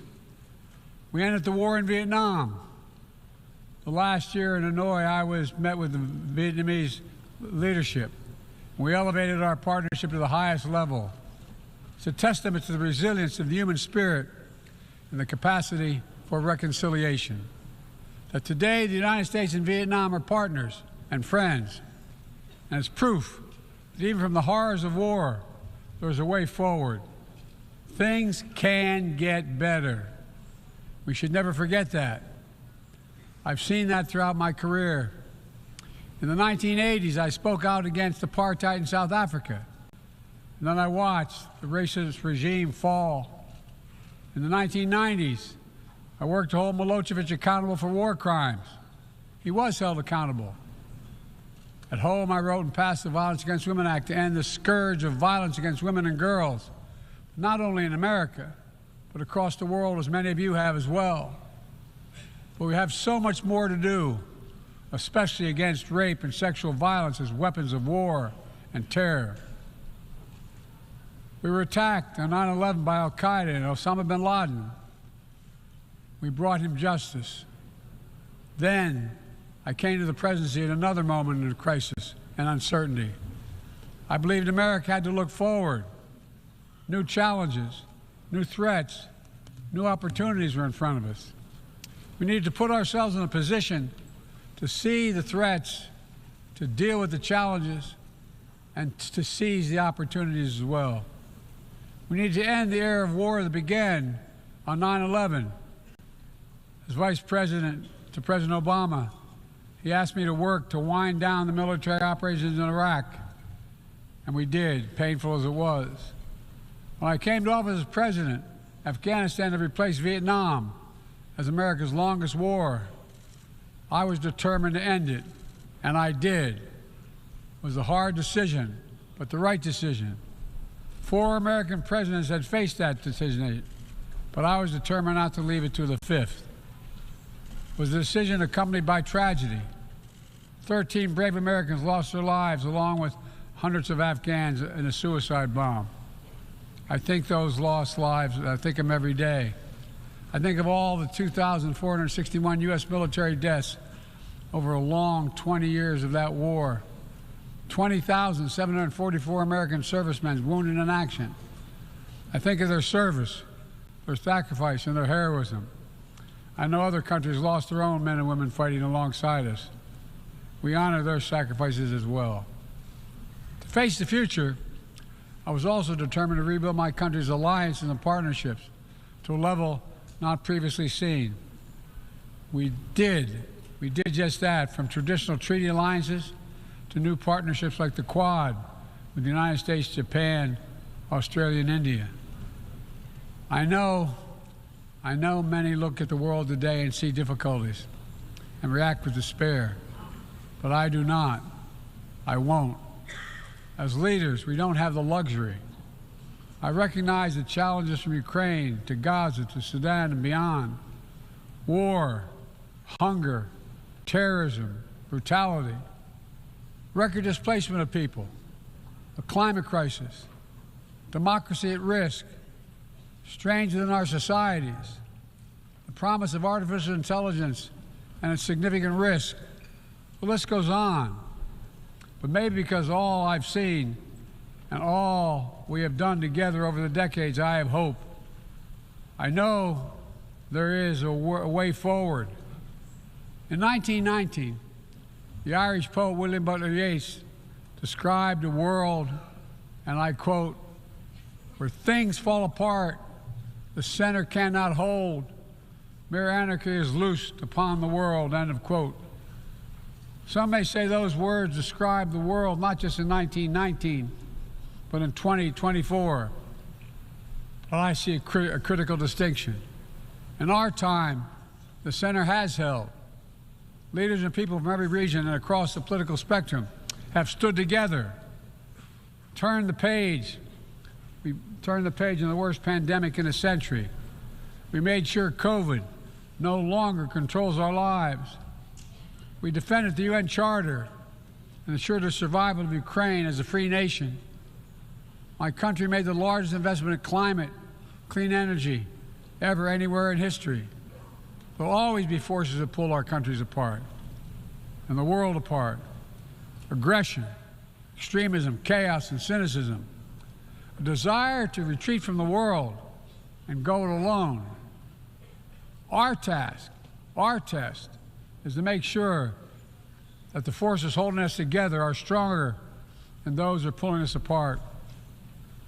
That the principles of partnership that we came here each year to uphold can withstand the challenges.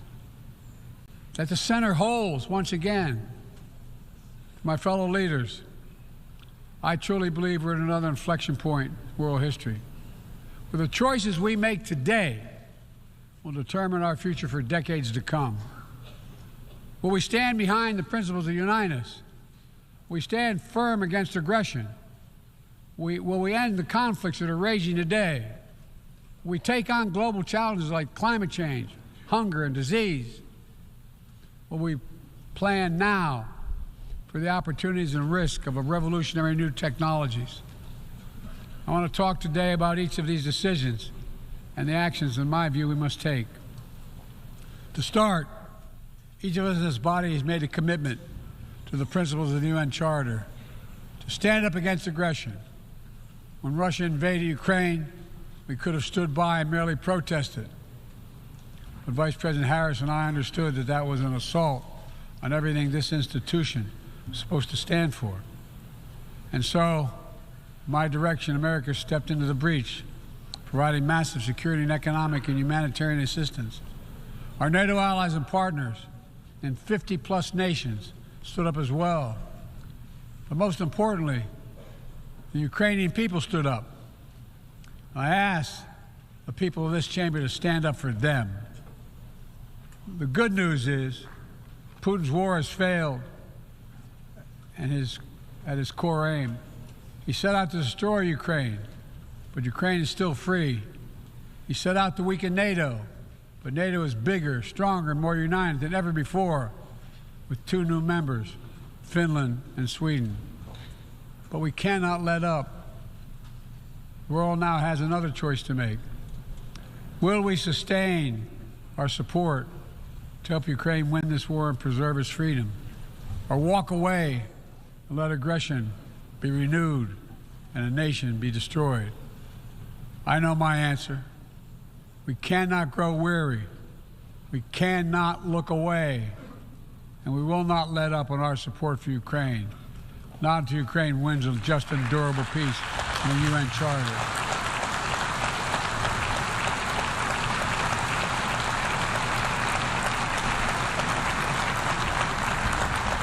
We also need to uphold our principles as we seek to responsibly manage the competition with China so it does not veer into conflict. We stand ready to cooperate on urgent challenges for the good of our people and the people everywhere. We recently resumed cooperation with China to stop the flow of deadly synthetic narcotics. I appreciate the collaboration. It matters for the people of my country and many others around the world.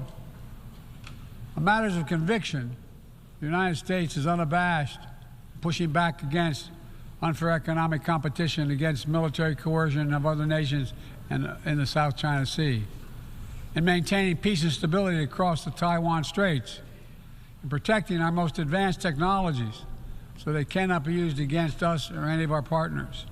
At the same time, we're going to continue to strengthen our network of alliances and partnerships across the Indo-Pacific. These partnerships are not against any nation. They're building blocks for a free, open, secure, and peaceful Indo-Pacific. We're also working to bring greater measure of peace and stability to the Middle East. The world must not flinch from the horrors of October 7th. Any country would have the right and responsibility to ensure that such an attack can never happen again. Thousands of armed Hamas terrorists invaded a sovereign state, slaughtering and massacring more than 1,200 people, including 46 Americans, in their homes and at a music festival. Despicable acts of sexual violence, 250 innocents taken hostage. I've met with the families of those hostages. I've grieved with them. They're going through hell. Innocent civilians in Gaza are also going through hell. Thousands and thousands killed, including aid workers. Too many families dislocated, crowding into tents, facing a dire humanitarian situation. They did not ask for this war that Hamas started. I put forward with Qatar and Egypt a ceasefire and hostage deal. It's been endorsed by the UN Security Council. Now is the time for the parties to finalize its terms, bring the hostages home, and secure security for Israel and Gaza free of Hamas' grip, ease the suffering in Gaza, and end this war. On October 7th,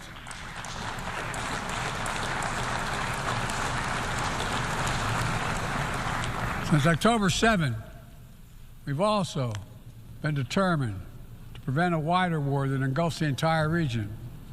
Hezbollah, unprovoked, joined the October 7th attack, launching rockets into Israel. Almost a year later, too many on each side of the Israeli-Lebanon border remain displaced. Full-scale war is not in anyone's interest. Even if the situation has escalated, a diplomatic solution is still possible. In fact, it remains the only path to lasting security to allow the residents from both countries to return to their homes and the border safely. And that's what we're working tirelessly to achieve. As we look ahead, we must also address the rise of violence against innocent Palestinians on the West Bank and set the conditions for a better future, including a two-state solution where Israel enjoys security and peace and full recognition and normalized relations with all its neighbors, where Palestinians live in security, dignity, and self-determination in a state of their own.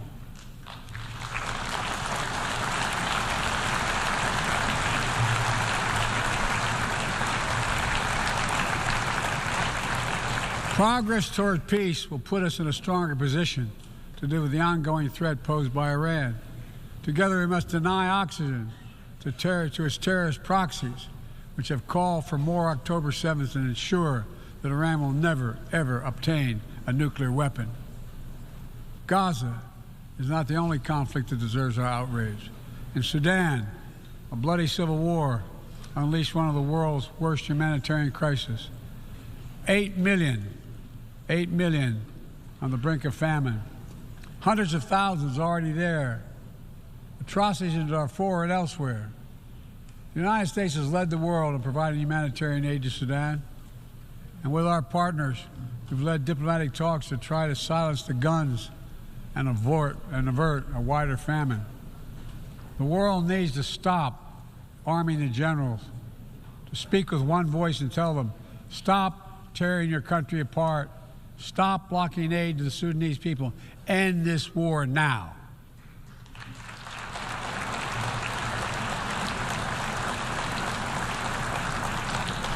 But people need more than the absence of war. They need a chance to live in dignity. They need to be protected from the ravages of climate change, hunger, and disease. Our administration has invested over $150 billion to make progress and other sustainable development goals. It includes $20 billion for food security, over $50 billion for global health. We've mobilized billions more in private sector investment. We've taken the most ambitious climate action in history. We've moved to rejoin the Paris Agreement on day one. And today, my country is finally on track to cut emissions in half by 2030. On track to honor my pledge to quadruple climate financing to developing nations with $11 billion thus far this year. We've rejoined the World Health Organization, donating nearly 700 million doses of COVID vaccine to 117 countries. We must now move quickly to face Mpox outbreak in Africa. We're prepared to commit $500 million to help African countries prevent and respond to Mpox and to donate 1 million doses of Mpox vaccine now.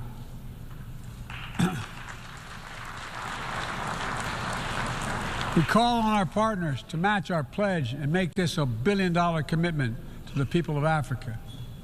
Beyond the core necessities of food and health, the United States, the G7, and our partners have embarked on an ambitious initiative to mobilize and deliver significant finance to the developing world. We're working to help countries build out their infrastructure, to clean energy transition, to their digital transformation, to lay new economic foundations for a prosperous future. It's called the Partnership for Global Infrastructure and Investment. We've already started to see the fruits of this emerge in Southern Africa and Southeast Asia and in the Americas. We have to keep it going. I want to get things done together. In order to do that, we must build a stronger, more effective, and more inclusive United Nations. The UN needs to adapt and bring new voices and new perspectives. That's why we support reforming and expanding the membership of the UN Security Council.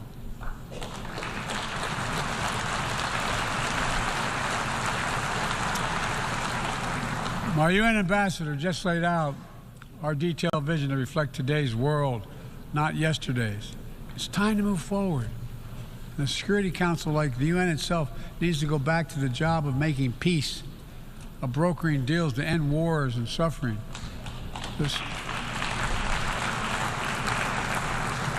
And to stop the spread of the most dangerous weapons, of stabilizing troubled regions in East Africa, from East Africa to Haiti, to Kenya-led mission that's working alongside the Haitian people to turn the tide. We also have a responsibility to prepare our citizens for the future. We'll see more technological change, I argue, in the next 2 to 10 years than we have in the last 50 years. Artificial intelligence is going to change our ways of life, our ways of work, and our ways of war. It could usher in scientific progress at a pace never seen before, and much of it could make our lives better. But AI also brings profound risks, from deep fakes to disinformation, to novel pathogens, to bioweapons. We've worked at home and abroad to define the new norms and standards. This year, we achieved the first ever General Assembly resolution on AI to start developing global rules of the road. We also announced a declaration on the responsible use of AI, joined by 60 countries in this chamber. But let's be honest, this is just the tip of the iceberg, what we need to do to manage this new technology. Nothing is certain about how AI will evolve or how it will be deployed. No one knows all the answers. My fellow leaders, it's with humility I offer 2 questions. First, how do we as an international community govern AI?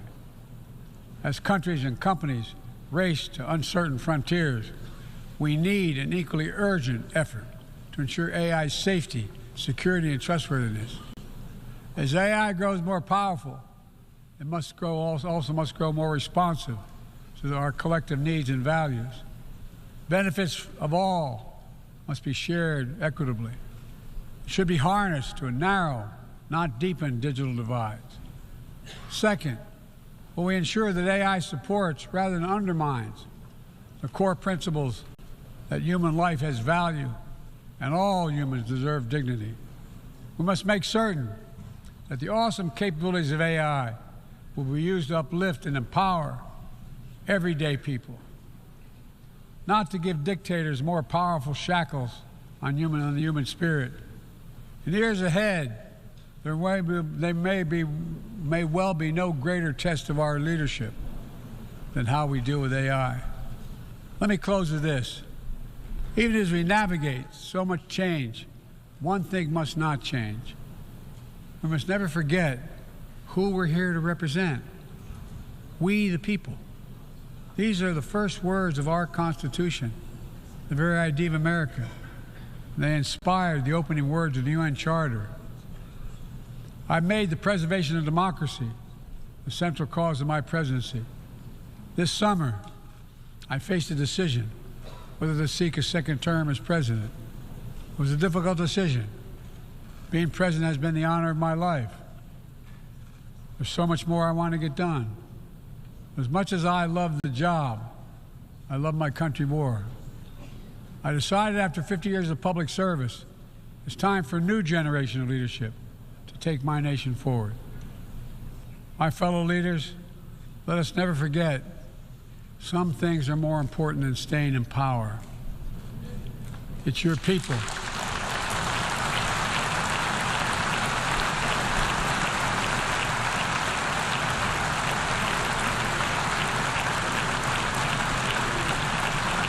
It's your people that matter the most. Never forget, we are here to serve the people, not the other way around. Because the future will be won by those who unleash the full potential of their people, to breathe free, to think freely, to innovate, to educate, to live and love openly without fear. That's the soul of democracy. It does not belong to any one country. I've seen it all around the world, and the brave men and women who ended apartheid, brought down the Berlin Wall, fight today for freedom and justice and dignity. We saw it, that universal yearning for rights and freedom in Venezuela, where millions cast their vote for change that hadn't been recognized. But it can't be denied. The world knows the truth. We saw in Uganda LGBT activists demanding safety and recognition of their common humanity. We've seen citizens across the world peacefully choosing their future. From Ghana to India to South Korea, nations representing 1/4 of humanity who will hold elections this year alone. It's remarkable, the power of we the people, that makes me more optimistic about the future than I've ever been. Since I was first elected to the United States Senate in 1972, every age faces its challenges. I saw it as a young man. I see it today. But we are stronger than we think. We're stronger together than alone. And what the people call impossible is just an illusion. Nelson Mandela taught us, and I quote, "It always seems impossible until it's done."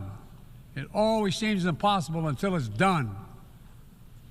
My fellow leaders, there is nothing that's beyond our capacity if we work together.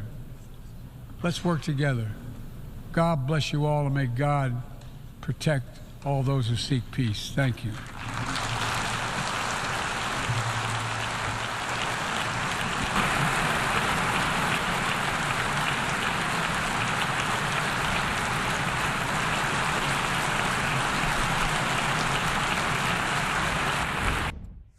A round of applause there from world leaders as President Biden does deliver his farewell address of sorts to those world leaders at the United Nations. He has spoken there each and every year alongside other world leaders, and this one, of course, his final one as Commander-in-Chief. Now, if you were watching, you could see on the side panel there that there are a lot of other leaders that will speak. We expect to hear from Volodymyr Zelensky, Ukraine's president, tomorrow. And then as of right now, Bibi Netanyahu, the prime minister in Israel, is expected to speak on Thursday.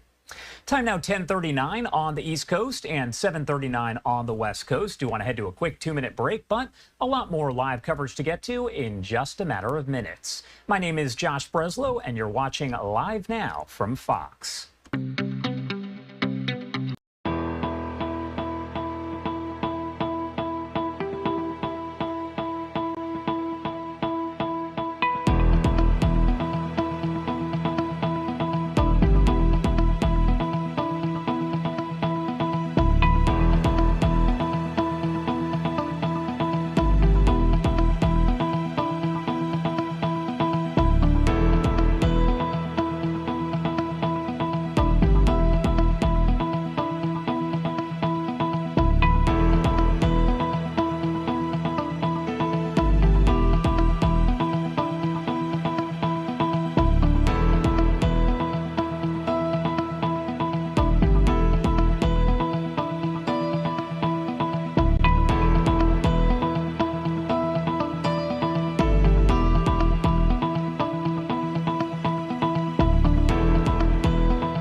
Welcome back here on Live Now from Fox. 10:41 on the East Coast and 7:41 on the West Coast. The Senate Judiciary Committee right now hearing from legal experts and other officials about that Supreme Court ruling regarding Trump, the presidency, and immunity from prosecution. The hearing is titled, "When the President Does It, That Means It's Not Illegal, the Supreme Court's Unprecedented Immunity Decision." Now, Senate Majority Whip Dick Durbin saying this quote here leading up to all of this. He said, quote, "During this upcoming hearing, we will examine the breadth of future misconduct that may be immunized from prosecution, consider the unprecedented nature of this immunity in American history, and discuss legislative solutions to the dangers of this decision." The Senate Judiciary Committee will not tolerate these justices cherry-picking their way through text and history to impose their own extreme vision of presidential power on the American people. Now, you may remember back in July, the Supreme Court's conservative majority ruled that former presidents have, quote, absolute immunity from prosecution for official acts that fall within their exclusive sphere of constitutional authority.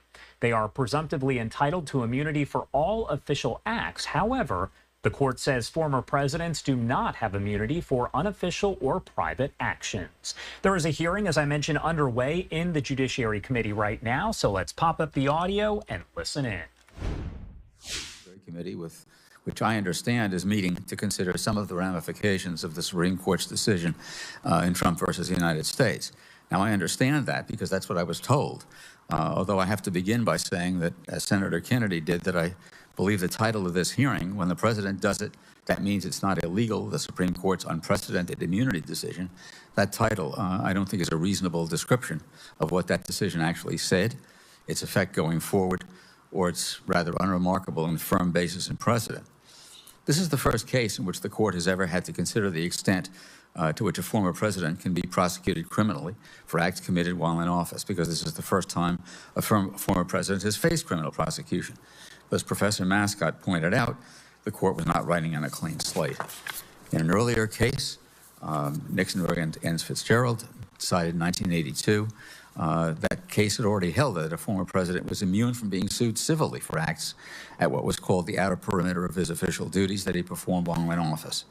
That opinion, in turn, was based on precedent going back to Justice Robert Jackson's concurring opinion in Youngstown, Cheaton II versus Sawyer, which I think is still considered the authoritative description on the reach of presidential authority, and a discussion of the executive vesting clause in Marbury versus Madison to the effect that a president's official acts are not subject to examination in the courts.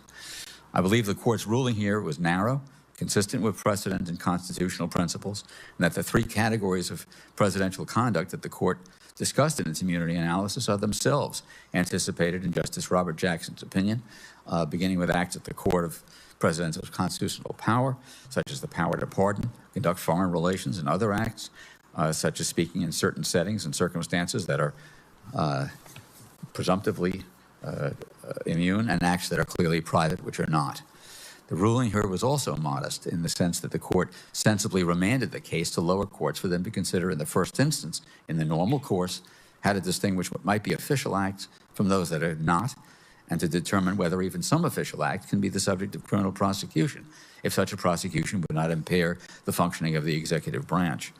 The policy rationale for the immunity recognized in Nixon against Fitzgerald and the current case is the ability of the presidency to function independently and with vigor.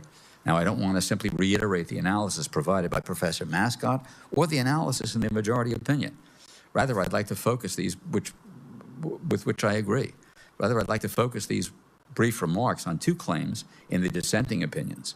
The first is the effect that the majority opinion would immunize the president from criminal prosecution for directing the military to assassinate a political rival, or from organizing a coup, or from taking a bribe to confer a pardon, or from removing a cabinet official by poisoning it. I believe respectfully that the dissenters attribute a complete lack of common sense to the majority and thus misread the majority's view of official acts. Just to take the first of these horribles, directing the assassination of a political rival, under certain circumstances, the president is empowered to use lethal force, even to kill an American citizen, but based on findings prescribed in a statute. A president, as commander-in-chief, is empowered to authorize the extrajudicial killing of an American abroad, as was done in the case of Anwar al-Awlaki. President Obama should not be, and by any common sense standard is not, subject to criminal prosecution or punishment or civil liability, even based on a claim that some of his findings were not correct or were inadequate. But even though the president as commander-in-chief may direct the military to do acts that are lethal, I don't think there's any sense in which, in order to do something facially unlawful, like assassinating a political rival or organizing a coup, could be considered an official act, consistent with the majority opinion. In fact, although in a footnote, the majority makes the obvious specific by saying that the president could be prosecuted for taking a bribe in return for a pardon, so long as the bribe and the public record of the pardon could be proved, without delving into the deliberations underlying it. Now, there were those who claimed that President Clinton should have been prosecuted or could have been prosecuted for giving a pardon to Mark Rich in return for a contribution to his library by Mr. Rich's former wife. That case was never brought, and I think wisely. The second feature of the dissent that I want to touch on is the claim that the immunity suggested by the majority is unnecessary because, as Justice Sotomayor asserted, every sitting president has so far believed himself under the threat of criminal liability during his term in office and nonetheless has boldly fulfilled the duties of that office. Or as the current Justice Jackson put it, America has traditionally relied on law to keep its presidents in line. Now, I see I'm approaching the end of my time, but I have just a couple of seconds more. I served under only one president, President George W. Bush. That said, I did have occasion to participate in meetings relating to military activity abroad, to the allocation of resources to certain law enforcement activities as opposed to others, and the like, and never saw any indication that what guided those decisions included any consideration of possible criminal prosecution by a subsequent administration for authorizing military action without proper basis or conspiring to obstruct the functioning of any one agency by allocating resources to another. I don't think that President Roosevelt considered or should have considered possible criminal prosecutions by a subsequent administration for what's now considered a shameful commitment of U.S. citizens of Japanese ancestry during World War II, with the active support, by the way, of the then governor of California, or for subjecting the saboteurs to a military trial when the courts were open. I think if one examines the historic record of controversial acts by presidents, it would be dangerous, particularly, although not exclusively, as to acts that impact national security, such as border or drug enforcement, to subject presidents to the constant threat of prosecutions for official acts when they leave office. And even more pointedly, I doubt that many people think that our country would be better off if prior presidents had in fact been subjected to those prosecutions. Now, many criminal statutes are broadly worded and could apply to the official acts of a president. For example, the conspiracy statute has been held to criminalize any conspiracy for the purpose of impairing, obstructing, or defeating the lawful function of any department of government. And as the Supreme Court has noted, virtually every president is criticized for insufficiently enforcing some aspect of federal law and could be hailed into court by an enterprising prosecutor for doing that. Now, we've never required presidents to function under the threat that their official acts might subject them to criminal charges under a subsequent administration. What's allowed our system to function is that even in doubtful cases, we have so far declined to become the kind of country in which incoming administrations take out their grievances against their predecessors by prosecuting them, and I don't think we should become that kind of country. And I thank the committee for its indulgence in letting me go over my time. Thank you. Thank you very much, Jim. All right, so we are hearing those opening remarks coming in from those legal experts and other officials who are testifying before the Senate Judiciary Committee. All of this connected, of course, to that Supreme Court ruling that happened back in July that Trump does have broad immunity from prosecution. We're going to get to a Q&A, so to speak, as the lawmakers do have a chance to ask the experts questions. That's coming up here in just a bit. But again, those opening remarks are still underway. Do have to head to a quick break now at 10:51 on the East Coast and 7:51 on the West Coast. We'll be right back with more live, raw, and unfiltered coverage in a matter of minutes.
Welcome back here on Live Now from Fox. My name is Josh Breslow, and I'm here for another hour or so to bring you all of your top stories, breaking news, and live events. If you've been watching us throughout the morning, you know there is a lot going on. And right here we are over in New York City. This is outside of the United Nations, and it is a protest that is getting underway, a rally of sorts. And this is all about Iran and its new leadership. Now, if you were watching earlier, we mentioned that Iran's new president, who was just elected a few months ago, will actually be speaking later on this afternoon at the United Nations. These folks here are protesting, all connected to that. We'll bring you those comments later on today. Also do want to pop up this image that we have right here on our screen. This is over in Tampa, Florida, as in just a matter of minutes, we expect to hear from officials in Tampa as they are preparing for what will eventually be Hurricane Helene, expected to be a major Category 3, possibly even stronger hurricane when it does make landfall. So Tampa officials will talk all about that coming up in a matter of minutes, and we'll bring that to you right here on Live Now from Fox. For now, though, I do want to head back to those opening remarks that are going on over in Washington, D.C. This is before the Senate Judiciary Committee as they discuss the Trump immunity ruling from the Supreme Court just 2 months ago. Let's pop up the audio and listen in. The abuses of government power properly identified under the generic term Watergate. 4 decades later, with the creation of the Federal Nixon Library by the National Archives and the transfer of Nixon presidential records from College Park, Maryland to Yorba Linda, California, that work continued under my delegated authority. I am here to provide a few brief historical cases that would possibly illustrate future unintended consequences of the Supreme Court's decision. They are a warning that an energetic executive isn't always in the public's interest. Moreover, when the use of presidential power is untethered to the motives for which it is being used, there arises the opportunity for corruption and the appearance, at least, of criminal behavior. If I may have just a few more seconds. My examples come from the period that led your predecessors in the 1970s to create additional guardrails, not so much to rebalance the tripartite equilibrium, but to make it harder for the Article 2 institution to abuse power. I refer to presidents of both parties, but the greatest detail I'm offering is from the Nixon era. That doesn't reflect a belief that Nixon was unique as an abuser of presidential power, though the intensity of his real and attempted misuses of power arguably put him in a special category. It is that his administration is by far the most thoroughly documented for any president. We know his motives. We don't have the same level of documentation for motives for the Kennedy and Johnson years, for example, despite their presidential taping systems. I submit that the principal takeaway from these cases is that motives do matter in the application of constitutional authority and the determination of whether an act is an official act, and that presidents ought to be held accountable, if appropriate, by the courts as well as the Congress for the motives that animate their decisions. All of these cases illustrate the public interest and arguably congressional interest in determining motive, even if the Supreme Court isn't interested. The improvement of taxpayer compliance is a justifiable presidential motive. Deterring leaks of national security secrets is another. Ensuring security at a political convention. One of my cases is of Lyndon Johnson's misuse of the FBI against black Mississippians who challenged the seating of the regular all-white Mississippi Party at the 1964 convention. So too is the accuracy of government statistics. But when these are veils to permit unethical and potentially illegal acts, then the question arises, who or what protects the public from the president? In this new constitutional environment, the question is only confidentially answered in the negative, not by the courts.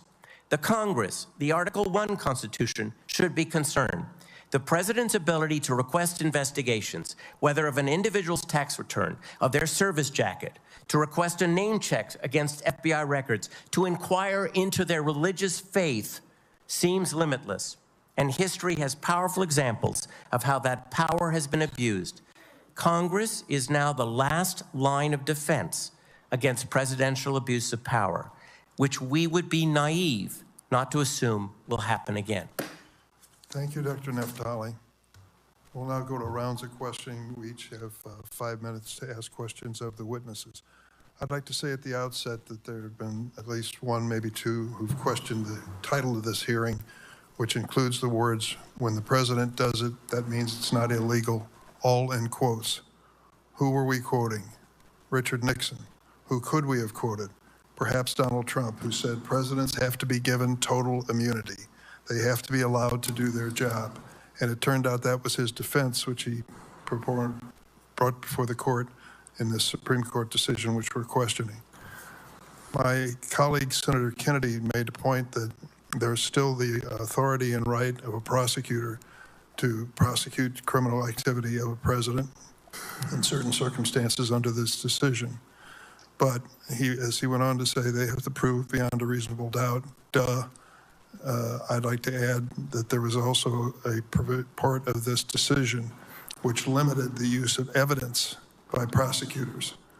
And that was noted not just by me, but certainly by Amy Coney Barrett, a Trump appointee to the Supreme Court. Here's what she said. Before I quote her, the holding was a bridge was too far for her. She argued that, quote, "The Constitution, of course, does not authorize a president to seek or accept bribes. Yet excluding from trial any mention of the official act connected to the bribe would hamstring the prosecution."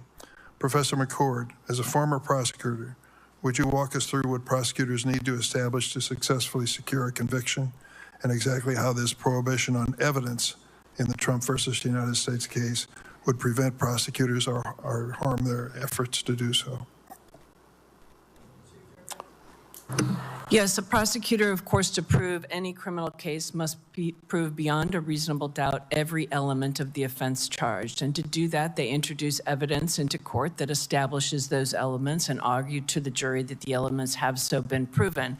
By hamstringing a prosecutor, even in a prosecution that the Supreme Court has now told us is possible, a prosecution for unofficial acts, purely personal acts, by barring evidence of official acts in those prosecutions, that severely hamstrings the government, as Justice Barrett pointed out in her dissent to that part of the court's opinion. Justice Barrett went on to say, allowing into evidence official acts for which the president cannot be prosecuted, the argument that they may prejudice the jury is already addressed by the rules of evidence, which, quote, are equipped to handle the concern on a case-by-case basis. Do you agree with that? I agree with that, Chair Durman, and that includes when evidence might be more prejudicial than probative. Mr. Lacavara, you have noted that it's impossible to find the basis for presidential immunity in the wording of the Constitution. Would you like to address that to those who are originalists? Yes. This is one of the great ironies of the decision by Chief Justice Roberts. It's not just a question of not being able to find authority in the text of the Constitution for any form of immunity, absolute or even qualified, for commission of crimes by a president. The Constitution expressly says the opposite. The president is subject to impeachment. Indeed, Article 2 is quite explicit in saying the president and all other officers in the executive branch are subject to impeachment. And then the impeachment clause, this is in Article 1, Section 3, about the role of the Senate in trying impeachments, says judgment shall not, in an impeachment, shall not extend beyond removal from office, so that unlike in Parliament, where a penalty such as death could be imposed by Parliament, only upon conviction is a official such as the president removed from office. But then the text goes on to say, but the party convicted, that includes the president, shall nevertheless be liable and subject to indictment, trial, judgment, and punishment according to law. I think it could not be fairer or more obvious that the framers of the Constitution intended that a president, whether or not impeached and removed, is subject to the normal course of law, as the text said, if his conduct, his official conduct, was not only impeachable or possibly impeachable, but also a violation of criminal law. Thank you. I want to close by referencing a statement made earlier by my friends on the other side of the aisle. Never should anyone interpret these hearings as an invitation to violence against anyone, period. A Supreme Court justice or any person involved in our nation's affairs and public interest and public policy. Holding a hearing on a Supreme Court decision is almost routine in this committee.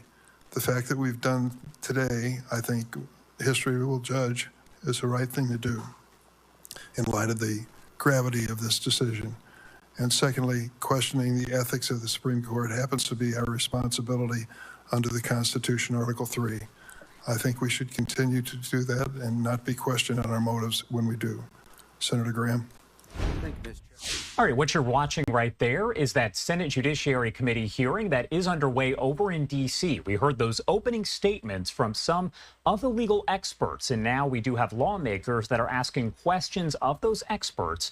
All of this connected to that Supreme Court ruling in July that did give Trump broad immunity. They're breaking down exactly what that means with the help of different officials as well as legal experts. The time now is 11:05 on the East Coast and 8:05 on the West Coast. There are several different live events that are underway at this hour. Take a look as there is a protest outside of the United Nations, and we are told that thousands of people are expected to rally outside the UN in New York City to denounce Iran's president, who will be speaking later on today at the United Nations. We heard from several world leaders already, including President Biden just minutes ago. There will be an afternoon session that will include Iran's president, so these folks here are rallying against him being invited to speak there.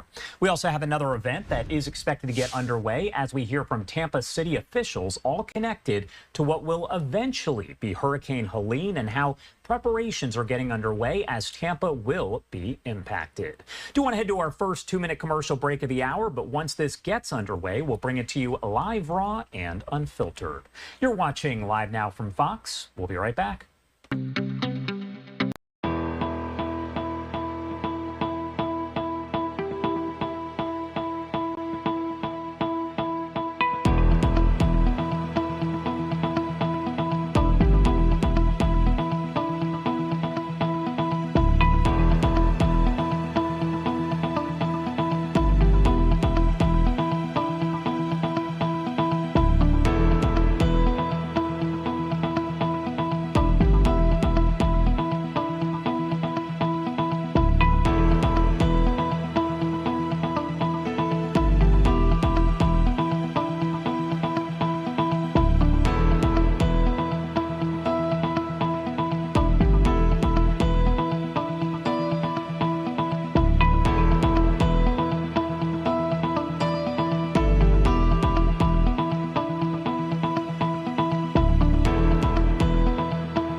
Welcome back here on Live Now from Fox, and you are taking a live look over at our XRAD radar system here, where you can see what is now officially Tropical Storm Helene. The storm just forming and reaching that level. That is according to the National Hurricane Center in their 11 a.m. update that, again, just came out moments ago. I do want to talk a little bit more about all of this and what to expect. So Helene is forecast to intensify and be near hurricane strength when it does reach the far northwestern Caribbean Sea early Wednesday.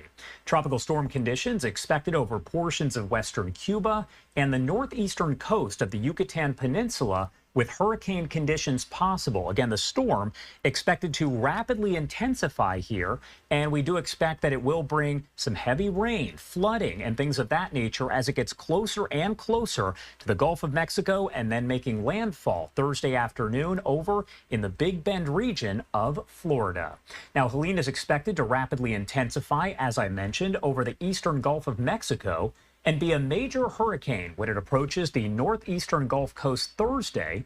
The risk of impacts from life-threatening storm surge and damaging hurricane-force winds will continue to increase along the coast of the Florida Panhandle and Florida's west coast.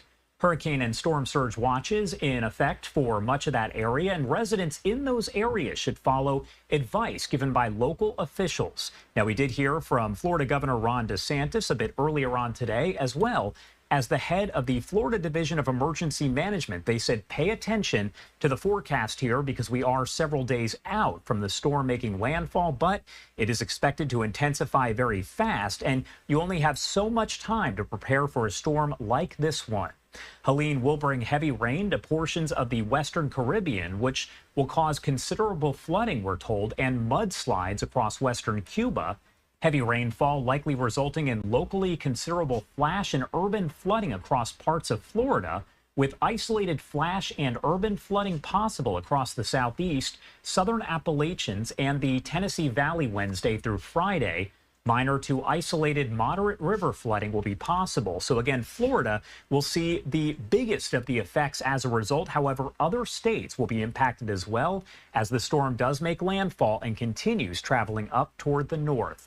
We're going to keep an eye on the storm and bring you all the updates as we get them. Again, we are keeping an eye on this live image here as we expect officials with the city of Tampa to be holding a news conference in a matter of minutes. It looks like they are doing some microphone checks right now. You can see people have been walking up and down toward the podiums. It looks like there's a potential that there may have been the thought that the news conference was about to start, but you saw that photographer kind of walk up and say, not quite yet. Once we see the mayor of Tampa walk up, we will make sure to bring that to you right here on Live Now from Fox when it does get underway. However, I don't want to have to interrupt, so let's head to another quick 2-minute commercial break at 11:11 on the East Coast and 8:11 on the West Coast. You're watching Live Now from Fox. Much more to come.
Welcome back here on Live Now from Fox, 11:13 on the East Coast and 8:13 on the West Coast. My name is Josh Breslow, and I'm here for the next hour or so to bring you all of your top stories, live events, and breaking news. Do want to pop this up for you right here on your screen. We're going to check back in with the Senate Judiciary Committee in just a second as they discuss the Trump immunity ruling by the Supreme Court. But I want to call your attention first to the top right-hand side of your screen. That is a live look at our XRAD radar system when you can see what is now Tropical Storm Helene, expected to rapidly intensify and strike the Big Bend region of Florida, making landfall late Thursday, about 48 hours or so from now. But Tampa is going to see the effects of the storm. So down there in the bottom right-hand side of your screen, a microphone is set up as we expect any moment now. Officials with the city of Tampa will come to provide an update on the preparations and the storm itself.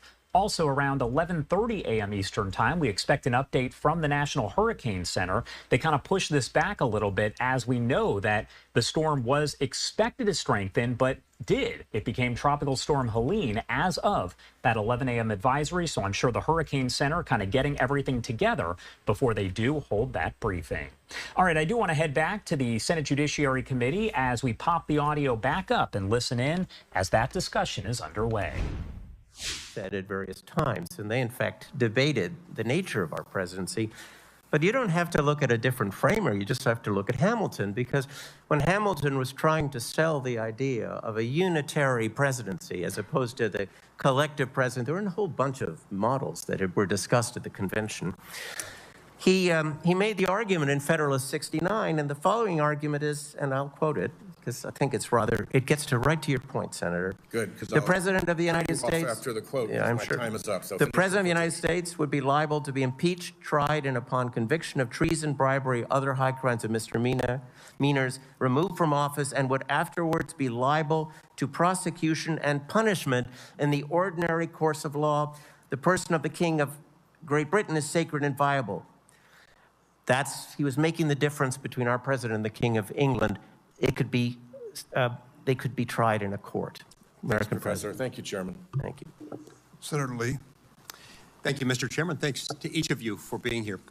Chief Justice John Roberts, in his majority opinion in the case that we're discussing today, noted that, quote, this case is the first criminal prosecution in our nation's history of a former president for actions taken during his presidency. Look, we wouldn't be here today if the progressive left, after trying not once but twice to impeach President Trump, brought the first criminal prosecution of a former president in our nation's history based on acts undertaken during his presidency. And they all celebrated the politicization of federal and, in many cases, state prosecutors when all this happened.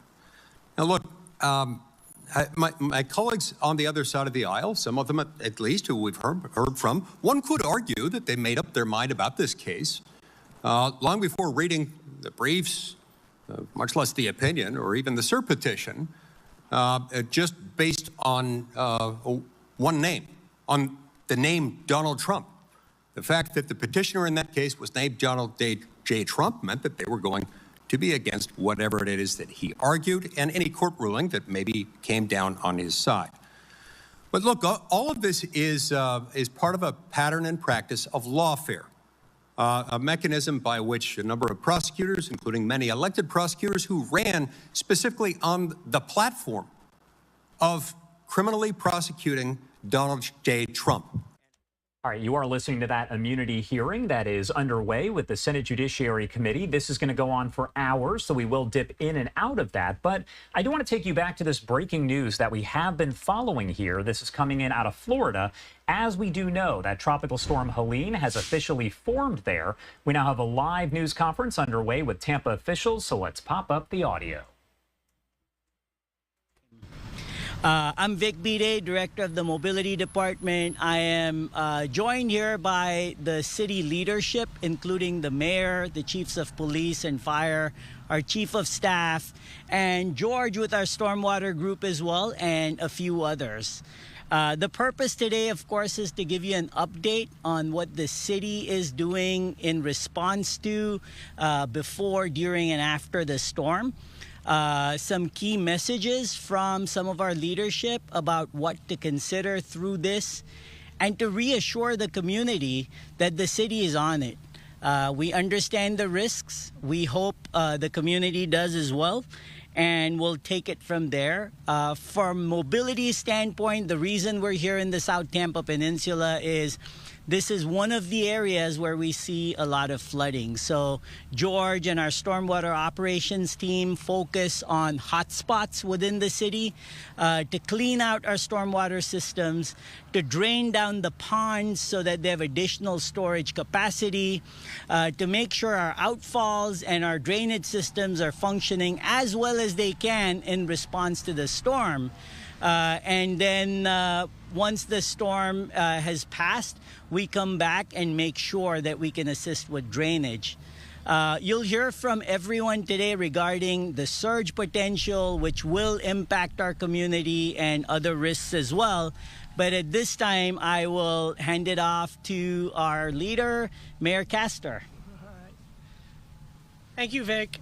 The majority of us have been through this drill. Those of us who were born and raised here in the city of Tampa have dealt with tropical storms and hurricanes our entire lives. But we have so many individuals that have just recently moved to the community. So what we ask of everyone, the long-timers and the newcomers, is to please, please pay attention to this storm and all of the others as well. We will keep you informed minute by minute. We ask you to text Tampa Ready to 888-777, and you will get updates on a regular basis as things are occurring here in the city of Tampa. And for our Spanish-speaking audience, if you text Tampa Lista to 888-777, those alerts will come out in Spanish. So we want everyone to stay aware of this tropical storm that soon will be a hurricane. We've all seen the cone, hopefully, and we are in that cone. It doesn't look at this point that it will be a direct hit, but these hurricanes, these tropical storms always change. So again, be aware and be prepared. You need to prepare yourself personally. We are taking steps on every front to keep our city safe, to keep all of our residents safe, but there's a level of responsibility as well. So make sure that you know the flood zones that you're in. Know that if you need to evacuate your home, how you're going to take care of your home, your family, your pets. Please be aware. We have shelters that are opening. We have sandbags, as was mentioned, at the 3 locations that we always provide sandbags for our community. One of the things, we've seen a lot of unprecedented rain events in our community recently, and we started having press conferences prior to storms so that we could ensure that our residents and business owners are aware of what's coming their way. Our stormwater team has done an amazing job with the major projects that they've done, including down here in South Tampa, throughout the city, cleaning out the ditches prior to Hurricane Debbie. 84 tons of debris were taken out of those ditches. And as Vic just said, following this particular storm, they will go back through and make sure that all of those systems are open. But what we need the community to understand too is that these tropical storms and hurricanes usually come right about the time that we are saturated to the max, and that's the event now. You know, we have had those unprecedented rain events where we've gotten 4 or 5 inches of rain in an hour. There is no stormwater system that can expel that amount of water in less than 2 hours. So we need everybody to understand that. Predictions now is that this is not going to be as much of a rain event because it's going to move very quickly, but the storm surge is expected to be very high, and Chief Tripp will talk about that in a moment. But again, please be aware, if evacuation orders are given, you have to be prepared to get out of those particular flood zones.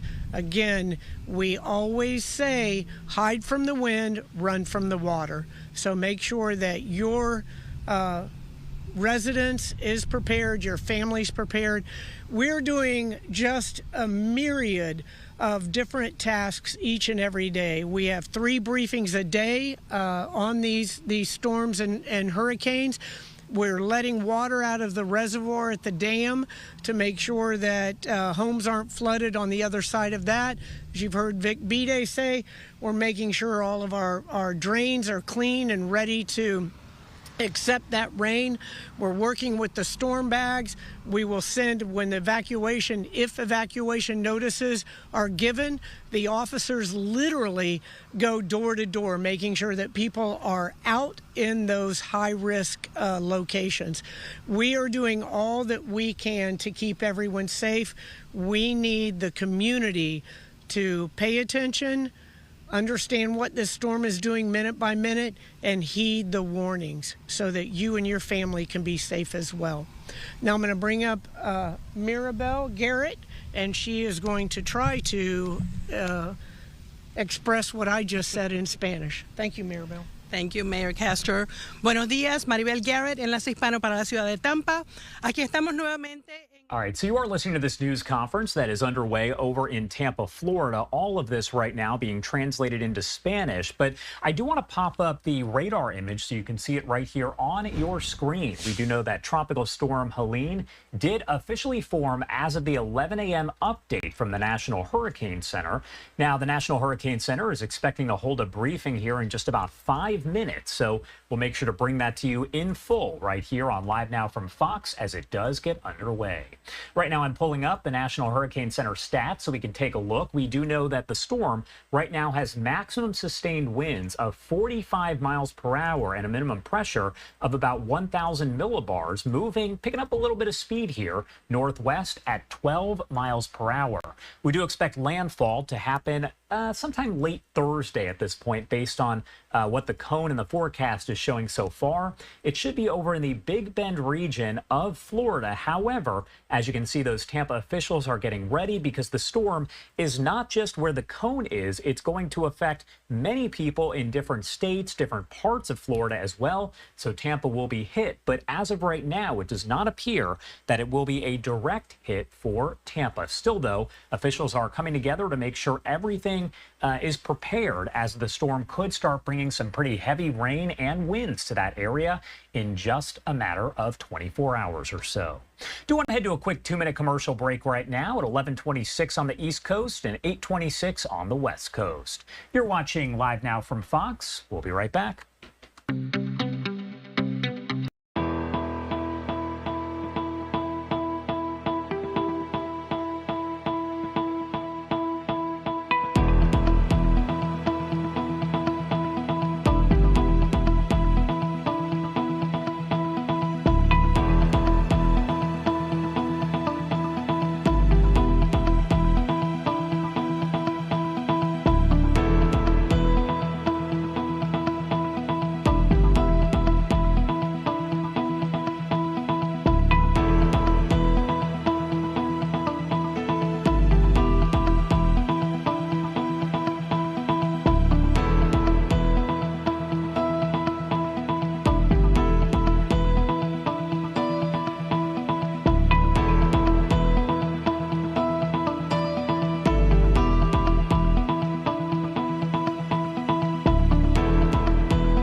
Welcome back here on Live Now from Fox. Do want to head back out live over to Tampa, Florida, where city officials are providing an update on what is now Tropical Storm Helene. We have prepared since June 1st to make sure that our community is very aware of what's going on. Over the last 24 hours, we have been in communication with the National Weather Service, who have given us up-to-date information concerning this potential tropical cyclone number 9. Eventually, that's going to turn into a hurricane. So from the weather briefing, we have also realized that Hillsborough County is currently, including the city of Tampa, is currently in a hurricane watch warning, as well as a storm surge warning, as well as flooding warning. So usually it's the difference between a watch and a warning. With the warning, chances are there's something that's going to happen. When we talk about the surge, they are looking at up to 9 feet.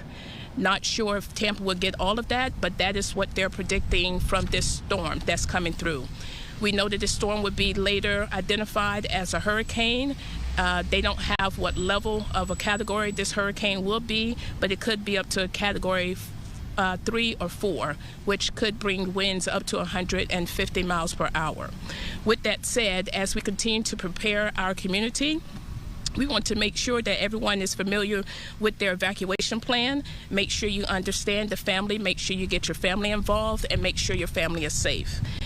Visit tampa.gov/evacuation zone to identify your evacuation area, as well as some shelters that may be in the area. Make sure you check on your neighbor. As I stated before, sometimes we need assistance. We want our community to make sure we look out for one another. Remember, when the weather becomes severe, it will be very hard for emergency services to come out and respond. So make sure you pay attention and listen to all the warnings that come in your area. As we talk about emergency kits, make sure that you continue to have your emergency kit that everyone prepared back in June, and all you need to do is update with all your important information, food, batteries, and make sure you take care of those pets.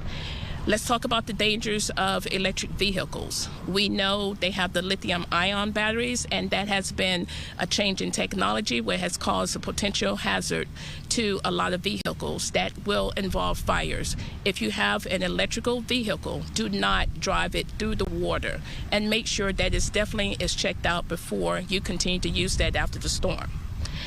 As I stated, Tampa Fire Rescue continue to train throughout the whole year throughout any hazards that Tampa may become involved with, including hurricanes. We continue to communicate with local and state agencies to make sure that we have the latest update and prepare for our community. If power is out in your area and you have to use a generator, make sure you follow directions on the generator. Make sure you use a well-ventilated space. Do not operate the generator in your home, and make sure that you only plug in the necessary items that you need to plug into that generator. Do not overload the generator. And once again, a few weeks ago, we had a rain that came through, and as the mayor talked about, within 1 hour, the amount of rain that we receive. Don't take this storm lightly. Make sure you plan. It's better to be proactive than reactive. And just know that Tampa Fire Rescue, the city of Tampa, is here to assist whatever you can. You can continue to receive these updated alerts as you reach out to 888-777 and type one word, Tampa Ready, to receive all the updated information. With that, I'll turn it over to the Police Chief, Lee Burkhall. Good morning. You've heard a reoccurring theme here, and that theme is to be prepared, to go through your plans and ensure that you're prepared. Your Tampa Police Department is prepared. We go through training. We have experience with this. We have high water vehicles. All of that is in place. The question is, are you in place? Are all your plans ready to go? We need everybody's cooperation. There's 1,000 well-trained, best police officers in the nation. There's 400,000 residents in Tampa, and we need everybody to do their part. Also, if you have special needs and you haven't signed up for our special needs registry, please reach out to us and let us know. We have days. We always want to hope for the best, but plan for the worst. Any jog in that shift in that traffic could change the storm track tremendously. So please pay attention to your plans, pay attention to the weather, get the alerts from the city, and know that your Tampa Police Department is here for you. Thank you.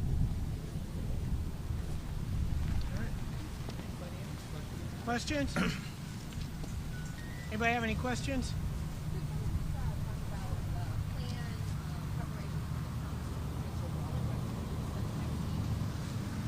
Yes.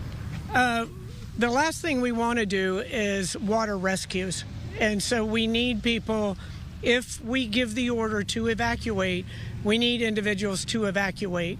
Our police department has high water vehicles, but we don't want to use those to go in and rescue someone who should have evacuated when they were given that order.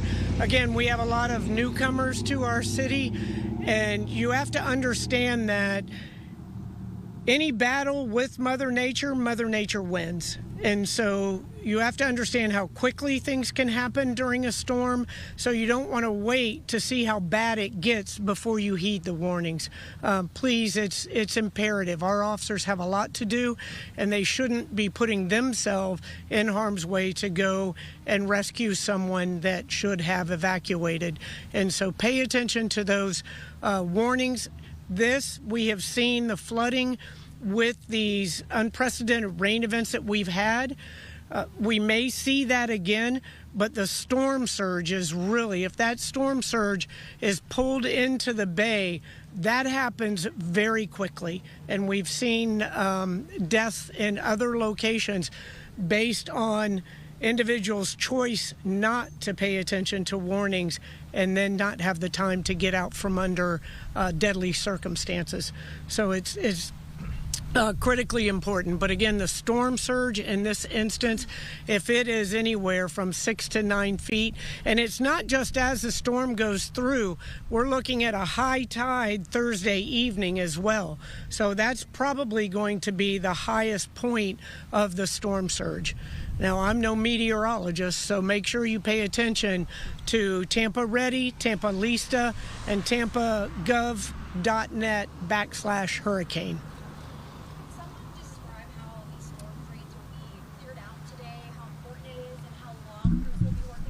They're cleared out.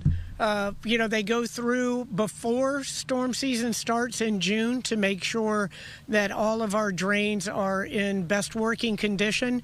And then after the storms go back through to see if any debris has fallen into there. So they're constantly evaluating our drains and making sure that they are prepared to do their part. But again, even the best stormwater systems like ours in the nation can't handle these unprecedented rain events. It takes 2 hours to be able to drain and expel that water out to other locations. So it's important. Also a warning too, if you're sitting there in your car, the street's flooded out, and you're thinking to yourself, should I or should I not? Should I not is the best way to go. Because you get down into a flooded street, your car stops, you've now ruined your car, that engine. So don't take that chance. If you see standing water, don't walk through it, don't drive through it. Choose another path. It's very, very important. You want to talk any more about the stormwater? Sure. Do you have going to close on Thursday. City of Tampa offices will be closed on Thursday, and I think you'll find that throughout the region. And also, just to let everyone know, we work so well together in the Tampa Bay region. Not only the cities with the counties, but with the state, with the federal authorities, and with all of the private organizations and public organizations as well. That we'll have to hear from the superintendent, but I would say count on Thursday. Tomorrow, we're expected to start feeling the impacts of this hurricane by that time, late Wednesday evening. They predict around 10 o'clock right now. You're welcome. Oh, yes. Yeah, thank you for that. to the first question about storm readiness and stormwater readiness. So there are three main components to a stormwater system. One is the conveyance, so that's ditches, that's pipes, but that's also our streets. That's how the stormwater moves to a system. We have storage, which is our ponds, and then we've got outfalls where they ultimately end up. So first, I'd like to start by saying that given the amount of rain that we're expecting, we do anticipate flooding. The mayor stated this, the amount of rain that we expect will inundate and overwhelm our stormwater systems. However, George and our team, and he's going to be mic'd up later, so if you wanted additional information, he can give you specifics. But they'll be working on first the conveyance piece of it. So here we're working on ditches. They're looking at the low spots within the city where typically we would expect most of the flooding to occur. Make sure the pipes are clean, make sure the outfalls are clean to the extent we can. And then we've got monitoring systems across different ditches like the Palmyra ditch and all of that. So we'll be looking at that as well. When it comes to storage and ponds, which is what holds a lot of stormwater as well, we typically pump them down as much as we can. I say as much as we can because some of these ponds have fish in them and they're placed there for vegetation control, things like that. But that creates more storage for the floodwaters as well, or the stormwater. And then finally, after the storm, and even through the storm, until we experience 35 miles an hour or higher gusts, that's when we stop working in the field. And that's true for many services across the board. It's a best practice. After the storm, we will go out and hit all of the hot spots and all of the concerns that may have come in about flooding as well. So it's both proactive and reactive after the storm. As far as major infrastructure projects are concerned, absolutely. In fact, the South Tampa Peninsula, where we are here, is part of the Lower Peninsula series of projects. And by next year, we should be wrapping up a very major project that impacts this overall area and then creates a large stormwater pond and preserves some natural habitat at the MacDill 48 site. And from there, we've got outfalls into Hillsborough Bay as well. There's more information on that if you go to lpstormwater.com. That's the project's website. It'll give you all kinds of information.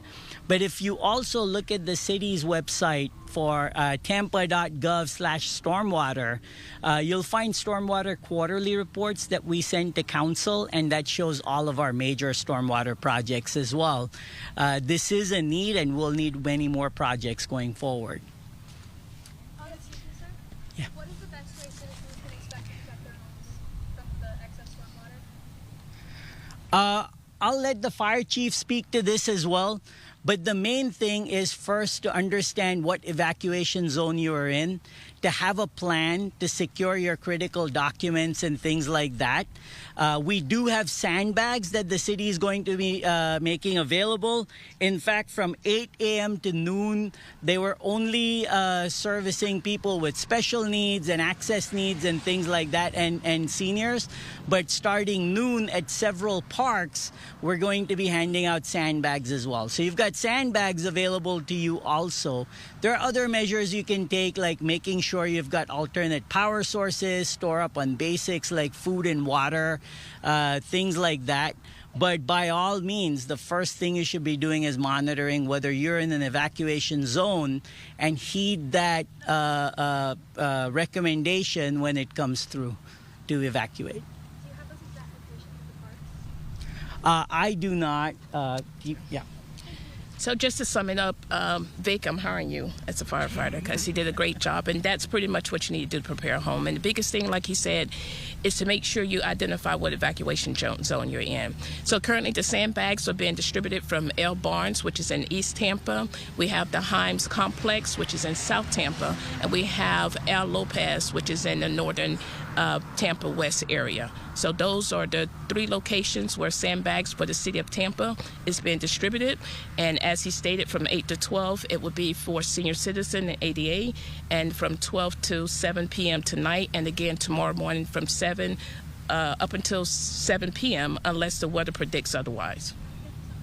I know we talked about stormwater, but are any preparations being made for wastewater? Where will it go? Mm-hmm. Yes, we have very intricate. As I said, there are a myriad of steps that we take before a hurricane gets here, and many of those are years in advance. And we have, in our stormwater areas, we have pumps that will pump that through. Usually wastewater in most cases is gravity fed. But we have storms out at our pumps out at our wastewater treatment plant in the port, and we also have those in the flood-prone areas. And so we do all that we can to avoid any overflows with wastewater. All right, everybody good? Thank you all very much. We appreciate it. All right. Everybody to the 11 a.m. video. All right, I do want to take you out to the National Hurricane Center right now as they are giving a briefing with the latest information about Helene. Let's pop up the audio. Cyclone number 9.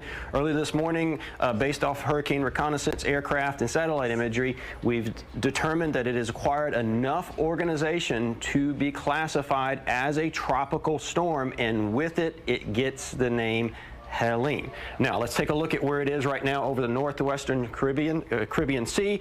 Maximum wind speed 45 miles per hour. Pressure's down to 1,000 millibars. This is quite a bit down from before.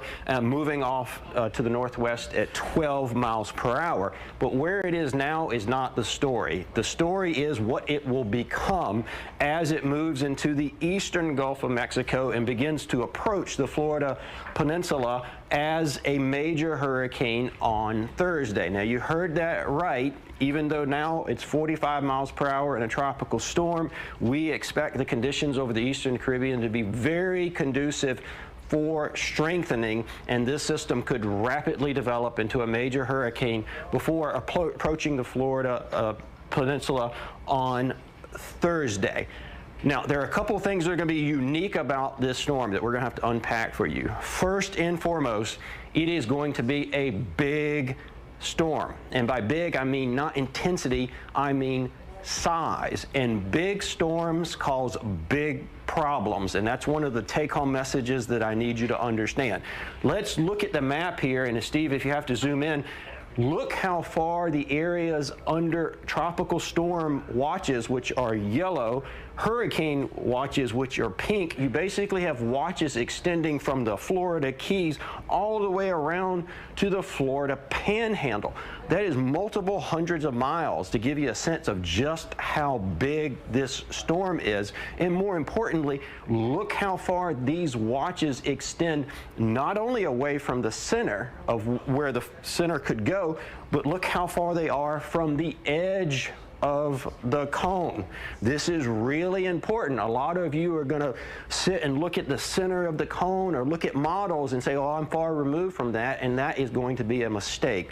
The wind swath is going to be huge with this system, and it's basically going to carve a path right over a good portion of the Florida Peninsula, including the highly populated I-4 corridor. So if you're watching from Tampa and Orlando, you're going to have a big wind event with this no matter where it goes with respect to the track. The other big thing with respect to size that is a big deal is big storms push more water.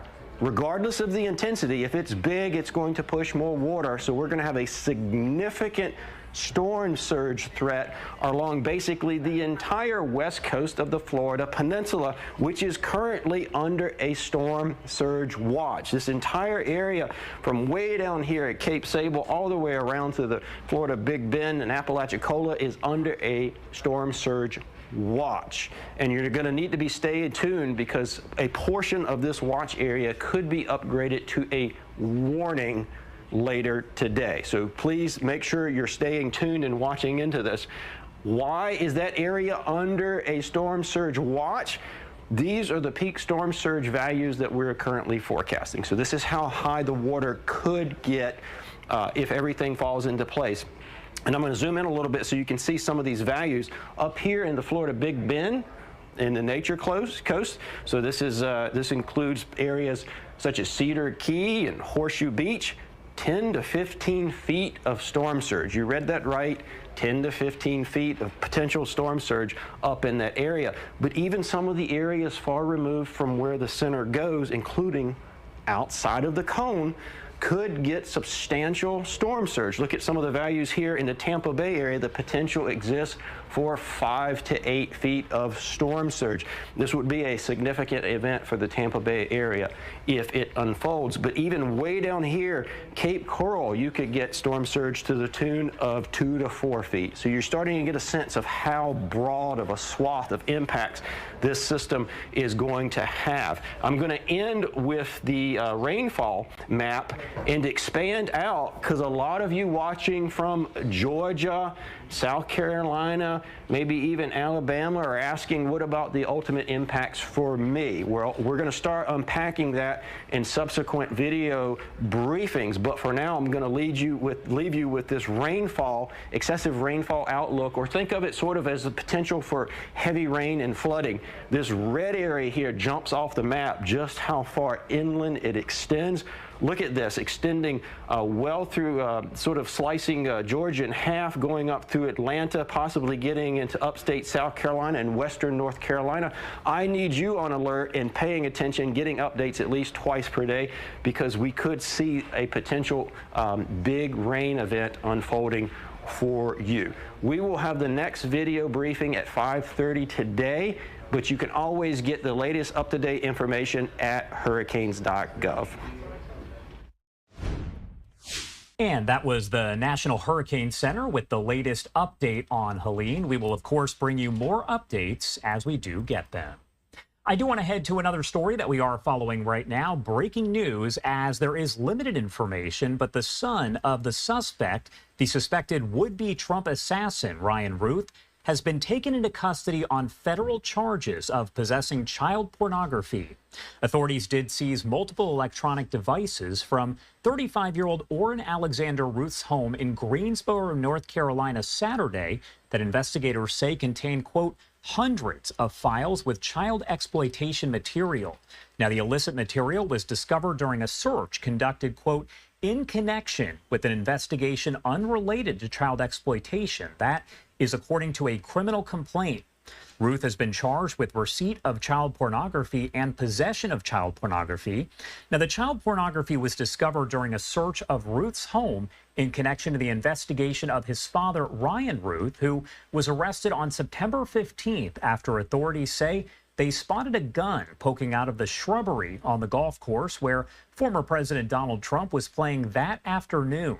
Ruth allegedly camped outside the golf course with food and a rifle for nearly 12 hours. Again, all of this information coming from federal authorities and court documents obtained by Fox. The Republican presidential candidate was not harmed in that incident, but all of that happening 2 months after the situation unfolded over in Butler, Pennsylvania, at a Trump rally where he was shot in the ear. We know, sadly, one of his supporters did pass away as a result of their injuries, and 2 other people were injured. Again, that was the situation over in Butler. This situation that you're looking at was over in West Palm Beach, Florida. Now, if you are just joining us again, we are following this breaking news, and there is still a lot of information left to uncover. But the son of the would-be Trump assassination suspect, Ryan Ruth, has been taken into custody on federal charges of possessing child pornography.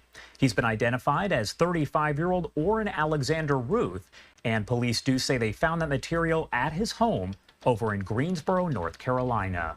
As we get more details, we'll pass those along to you at home right here on Live Now from Fox. The time now is 11:52 on the East Coast and 8:52 on the West Coast. My name is Josh Breslow, and I've been here for the past several hours to bring you all of your top stories, live events, and breaking news. We're going to head to our final 2-minute commercial break of the hour, but on the other side, Mike Page will be in the hot seat with everything you need to know on this Tuesday, September 24th. You're watching Live Now from Fox. We'll be right back.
And welcome back, everyone, here to Live Now from Fox. We are your destination for tracking Tropical Storm Helene. We will be with you, bringing you the latest updates right here on Live Now from Fox, as it will ultimately go from a tropical storm to a hurricane. So we will be bringing you those updates all in real time right here on Live Now from Fox. Hi, everyone. Mike Pace here. Thanks so much again for joining us worldwide, as we will be giving you the updates from the local jurisdictions as they come in. We just saw Tampa officials give their updates coming up about 3 p.m. Eastern. We see that now Georgia officials will be giving updates as well, as they continue to track this tropical storm that will soon be turning into a hurricane. So we'll be your destination right here on Live Now from Fox as it continues to ramp up. We'll be giving you the coverage as well as different camera vantage points from Florida to the Gulf Coast there. So we'll be providing all that to you right here on Live Now from Fox, everybody. Coming up in about an hour, we are going to have Donald Trump making remarks out in Savannah, Georgia. We will be bringing that to you live, raw, and unfiltered when that does get going. And coming up, we will bring you any of the speakers that will be speaking ahead of the former president as well. But in the meantime, let's go out to the in-demand Senate hearing talking about the immunity case against Donald Trump as we get you ready for Donald Trump remarks out in Georgia coming up in just a little bit. Preclusive constitutional authority will have no meaning to the American people, even if it has some meaning to other courts, which I doubt. The court cited almost no authority for its core conclusions here. The longstanding Supreme Court precedent requires it to balance branches' competing interests when there are separation of powers questions. It never engaged in that kind of balancing or cited precedent. It pointed to language from Youngstown Sheet and Tube versus Sawyer, recognizing, quote, the president's authority to act necessarily stems either from an act of Congress or from the Constitution itself.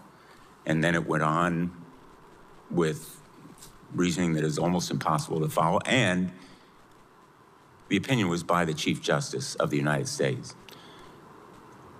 I think the court really committed a self-inflicted wound here at a time when its credibility is already plummeting.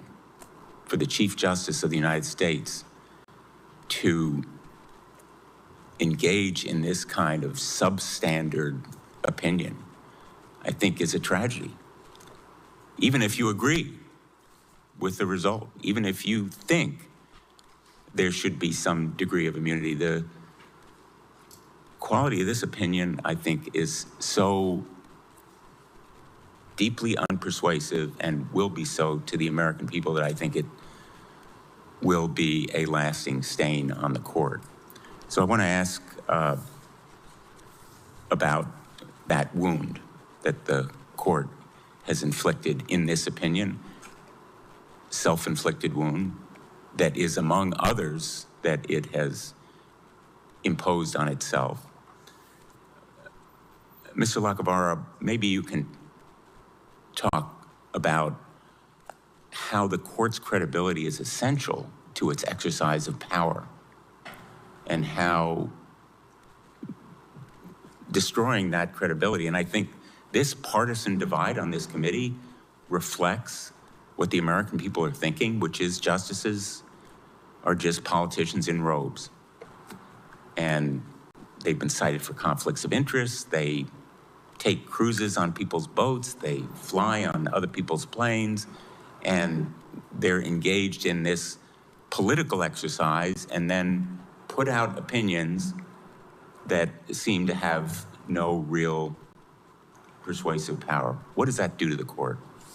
Senator, I think that's the perhaps the most upsetting part to me of this decision, that it reinforces what is a growing lack of confidence in the court. And for me and for many others who have spent their lives venerating the Supreme Court and trying to promote the importance of the rule of law as exemplified by the rules laid down by the Supreme Court, it's particularly destructive for the court, and I think you've aptly termed it, to impose upon itself a self-inflicted wound. There was a famous article called the Least Dangerous Branch, which was written back, I think, in the 1950s, and it was in the context of both the court's role in trying to disestablish segregation and push forward civil liberties of various kinds. And the point of the article was the court depends for the effectiveness of its rulings on public acceptance. At the last analysis, it's the effect of the court depends on the public's belief that the decisions are honest, honorable, well justified, and persuasively explained. And I think this decision fails those tests, and that is, in my view, the most troublesome aspect of it. The court has no armies, it has no police force. It depends on public acceptance and its own credibility for enforcement and obeyance. And, you know, I was a law clerk, like a couple of the members of this panel, for a Supreme Court justice. I've argued 4 cases in the United States Supreme Court. I have the utmost respect, in fact, reverence for the Supreme Court as an institution. And I am so deeply saddened by where this opinion and others and some of the violations of decent ethics standards are taking the court these days. My time has expired. Again, my thanks to all of you for being here. Thanks, Mr. Chairman. Senator Blackburn. Thank you, Mr. Chairman, and to each of you, thank you for being here today. And I know others have talked about what this hearing really appears to be about today, and I think that the reason is pretty simple, and it is that we have some who disagree with the court's recent decisions. That's why we've had all this talk about reforming the court and packing the court, and it is because we have some that do not like those decisions. And, you know, Mr. Chairman, there's a witness on this panel today who said that the court's legitimacy depended on how the justices ruled in the presidential immunity case. So we get it. We know what's going on here. And we also know that it is imperative that the court be recognized and supported as an independent and co-equal branch of our government. And hearings like this are just more of an attempt to delegitimize the court and the work of the court. And despite some of my colleagues' scare tactics, those of us on this side of the aisle will continue to protect the court's independence. Ms. Mascott, I want to come to you, if I may. Let's talk about what is going on in the court right now. There was the leak of the Dobbs draft opinion, and of course we know that led to near constant protest outside of the Supreme Court justices' homes, death threats, even an assassination attempt. And last week there was a memo from Chief Justice Roberts that was leaked to the public, and then there was an account of the justices' private conversation after an oral argument that was made public, as well as other internal deliberations. This is frightening to a lot of people. And I know that you clerked for Justice Thomas, so talk a moment about the impact that these leaks have on the public trust of the court and on the institution as a whole. Yes, Senator Blackburn. Well, first of all, these leaks are just deeply unusual and outside of any long understood norm of civility. And as you point out, it seems like at times they're motivated to be able to potentially lead to mistrust in the branch, attacks on what the branch is doing, but also the person who's doing the leak being able to frame the story, as potentially in the case with the New York Times getting presumably selected documents handed to it.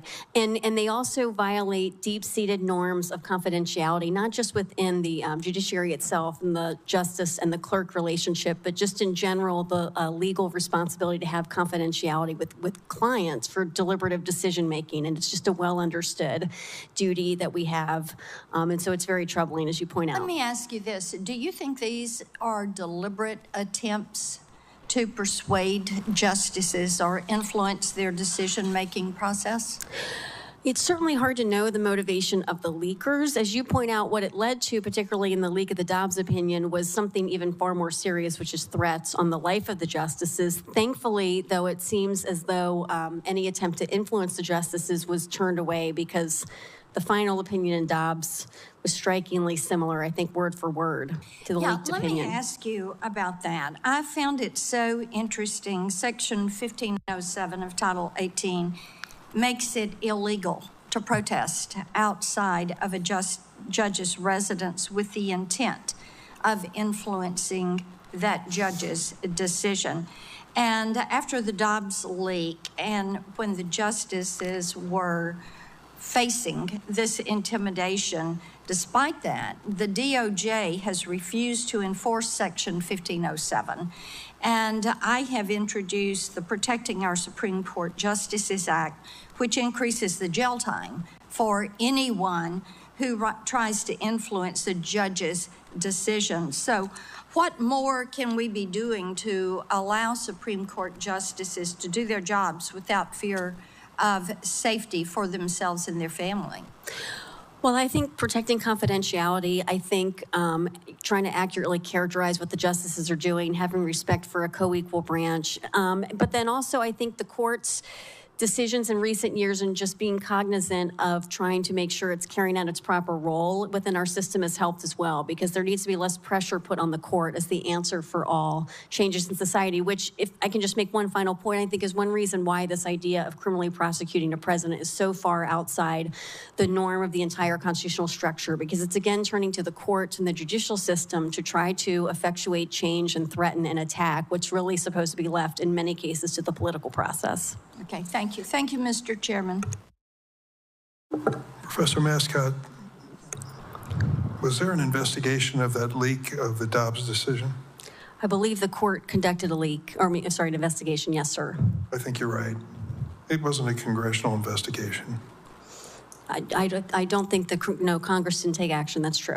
And it's my understanding they reached no conclusion as to who might have done it. Is that correct? That's my understanding as well, yes. There was a presumption in the questioning earlier that they decided it was a certain party or a certain judge. Oh, I didn't mean to imply that. No, I don't think we know who it was. I just wanted to clarify that. Thank you very much. Senator Padilla wanted to return and ask you, but I'm going to wait a minute or so to give him that chance, and then I'm going to adjourn the meeting. I'll make my closing statement now before he returns. Thanks to all the witnesses. I think this was an important, maybe even historic hearing. I'd like to close with the conclusion of Justice Sotomayor in her dissent in this case. She wrote, "Never in the history of our republic has a president had reason to believe that he would be immune from criminal prosecution if he used the trappings of his office to violate the criminal law. Moving forward, however, all former presidents will be cloaked in such immunity. If the occupant of that office misuses official power for personal gain, the criminal law and the rest of us must abide. We will not provide a backstop. With fear for our democracy, I dissent." Our next president will take the oath of office in under 4 months. I hope when that occurs, that individual chooses to respect the rule of law despite this cloak of immunity. Because, as Justice Sotomayor noted, the future of our democracy is at stake.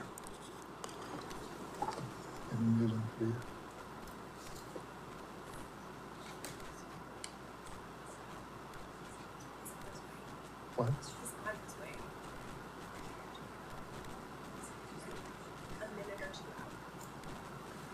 a minute or two, relax.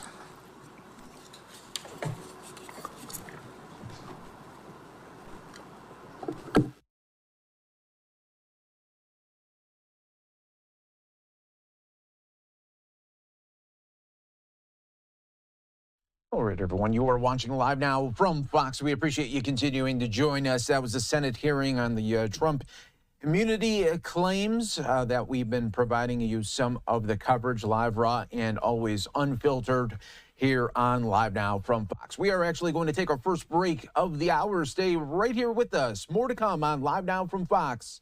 Back in just moments.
Welcome back, everyone, here to Live Now from Fox. We appreciate you continuing to join us as always. I'm your host, Mike Page, guiding you through the next several hours of live feeds, top stories, and when breaking news happens, you know we have you covered right here as always. We are getting you ready for the Donald Trump remarks that will be happening in Savannah, Georgia. He will be making remarks on the current tax code in the United States. So we'll be listening for that. When that happens, we'll bring it to you live, raw, and always unfiltered. In the meantime, let's go out to New York City as the UN General Assembly does continue.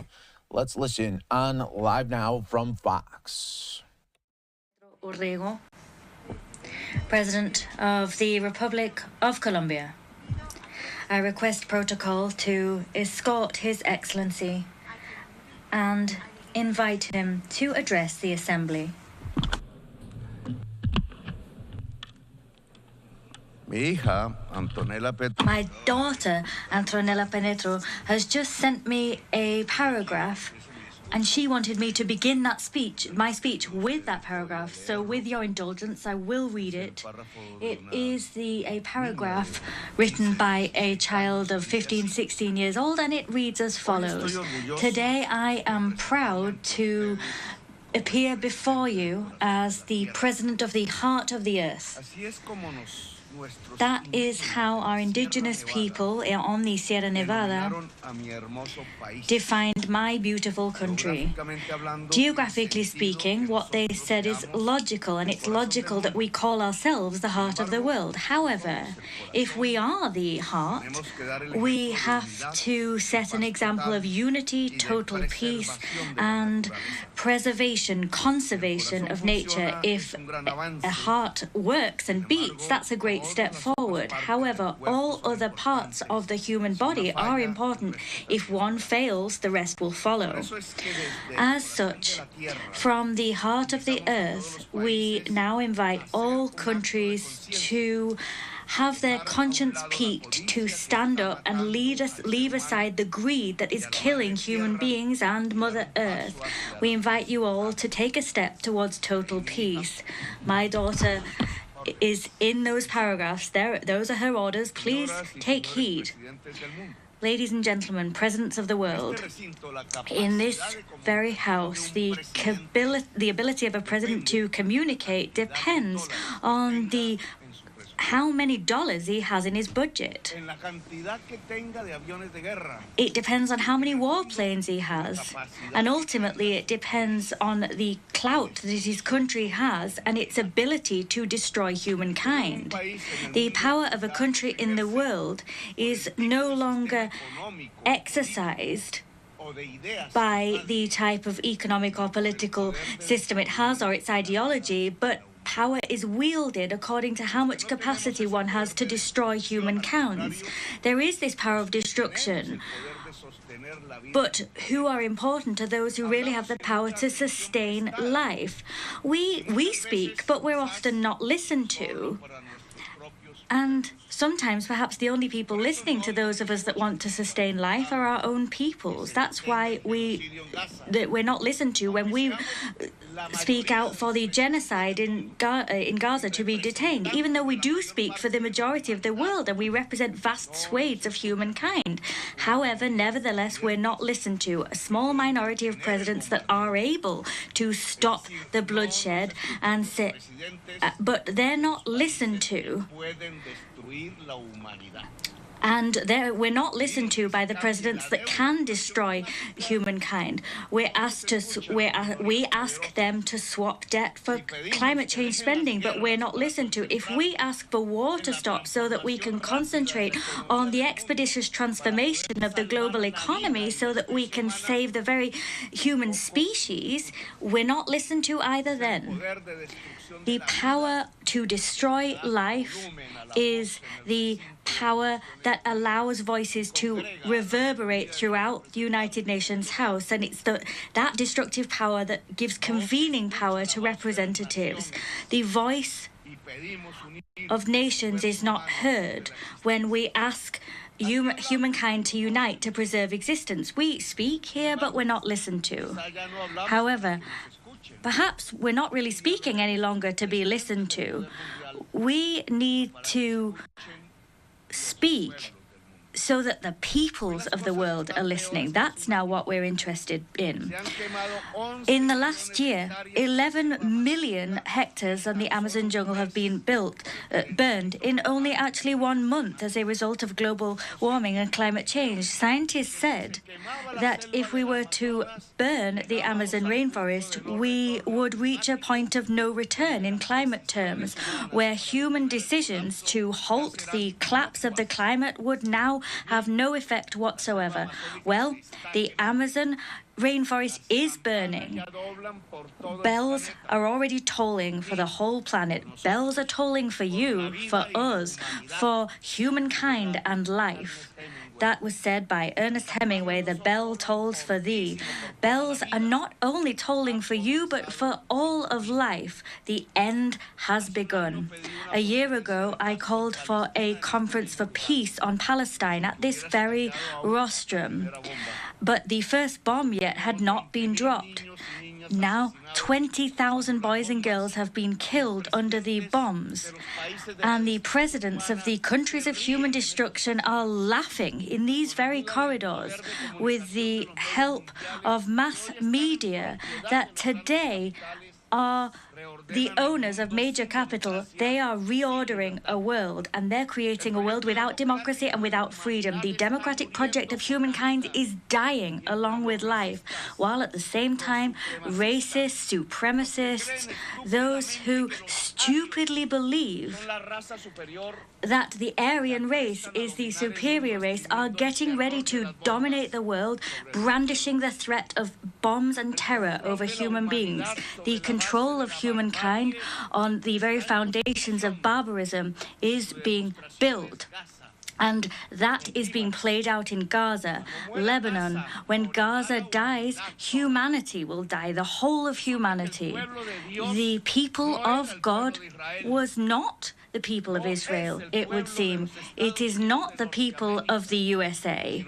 Rather, the people of God is humankind as one. The children of Gaza, they were humankind, the chosen people of God. They are killing God's chosen people, the children of our very humankind. There is one reason for this contemporary Armageddon. In the senselessness of governments that applaud genocide, governments that don't act to change economies and decarbonize them. All right, everyone, you are watching Live Now from Fox. We appreciate you continuing to join us there as the United Nations continues with their remarks out in New York City. We're keeping an eye on Georgia as Donald Trump will be speaking in just a matter of moments. So we will be bringing that to you once that does get going, coming up in just a little bit. But we are going to take a 2-minute break. But when we come back, take a look at the moment that happened yesterday at a grocery store in Pennsylvania. Yeah, that is the surprise of a lifetime. Donald Trump giving a mother of 3 in Pennsylvania a $100 bill at the grocery checkout line. We'll be talking to that mother coming up next on Live Now from Fox.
And welcome back, everyone, here to Live Now from Fox. I'm your host, Mike Page. Always great to be with you as we bring you top stories, headlines, all in the mix here on Live Now from Fox. Coming up in just moments, we'll be going out to Savannah, Georgia, where the former president, Donald Trump, will be giving remarks out there. We'll be giving it to you live, raw, and always direct. But speaking of Donald Trump, take a look at this moment from yesterday at a grocery store in Pennsylvania. The surprise of a lifetime for a mother there as Donald Trump gives a $100 bill at the checkout line to a mother of 3 there in Pennsylvania. Her name is Jenny Katz, and she joins us live right now on Live Now from Fox. Jenny, thanks so much for being here with us today. And first off, just tell me about this surprising moment. You're at the checkout line and you see the president there, Donald Trump, coming to you with a $100 bill. What's your reaction? It was great. He was super friendly, and yeah, I had zero expectation. We obviously knew he was going to be there that day, but I had zero expectation that he was going to hand me any money. So that was a huge surprise. And yeah, it was awesome to meet a former president, and especially Donald Trump. He was very nice. And tell us what you are going to do with that $100 bill. Are you going to frame it? Are you going to spend it? What's the plan there? I'm going to frame it for sure. Now, tell us the moment, because we see it on video there, and I'm for people that weren't in the grocery store, just what is the scene like when you see the former president there? You're at the checkout line, but what's the scene like around him? It was chaos, but it was so fascinating to see the way his media and the Secret Service all worked together. They were all so kind, so respectful and cordial. At one point, there was a man from the media who was very close to me trying to get a view of Trump. And he was like, "I'm so sorry, ma'am. I'm so sorry to be right in your face." Yeah, they were very respectful. It was a great experience, honestly. And talk about timing. So you're there, and of course you're at the checkout line there, and it just happens to be that moment where it's time to pay up, and then he comes over with the $100 bill there. And I mean, the surprise on your face, it was a shock, but it looked like enjoyment as well. Oh yeah, I mean, yeah, it was a surprise. But also I was having so much fun that day, yesterday, because I mean, it's just a once in a lifetime opportunity to meet a president, and especially a president that, we voted for twice and we plan to vote for again this year. And yeah, we were shocked and just so grateful for that opportunity. And let's talk about grocery prices. What have you been seeing in your area in Pennsylvania just in the last couple of years? It's been disheartening because it feels like the healthy staples that moms want to feed their families are what is just out of hand. Take eggs, for example.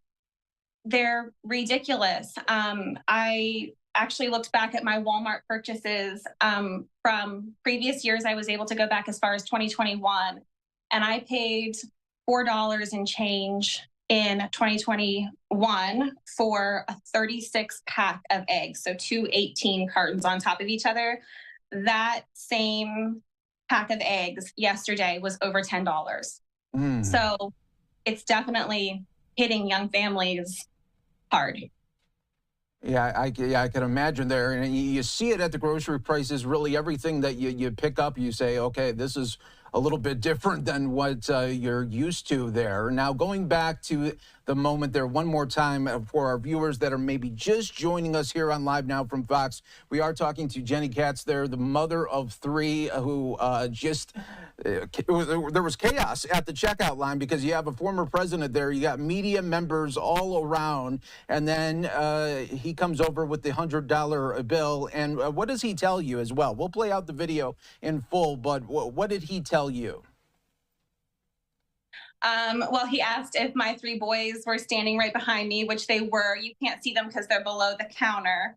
But he looked at them and said perfecto, which of course melts any mother's heart. I was like, oh, I think so too. Well, what an experience. Thanks so much, Jenny, for coming on and joining us here on Live Now from Fox. Truly a moment I know that you will never forget. Your family will never forget there. And keep that $100 bill framed up there.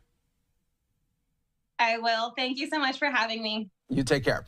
All right. And for our viewers, let's show you the full exchange right here on Live Now from Fox. We'll have the audio up as well.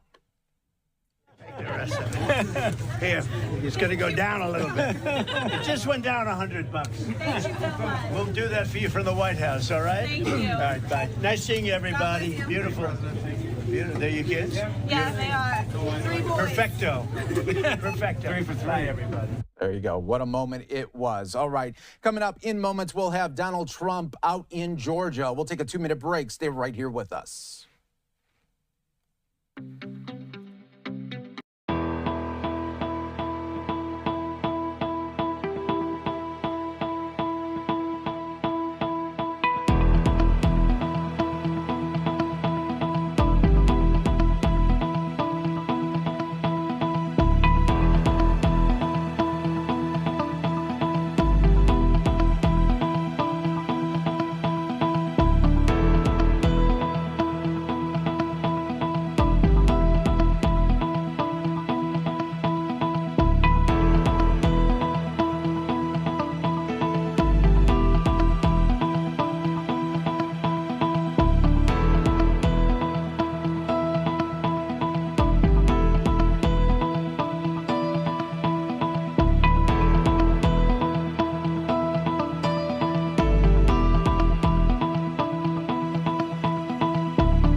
welcome back, everyone, here to Live Now from Fox. We appreciate you continuing to join us as always. I am your host, Mike Pace, guiding you through the next several hours, bringing you live events, the top stories. When breaking news happens, you know we have you covered right here as well. We are keeping an eye out in Savannah, Georgia. The former President Donald Trump expected to make remarks at the top of the hour, so we'll be keeping an eye on that. Once he gets going, we will bring it to you just like we bring you all the full remarks from Donald Trump, Kamala Harris, J.D. Vance, and Tim Walz, all right here as we get you ready for the race to the White House as we get closer to November. Let's go back out now to New York City as the UN General Assembly continues there with remarks from nations. Let's listen in on Live Now from Fox. His Highness Sheikh Tamim bin Hamad Al Thani, Emir of the State of Qatar. I request protocol to escort His Highness, and I invite him to address the Assembly.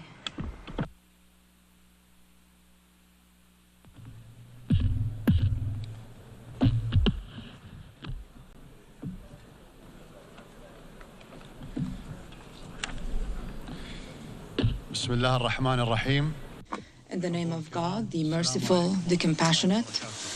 Excellencies, may the peace, mercy, and blessings of God be upon you. At the outset, I would like to congratulate His Excellency Mr. Philemon Young on assuming the presidency of the 79th session of the General Assembly, wishing him every success in his tasks. I express appreciation to His Excellency Mr. Dennis Francis for his efforts during his presidency of the previous session, and we commend the prominent role played by His Excellency Mr. Antonio Guterres, Secretary General of the United Nations, in strengthening its role and achieving its lofty goals. Mr. President, the blatant aggression that befalls the Palestinian people in the Gaza Strip today is the most barbaric, heinous, and extensive aggression violating human values, international conventions, and norms. This is not a war within the international relations well-known and common concept of war, but rather it is a crime of genocide by means of the most sophisticated weapons against the people besieged in a detention camp where there is no escape from the barrage of aerial bombing. Resolutions, condemnations, and reports have been exhausted. Nothing is left except the undeterred, ongoing, and premeditated stark crime with children, women, and the elderly as their victims. We oppose violence and the targeting of innocent civilians by any party. But after a year of this war, and with all that has taken place and that continues to take place, it is no longer tenable to talk about Israel's right to defend itself in this context without being complicit in justifying the crime. It is no longer plausible for any official to claim that they do not know. The facts are well known, and reports issued by international organizations about the bombing of schools and hospitals, weaponizing access to food and medicine, in addition to the published and publicly uttered intentions of Israeli leaders. Therefore, the failure to intervene to stop the aggression is a major scandal. Ladies and gentlemen, every year I stand on this podium and I begin by talking about the Palestinian cause, the absence of justice, the perils of believing that it can be neglected, and the illusions of making peace without a just solution to the Palestinian cause. I have done so every year at a time when the Palestinian cause has become absent from the speeches of major powers' representatives in our world. There are those who are tempted by the possibility of marginalizing this issue to get rid of its burden or seeing it vanished without resolving it. But the Palestinian cause is resistant to marginalization because it is an issue of indigenous people on their own land, a people who are subjected to a settler colonial occupation. This occupation has taken the form of an apartheid system in the 21st century. Can this be overlooked? The Palestinian cause will remain in place, except in two cases, either the end of the occupation or the disappearance of the Palestinian people. It seems there are those in Israel who entertain wishful thinking to eliminate the Palestinian people. The ongoing Israeli aggression for nearly a year is nothing but a result of the absence of a sincere political will, a deliberate international failure to resolve the Palestinian issue with a just solution, and insistence of the occupying Israeli authorities to impose a fait accompli on the Palestinians and the world with all types of force. The ongoing brutal war has fired the coup de grace at international legitimacy and inflicted serious damage on the credibility of the post-World War II concepts on which the international community was founded. As if the dire consequences of this approach, which are visible before our very eyes, are not enough to prove that ignoring a just solution is conducive to disaster. We discover, to our disbelief, that some are still trying to find innovative measures to run Gaza after the war, with or without an authority, only on the basis of security considerations. And what is meant, of course, is the security of the occupation, not the security of those languishing under the occupation. It is the same mindset that led from one disaster to another. It is the approach that wants to tailor the entire region to fit Israel, while looking for circumventions to avoid ending the occupation and work on imposing the rule of one people over another by force. Is it reasonable that even after this disaster, the major countries with the ability to influence the course of events are unable to reach a conclusion of the necessity to stop the war and pivot towards a just solution immediately instead of innovatively working on formulations to evade it? The end of the occupation and the Palestinian people exercising their right to self-determination is neither a favor nor a gift from anyone. Unfortunately, the Security Council has failed to implement its ceasefire resolution in the Gaza Strip and to refrain from granting the State of Palestine full membership status in the United Nations, despite the fact that the General Assembly adopted a resolution last May supporting Palestine's request for UN membership. The State of Palestine's full UN membership neither establishes its sovereignty nor ends the occupation, but at least it sends a message to the far-right government involved in challenging international legitimacy that force does not eliminate rights. Talking about such a step harming the peace process is simply eyewash, because there is no Israeli partner for peace during the current government's tenure. No peace process is taking place, but rather there's a genocide. In this regard, we highly value the position of countries that recognize the State of Palestine based on 1967 borders. The continuation of the humanitarian tragedy of the brotherly Palestinian people for more than 7.5 decades. This is a shameful stain on the conscience of the international community and its institutions.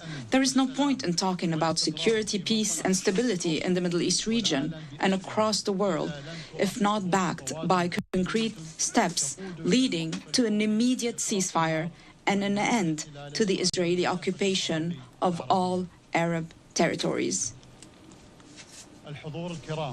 Ladies and gentlemen, it is no secret that we are facing a humanitarian catastrophe in Gaza and other Palestinian territories, which are subjected to coordinated attacks by the occupation army and settlers in an attempt to enforce plans to expand settlements, annex the West Bank, and Judaize Jerusalem.